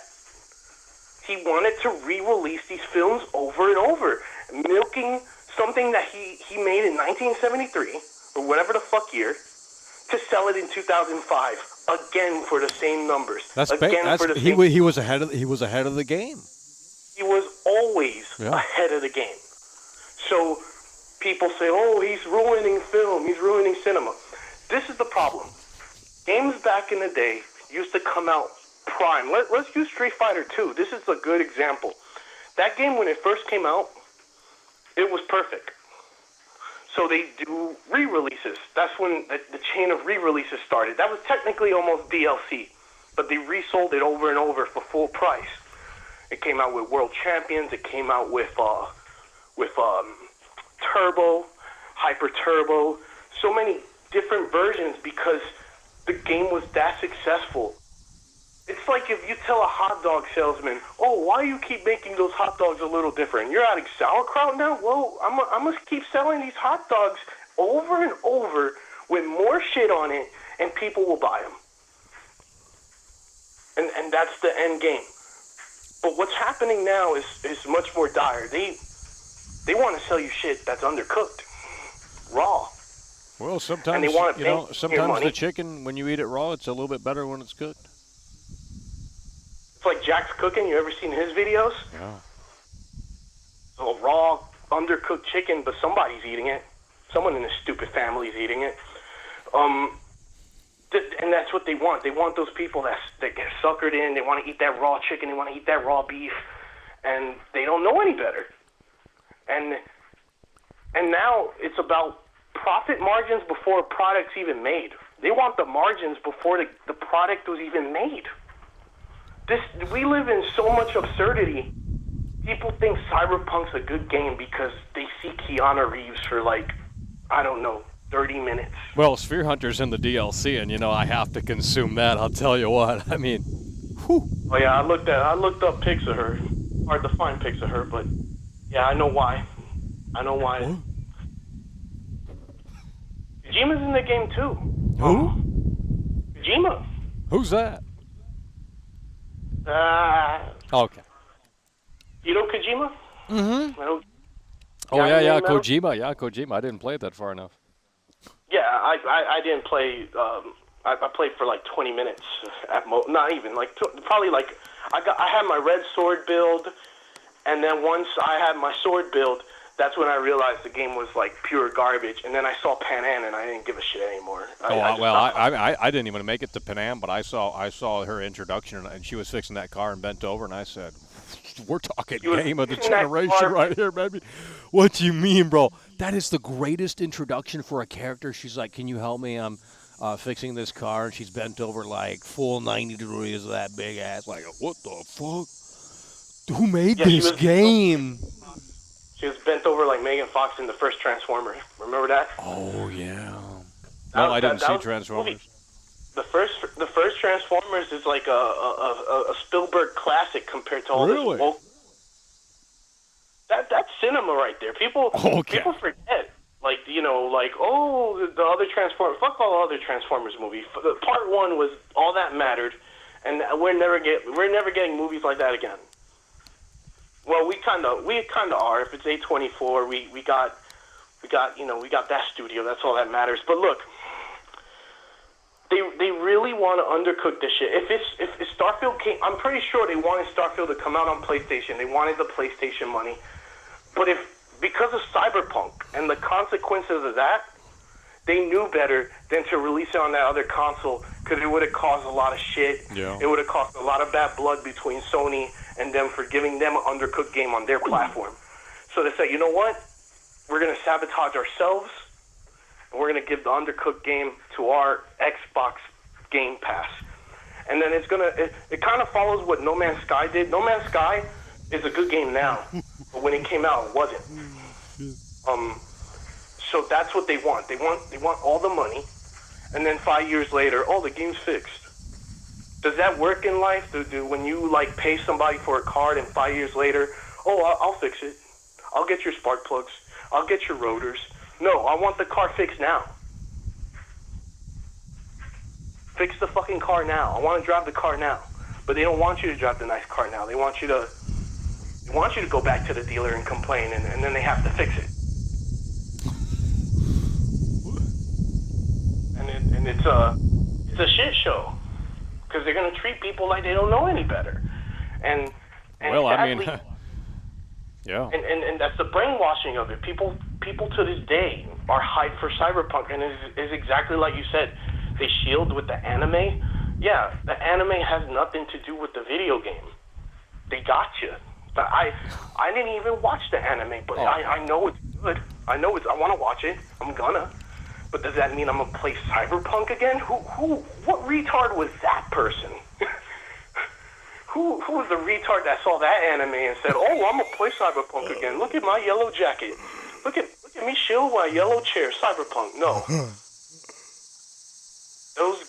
If you ever watched those game devs for Cyberpunk, the lead. Oh man, those aren't developers. Those are. Oh my losers. God, yo, those they like do their little podcast. Yeah, they're too busy streaming the game instead of working on it. They don't know how to fix shit.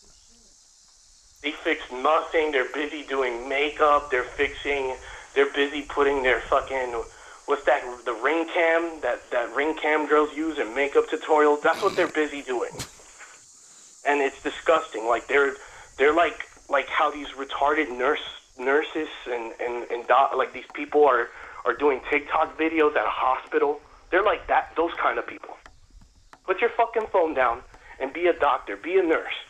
What are you doing TikToks at a hospital for? What are you doing TikToks at the workplace? It's disgusting. Yeah. And trust me, man, they know better. They're gonna cater to the fans. And it's kind of like Star Wars when remember Reylo?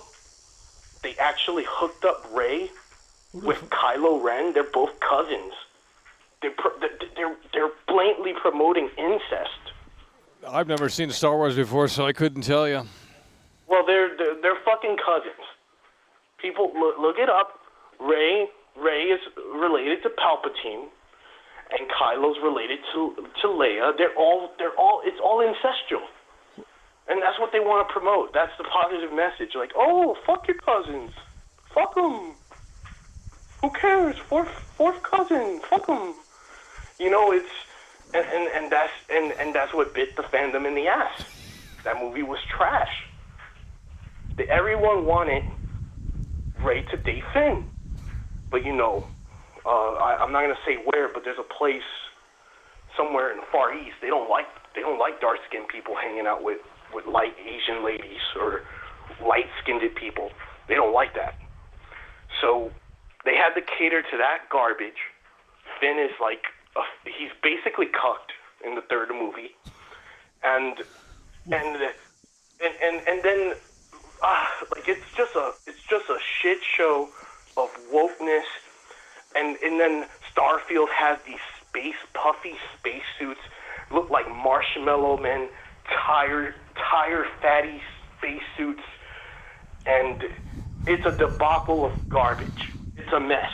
It's a pure mess. But Xbox knew what they were doing. They knew if they released it on Game Pass, it would get a slap on the wrist, because if they release that game at full price, they'll never hear the end of it. Which they still are, because people are stupid enough to buy it at full price. There's still people out there that's like, oh, I'm gonna get it. I'm gonna be like Madden. I'm gonna get my game every year. You know, I'm gonna be like Call of Duty. Buy that Call of Duty Modern Warfare. Buy that NBA 2K. Buy those soccer games. Feel deprived of your fucking soul, because you're gonna get nothing. While the real gamers are on Switch playing dope cheap games like, I don't know, WrestleQuest or something. It's just, they need to stop. They need to stop. I'm gonna do my Michael impression, all right? Yeah. These game devs, they need to stop, okay? Just stop. Don't buy these games. And, don't do it, all right, Sony fanboys. Don't let the Xbox fanboys do their thing, okay? How's that sound? Well, it was an impression. I tried. So, look, Michael, when Starfield, this is gonna be awesome when you play this shit. I'm gonna watch it. Are you gonna be allowed to play that on early access, right? Yeah. Okay. And that's another thing. They're talking about early access. You know what they're gonna do to this early access crap? They're gonna extend it longer. In the future, you're gonna see 6 months in. Oh yeah. people Oh have yeah. access. Oh, because 6 people. months in. Oh yeah, I got because people will 6 pay. months in. I'm an elitist. I live in the suburbs. My grass is always cut, and it's a Mexican doing it. You know, that's who they want. They want these people who live in the suburbs, yuppies who had that always say PC Master Race first, and they never played. They've never done a ghetto thing in their life except do drugs. It's a bunch of elitists. Imagine bragging that you got a game in early access for 6 months. You're a fucking loser. Early access games is a scam. What, you played a week earlier? You want some candles? You want a fucking birthday hat? You want a back massage? What is this bullshit? Be a real man. Steal that game from Walmart. Work at Walmart. Steal the game 7 months in. That's early access. Okay. Michael, you keep doing the good deeds. Do it, and you're gonna be right again. All the Xbox fanboys are gonna come in, and this culture shit. Like, all these systems are kind of trash. Like, not like, the Steam Deck is good. That's all everybody really needs, to be honest. But there's always fandom, there's always people. And I have a Nintendo Switch because it's portable. I got tricked into buying Zelda for $70. But you know what? It's whatever. They got me there one time. $10, $70 game. Boo-hoo. But never again. Never again. I'm never buying a $70 game. Stick to your $60 or $50 games. And and realize that this undercooked garbage is the plan. They want people to not know what games used to feel like. Day one, no patches. You put the disc in. You play Devil May Cry, Part 1. Don't talk about Devil May Cry 2. Unless you're playing it on PC and you do some stuff to it. But, they don't want that feeling anymore. And they don't want cel-shaded graphics. They want to brainwash you to, look at the pores on Panam's face. Look at how she winks and they got crinkles in her eyes. I don't give a fuck about that shit. I want to play Jet Grind Radio. I want to play Beautiful Joe 3. Give me the old shit. Not all the time, but give me that old shit. We need that old shit. Because they know cel-shading games are based. And they don't want people to artistic liberties and colorful things. It's like, no, we want gravel, we want tar, we want realistic tar. No one gives a shit about that shit. Moving the wheels, Michael. Take care. Holy shit. Hello? Michael, I know it's a dog shit game, but I'm still going to buy it. That's not what I said. When did I say it was a dog shit game? Just because one aspect is a total disaster doesn't mean the other aspect is a total disaster.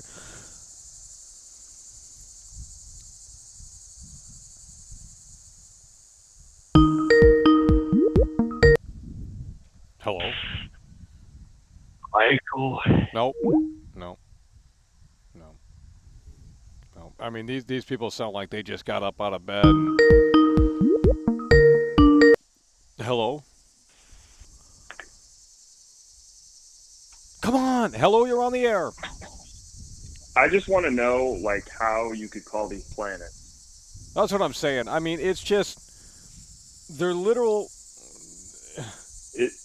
It ain't a planet. Yeah, I mean, hold on. Let's look up the definition of what a planet is, right? Because to tell me that I have the ability to explore 1,000 planets is like borderline false. That's false advertisement to me. Because what about it is a planet? Because you made it look like a planet, and therefore it's a planet. Except when I touch down and I want to travel 10 or 15 minutes in one fucking direction, I can't do it. I can't believe it, dude. I can't believe people aren't freaking out about it. Like, I mean, they are, but like, dude, I mean, not in here. Don't tell me. Don't fucking tell me that I have the ability. I have unparalleled freedom, and I have the ability to explore planets. When 10 or 15 minutes in, you're going to cut me off and tell me to turn the fuck around. That is okay. Like, yeah, and like you were just saying too, it's unbelievable that people are not like. Look, are there going to be good things about the game? Of course, there's going to be some good sides to it. We know Bethesda can deliver on a few aspects, in regards to the games, but like, don't tell me I have unparalleled freedom when I don't. Don't fuck it. This is literally 16 times the detail. That's what this is right here. Here we go. It's Todd Howard delivering yet again. You guys love it. It's the 2K23 version of 16 times the fucking detail. I mean, I'm over it, man. I'm over it. It's just, and like, I thought this was it. I thought for a second, okay, they're gonna deliver. They updated the creation engine. Things are different now. Maybe they're gonna be more capable this time. But they just, nobody can hit that fucking home run, and least of all Bethesda. So move the fucking wheels, Michael. We love you.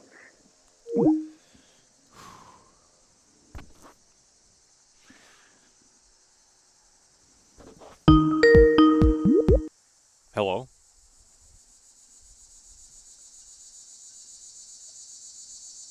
Hello?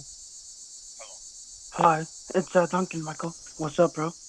Yeah. How are you doing today? Well, we're here. So I just wanted to say I've been kind of agreeing with Stain recently, or not Stain, Troy, but I've been watching the leaks over and over again, and I gotta say, this game is gonna be trash. I'm sorry, Troy, but I don't think this game is going to be good. It's over. He is the biggest This game chill. is going to be trash. It is over. Trash. I'm sorry, Troy, but this is going to be trash. But, Michael, I just want to ask you, tonight, are you going to start your 48 hour tonight?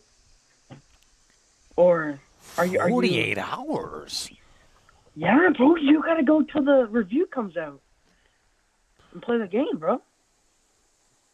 You gotta go all night, all day. What? Till the reviews come out. 48-hour stream? I ain't streaming for 48 hours. They can barely handle 3 hours out here. I mean, we've been live for 4 already. I've been sitting on this bench for 4 hours. 4 hours is crazy for an outside stream. No, but I'm saying I got a full battery too. You did one for the Capcom. Yeah, but it wasn't 48. Was it really? Was it 48 hours? Yes. No. It was 72 hours. No. 3 days. I did not. No, I did not, bro. Yes, you did. Was it really that long? I don't remember. Yes. What did we do? 3 days. What did we do?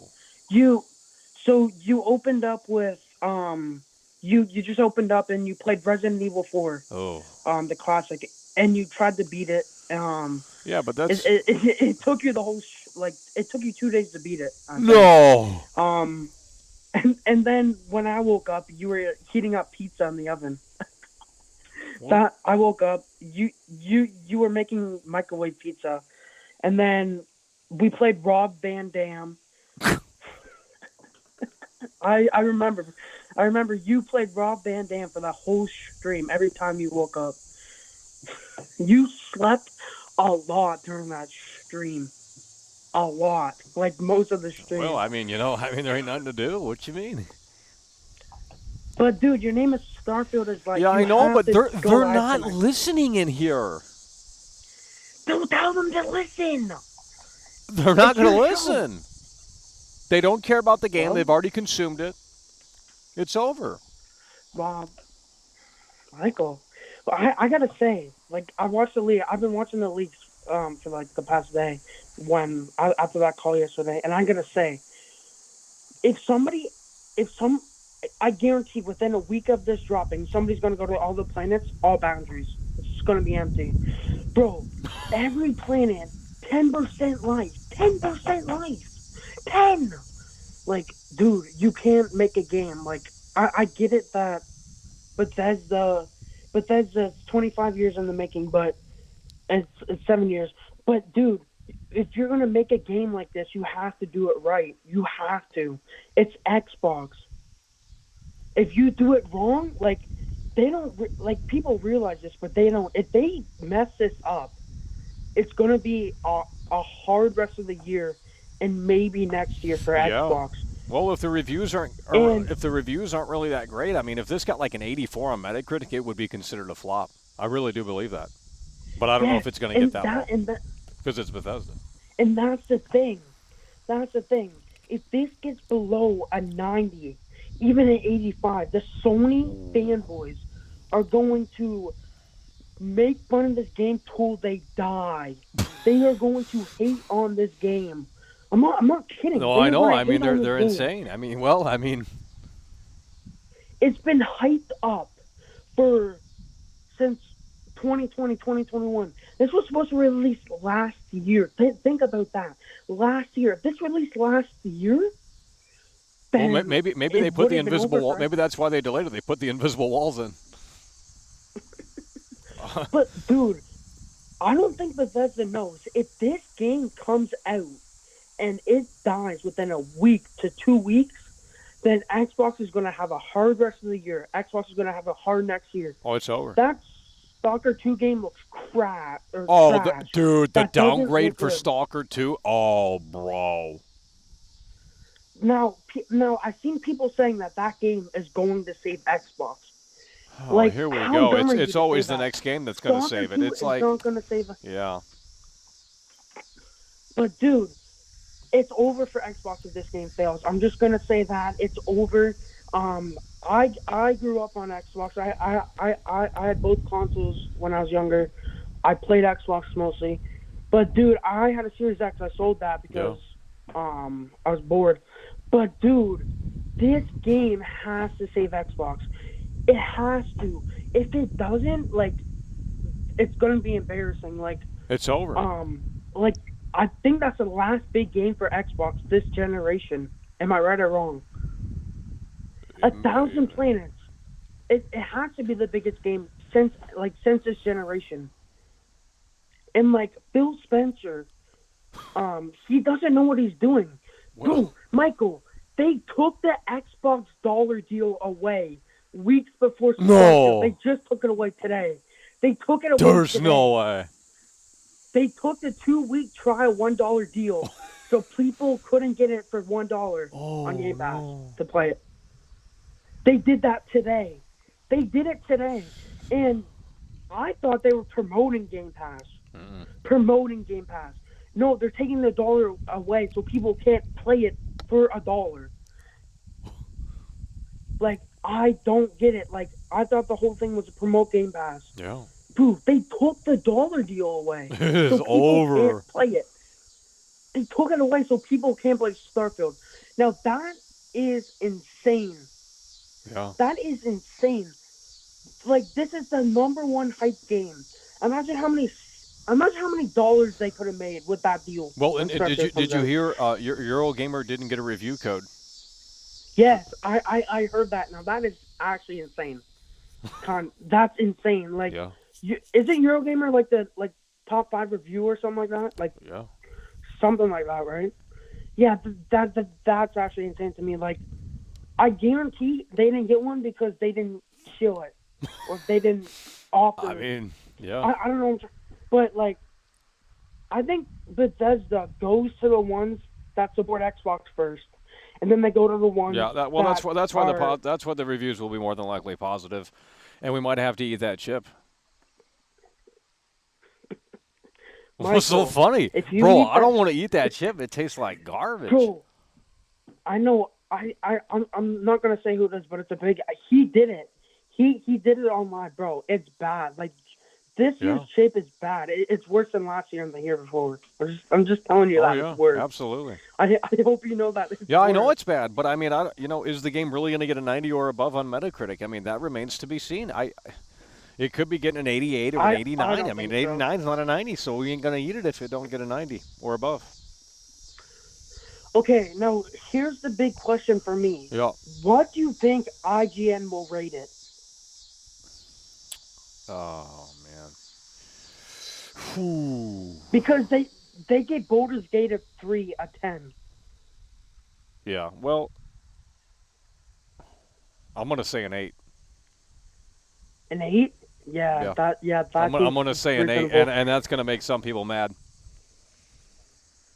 Now, what do you think the not so big reviewers, like not IGN, but what do you think the not so big will give it? Do you think they'll show it or hate it? Well, it depends. I mean, if it's an Xbox website, they're going to give it a 10 out of 10.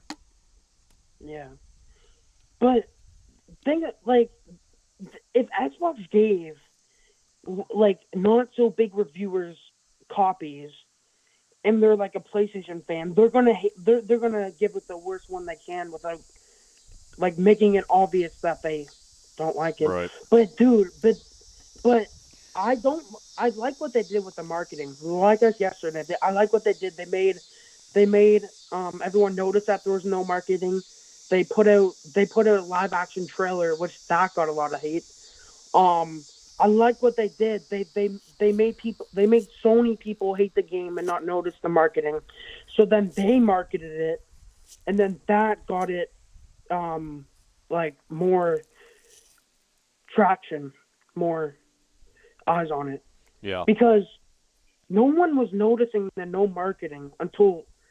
I mean, it's still not being marketed really. I mean, I saw the NASA space thing that they put out today, but you go to the Xbox website, it's not on the front page. They're advertising some stupid indie game. Imagine. Yeah, and on the Xbox, on the Xbox homepage, they're not even marketing That's what I'm saying. This game comes out in 1 week. Well, yeah, for the standard release. Maybe they're waiting for the standard. I think they want to see how it does in terms of the Metacritic score and the reception before they, either, yeah.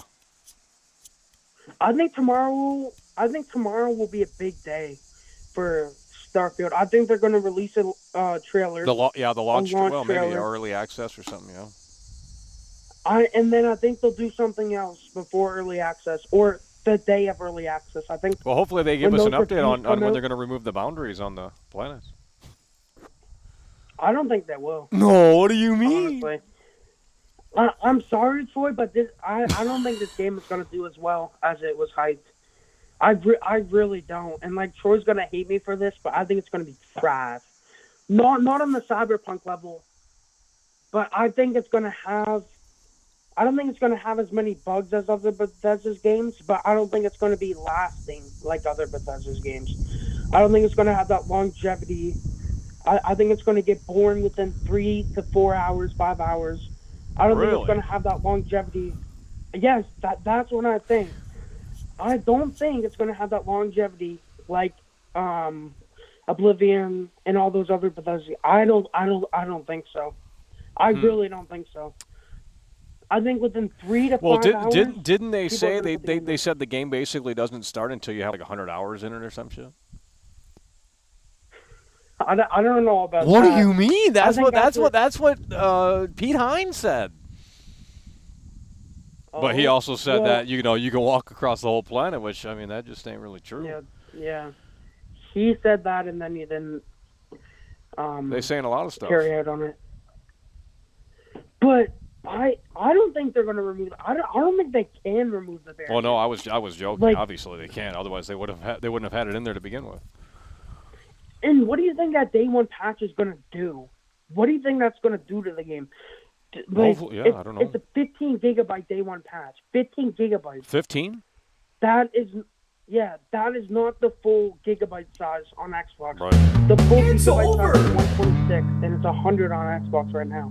that brings it up to 115. So that means there's going I to be steal another popular patch names for like super after the chatted day one, around $5. 10. They can't remove the boundaries. So that is a fundamental so day design one patch, and decision then they're that going to can't patch simply it be either a patched week or out. two later. Removing the boundaries So would break the game. What do you think was in before the day one patch? What do you think made them release that day one patch before day one?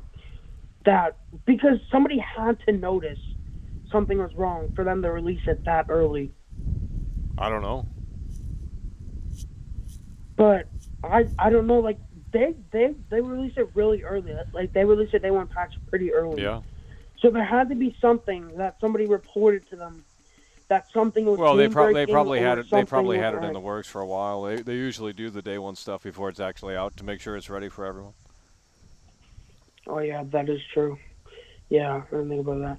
But I don't think this game will do as good as everyone. I don't think it'll do as good as it was hyped up. Like there's like I don't think if it gets a 90, Michael, I'm agreeing with you. I genuinely will be shocked, and I don't want to see you eat the hot chip. So It's terrible. Like, dude, it's terrible. The hot chip's torture. Yeah, I know it is. It's not good. I have seen you do it last year with Senators. Yeah. And that is terrible. Oh, dude, it was bad, bro. And well, then, we're gonna find out here in 2 days. Pizza and yeah, we're gonna find out 2 days. And like, it's crazy that Spider-Man has more hype than Starfield, and everybody knows about it. Well, I heard some rumors about that. And I don't know if it's true. I don't want to say what it is, but if they go down that, if they go, well, I'm not gonna say. I'm a huge. No, what you mean? But if they do that, if they do that, it's gonna be pretty controversial. What, bro? Tell me. Well, I'm not saying. I'm a huge Spider-Man fan. No, I'm not. Please, I'm not potentially spoiling late, bro.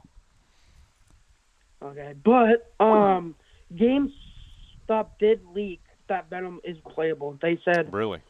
Yeah, I think you'll be able to switch sides and stuff. That's crazy.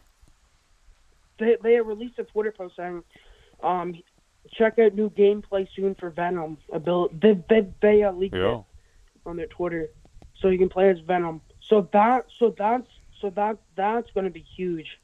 People will like that, and it's nice to see that Insomniac is listening to the fans. Yeah. What? No. What's so funny? Pete Hines said this game doesn't start until you finish the main quest. By the way, what the?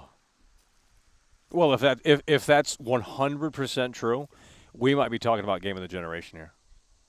If the game doesn't start until listen, if the game doesn't start until you beat it, what does that even mean? Wait, this has never been done before. What does that mean? What the fuck? What?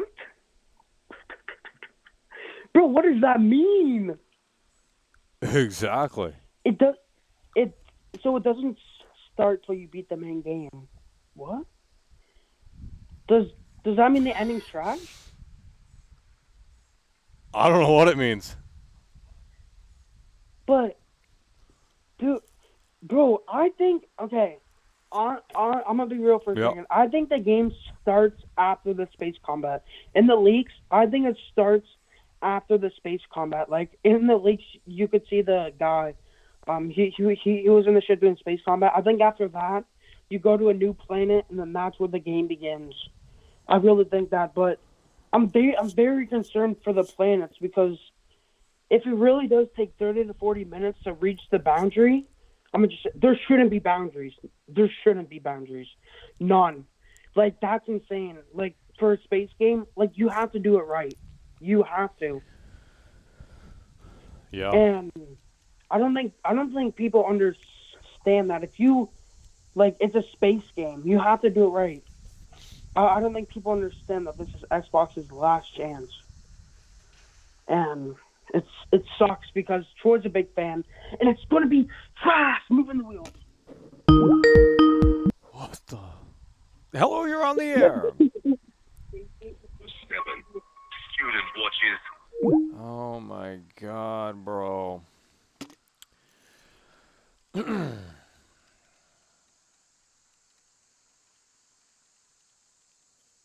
Pete Hines also said you can explore the whole planet. Well, it's actually not true. I mean, it's just not true. I don't know how else to say it. Hello, you're on the air. Yo, Michael, can you hear me, bro? Yeah. It's Nightwing, man. Hey, Yeah. bro, you ready for this midfield, man? I called in just a while ago, bro, and I was already telling you how trash it was going to be. No, what you mean? This was before all the leaks came out and all that. Before we seen any new footage, I was telling you it was trash. We already had bad news, the 1,000 dead empty planets and all that, bro. And now it's just worse, bro. Like, it's horror. Are you ready for that Phil Spencer apology video, bro? Like, what is Xbox going to do? What is Xbox going to do? Like, he was just on, like, Phil Spencer, just in the interview, he was doing he was talking about, oh, sorry, guys, we have big things coming. We have Starfield coming up. And, like, Starfield is this flaps, bro. Like, they're so screwed, bro. Man, this is ridiculous, dude. Like, having boundaries on planets, man? Like, what? It just doesn't make sense. It literally just does not. Like, logically, it's like, why would you look at that and say, well, we can ship that? Like, that makes sense? Like, you're not expecting the player to go 10 minutes in maybe one direction? That literally doesn't make sense. Especially since Todd Howard, I told you he does this with every game. He lies, man. Like, he does. It's the 16 times the detail. Well, I mean, I can't lie. I kind of like it. I mean, you know, it's just. No. You know, it's an annual Todd Howard. You know, you don't get this every. This is a big fucking game. Like, this is a Bethesda mainline title. Like, you got to be talking about this game for quite some time, especially if Pete Hines wasn't lying. You know, I mean, look at that Starfield logo. I am so happy. I'm so happy that Phil Spencer's off Bethesda, so we don't gotta play these trash games. We don't gotta have these trash games on PlayStation or Nintendo, anything like that, bro. Xbox could keep. Well, they might still be playing. They might still be playing this game when Spider-Man comes out. I mean, jeez. It's not the same Bethesda anymore, man. I don't know what's happened. Like, it's just gotten worse since Fallout 76. Yeah. Now this, like, the future of Bethesda is dooming. Not only that, you know, their next games are 10, 50 years out. You know, like, when do you think Fallout 5 is coming out, dude? Like, they got another 40 years. Yeah, that's another decade. Like, come on. So, like, what's the next big game for them, you know? It's just like, Bethesda's dead after that. Xbox is dead. It's just, it's nothing new after that, dude. Like, this is ridiculous. This is unacceptable, having boundaries on planets. This is supposed to be a well, brand and new not only game. that, but let's say this is the city. You land next to the city, not on the city, and you try and go to the city. If you land next to it, it doesn't exist. It's so bad. That, like, what year is this? That's what I'm saying, bro. Wait until the game's actually out in the PlayStation fanboy. I mean, it's gonna be wild, bro. I mean, like, bro, what were they thinking, dude? Like, I guess they just didn't expect the player to go in one direction for a certain amount of time. They thought, oh, the player's never going to do that. It's so boring. They're going to turn around, go back to their ship. But you have a system in here that it's just like, hey, yeah, you went too far. The boundary's reached. What? This is the laziest Bethesda game to date, man. I kid you That's not. what I'm saying. It might not score that well. I mean, I don't. You know, this could be a mixed bag for a lot of people that are used to the traditional map and sort of the. And these same Xbox fanboys, they were complaining about Fallout 4, saying Fallout 4 wasn't good. But, like, in Fallout 4, you could enter cities, you know? Like, the boundary, they had boundaries on the map, but it was way far out. It was from the edge of the map to the edge of the map. Well, that made sense. It's like, well, you knew when you were going to hit the edge of the map. I mean, it wasn't like it was. In Starfield, it's like you don't know when you're hitting the edge of the map. Yeah. You know, and the planet, yeah. Like, Bethesda has gotten worse and worse with every year. First, like, you know, I like Fallout 4, but they complain about Fallout 4. And then Fallout 76, we all know how bad that was. Right. Now you got Starfield coming up. It's just devolving. I don't know what's happening. Yeah, it's going backwards. It actually is. Like, I don't know. Like, Bethesda has definitely lost their touch. Like, I don't know. I guess less was more with the technology back then. Because, like, you know, we had great games, Oblivion and Skyrim. And yeah, there's like still that. handcrafted content. Guys, the whole game is not procedural. There is handcrafted content, and I'm sure that's going to be great. But, you know, again, it's a mixed bag. It's like, well, they tried to do something over here that maybe didn't totally work, but, you know, we also have the greatness right here that we've always come accustomed to. But it's in a different sort of format and package this time around. It's not on one seamless, continuous map. Yeah, And the whole procedurally generated thing, like they honestly, like you can't really use that for games. Like the definition of procedurally generated is having like an AI do it for you, you know, and like by definition, an AI is soulless. So your game is soulless if you're using procedurally generated things. Well, you know? you can just tell when you're on a planet that wasn't handcrafted. It's like you can tell no one fucking put this shit together. They got mountains that look weird and trees that are just like abundantly populated. It's like okay. Yeah, like if you go on No Man's Sky, you can see like you can play Starfield right now. Actually, you just open up No Man's Sky right now. Exactly. You'll see what's going on. It's already out. Yeah, but man, like, are you excited for this new Crocat video, man? Well, I mean, if he's coming back, I think there's enough here. I really do. I mean, he going. Yeah, I mean, it would be interesting to see. I'll tell you that, but we'll see. Bro, he has so much. 11, 11, 22 just to start, bro. That's what I'm saying. He can do the whole thing with Todd Howard saying unparalleled freedom, and then him running into a boundary. You know, you don't even have to talk. Well, you could just start the video where he's like, you know, we got over 1,000 planets all for you to explore, and then it just cuts right to the invisible wall. I mean, holy shit. Or just cut to him standing in the middle of one of those dead empty planets looking around at nothing because there's only 10% population on them. It's retarded. This is ridiculous, man. It doesn't make any sense. It's over. What does Xbox have next to save? Like the filter. Well, they got Forza. I mean, Forza. Yeah, Forza's cool. I can say that's a quality title. Hopefully they can do that right. But it's like it's not much you can really change with the racing game. I mean, like the graphics will get better, I guess. And you can't. Yeah. You have to you have to walk on the land. And I guess they really were thinking this through and thinking, well, you know, we don't have land vehicles. Why would the player continue to go this one direction for this amount of time? And I guess they just thought that no one would do that. Yeah. Because it isn't convenient. They thought, well, no one's going to really, and even if they do, we can just have them spawn back to the ship. Not a big deal. But it's like, well. Oh, bro, and I forgot to mention, they have no gore. These canned reused animations and things like that, dude. Like especially since a game like Dead Island 2 just came out, like gore, like that's one of the highlights of that game, Dead Island 2. Pretty good system. Exactly.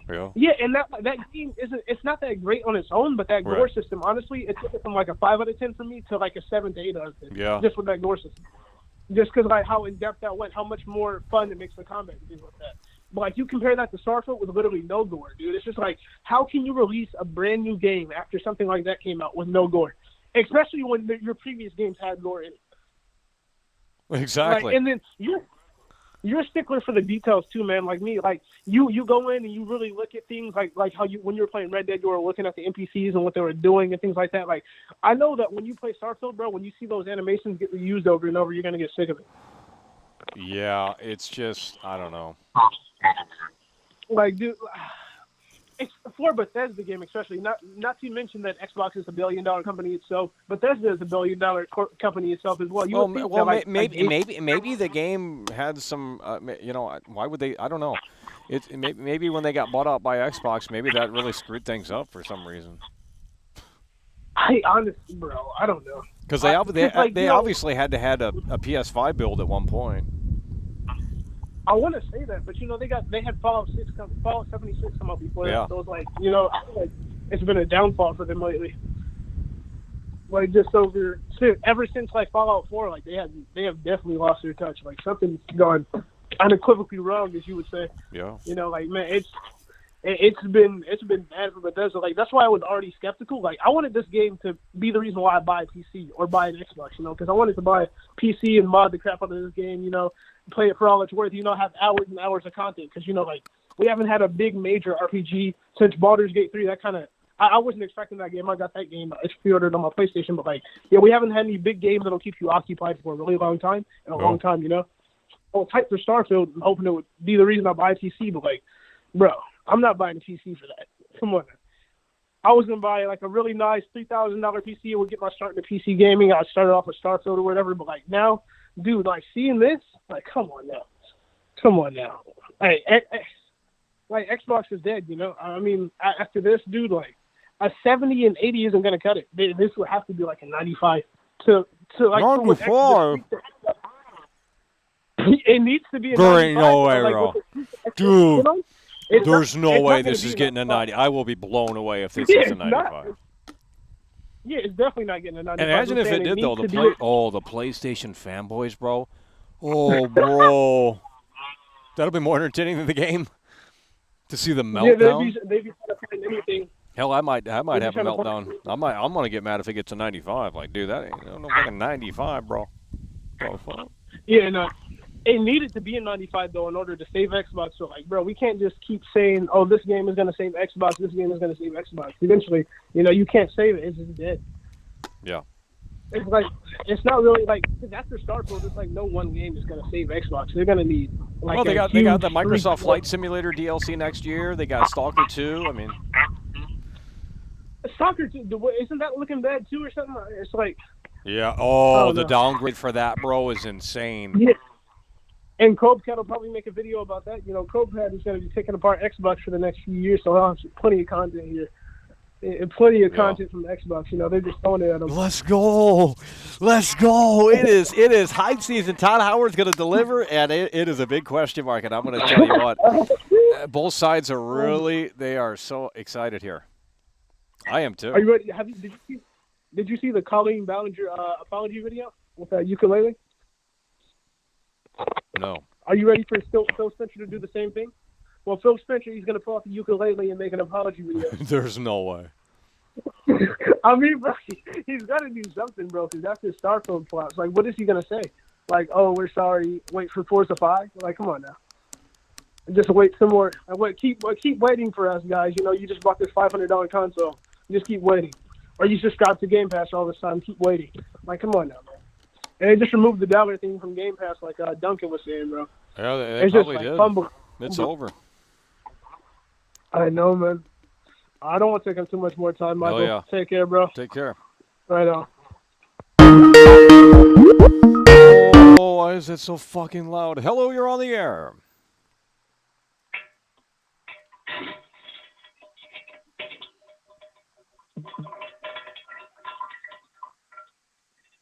Oh my god.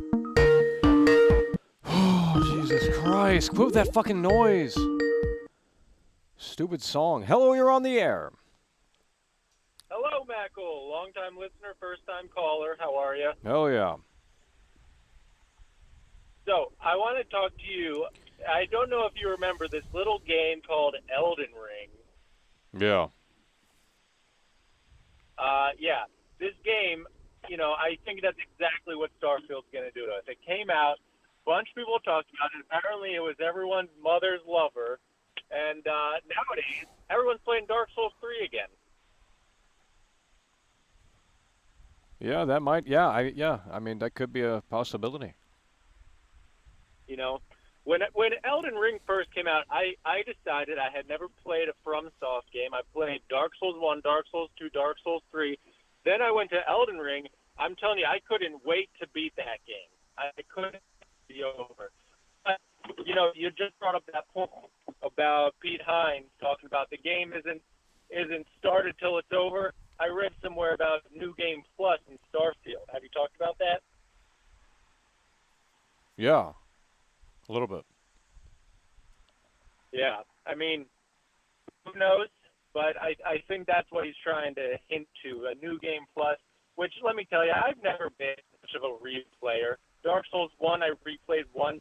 I can't do it, though. I'm not interested. I played the game. I got the idea. You told me the story. Why do I need to spend 1,000 hours min-maxing? I'm not some Coomer. Exactly. Anyway, you know what else I would need to talk to you about? Have you heard about a game called Kerbal Space Program 2? Yeah, a little bit. Oh my gosh. This generation, PS4 and PS5, all of it, we've just been living in a nightmare scenario. Kerbal Space Program 1, literally a game made by one guy over a couple of years. Beautiful, beautiful, beautiful game. He sold the rights. He's a millionaire now, doing his own thing, indie dev. Sold the game to a AA company. They take 10 years to make a sequel, which is really just the game with better graphics. It comes out buggiest shit ever, and everyone's just back to playing the first one. I don't know what it's all about. It has to do with I think it has to do with money laundering. If I'm being totally honest, I think the gaming industry is a victim of money laundering. Probably, what is it? The Italian mob, possibly the Jews. Yeah.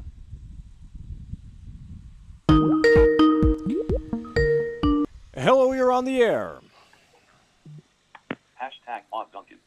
Oh my Hashtag God. Mob Duncan. Holy fuck. Hello, you're on the air. What? Hello. Oh my God. Guys, we're done. I'm not going to sit out here any longer. You guys are just, holy shit. It's so fucking tiring. All right. Gonna be wrapping this up here. You guys can't handle it. Terrible support here today. So hopefully you guys can show up when the time is right. You didn't want to talk about the planet thing. You couldn't handle that conversation. You guys said, well, I'm going to throw the towel in, Michael. The game's trash. Or you wanted to disagree with the leaked gameplay footage. And as such, it's just, well, the saddest it's ever been. So we got full battery, actually, now. 81% battery, folks, so we could stay longer, but there ain't no reason to. You guys can't have the conversation. We told you that the Crocs were starting to show. You couldn't handle it. So she don't love being it so sad. She don't love being it so sad. She don't love it. Well, they don't believe me. They don't want to believe me. There's too many Xbox fanboys in here that get so mad and upset. They get their panties in a bunch. They're like, oh, I got an Xbox just for this game, and you fucking told me it's trash, and you said there's planet boundaries and all this shit. And it's like, well, I didn't make the game, Shit. If I made a game, it wouldn't have been like that. But what do you want me to tell you?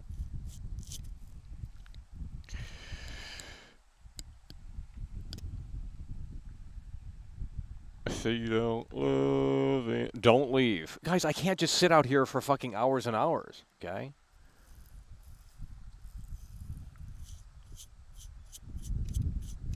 I got nothing else to say. You guys got nothing else to say. You fucking spamming fucking emojis and catchphrases in here like, oh, we can't conversate, It's like, well, you don't care. You don't care about Starfield. I don't know why you would tune in. Starfield time, baby. It comes out in 2 days. Good or bad, I mean, shit, we're there. I don't know what you want me to tell you. The reviews drop before the game does, so there's going to be a lot of craziness on that day because the reviews drop before the game does.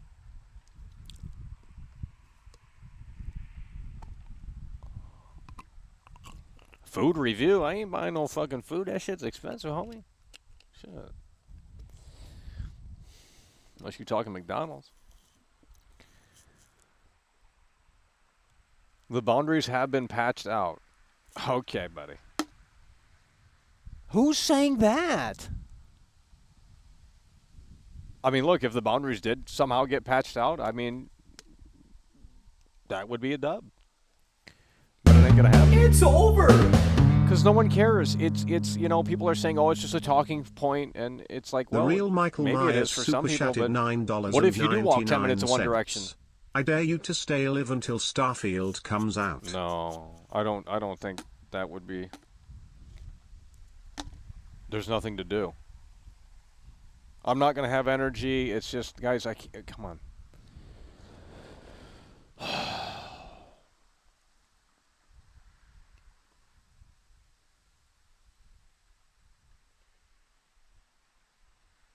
No, we're not doing no 48-hour stream, bro. You're getting crazy. Because when the game comes out, we're playing it. And, you got to stay up for that, too. It's like, come on now. It'll be a fucking 72-hour stream or whatever. Ain't nobody, hell no, bro. Oh, fuck. No, we're not getting food. We're here to talk about Starfield, that's it. It's coming out in 2 days. That's the big thing. If you don't think it's big, I don't know what to tell you. It's Doomerville. Regardless of whether or not it's good or bad, this is pretty fucking big. I already told you guys. Last big game was Fallout 4.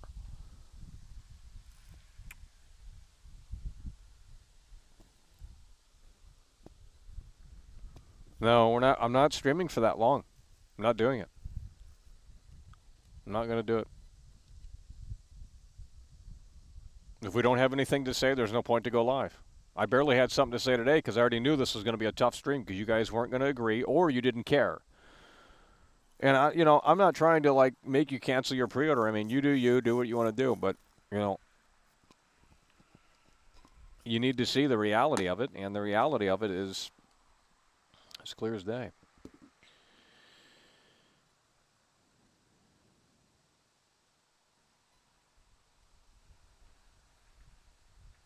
Yeah, we're not doing a 48-hour stream, bro. I ain't got no energy for that. I'm getting crazy. I've already extended it out here to I mean, we've been live for 5 hours out here. I don't usually go live for 5 hours out here.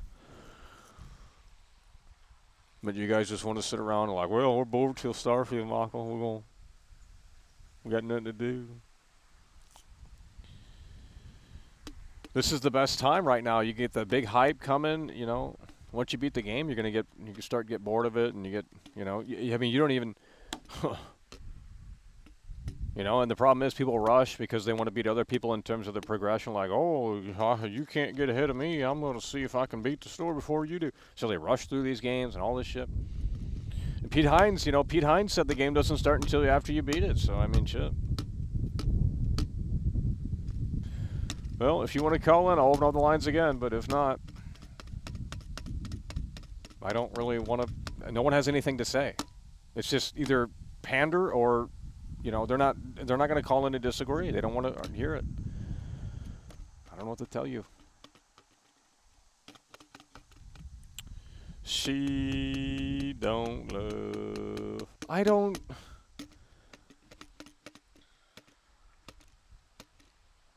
I didn't say the game was going to be trash just because it had invisible walls. That's not what that's not what I'm saying here. I'm saying maybe that part of the game isn't as good.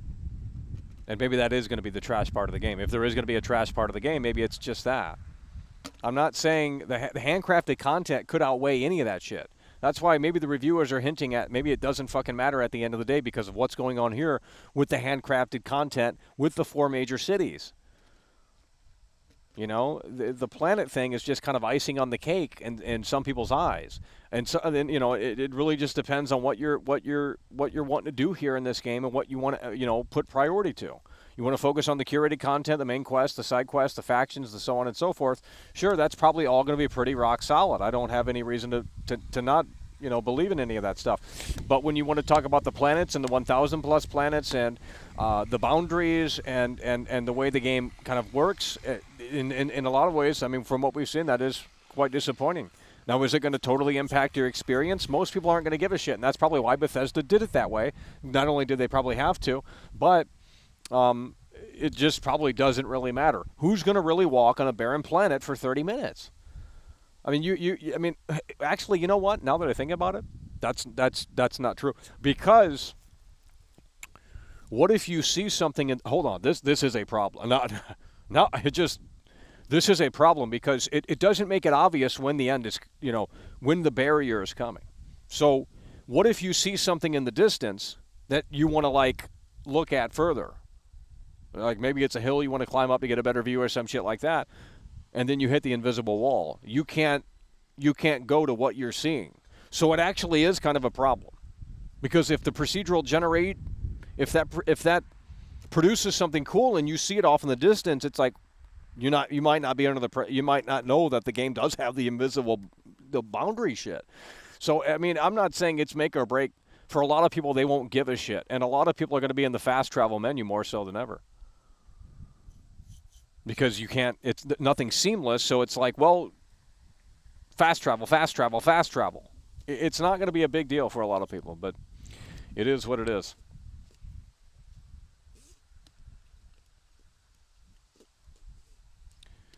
There's no way the cities are going to be good when has Bethesda game had good cities. Well, I don't know what to tell you.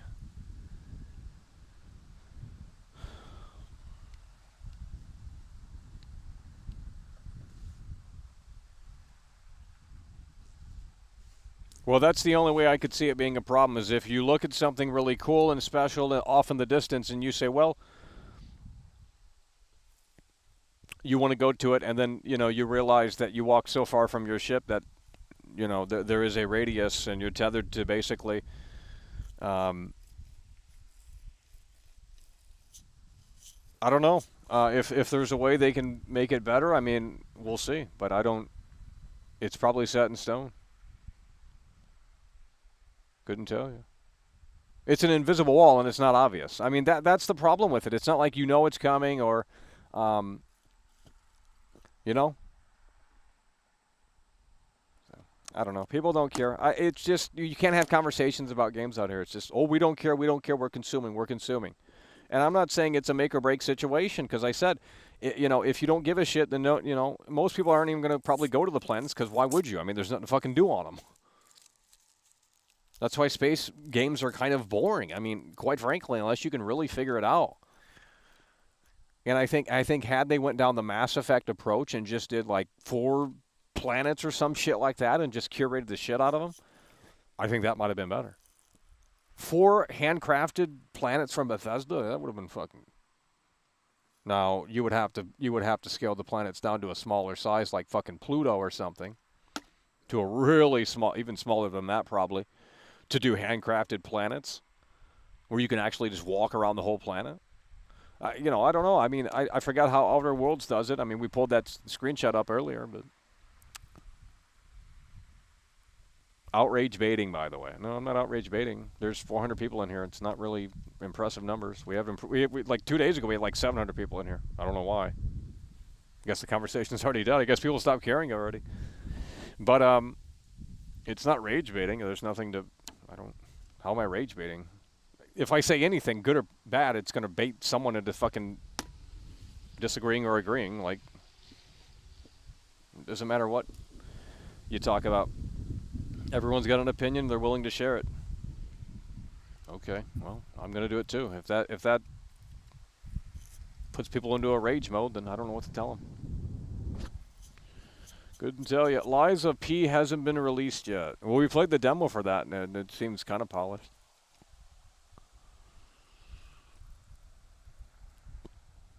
There was 600 people earlier. Yeah, but no one wanted to discuss it. I don't know. The chat was dead. The callers have been terrible the whole fucking day. Not many great callers. I don't know where these people are at. The game's coming out. It's like, I mean, either they went no spoiler mode and they said, well, we're not going to tune into any of this stuff and we're going to wait and judge it ourselves, or they just don't care. I don't know. But they'll find, I mean, when you find a cool-looking planet and you want to explore it even further, then, you might start getting a little bit upset with it. I don't know. Couldn't tell you. Couldn't tell you. So that's going to do it, folks. We're going to wrap it up here. It is 2 days, 6 hours until the game is out early access. No, I haven't played Armored Core. That's not my type of game. I mean, I'm sure it's fun, but it's basically like Elden Ring with robots. Right?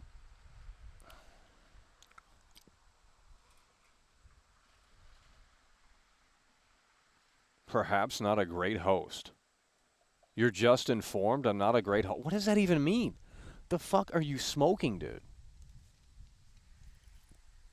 Well, I don't know what to tell you. Either you're disappointed now or you're disappointed when you play the game. In terms of the planet situation. All right, that's going to do it. Tyler Sandquist, member for 14 months. Oh, the callers are either super long-winded or it's just nonsense callers, or that you just agree for the sake of agreeing. I don't know. It'd be fun to have debates on here one day, but, that's just not a thing over here.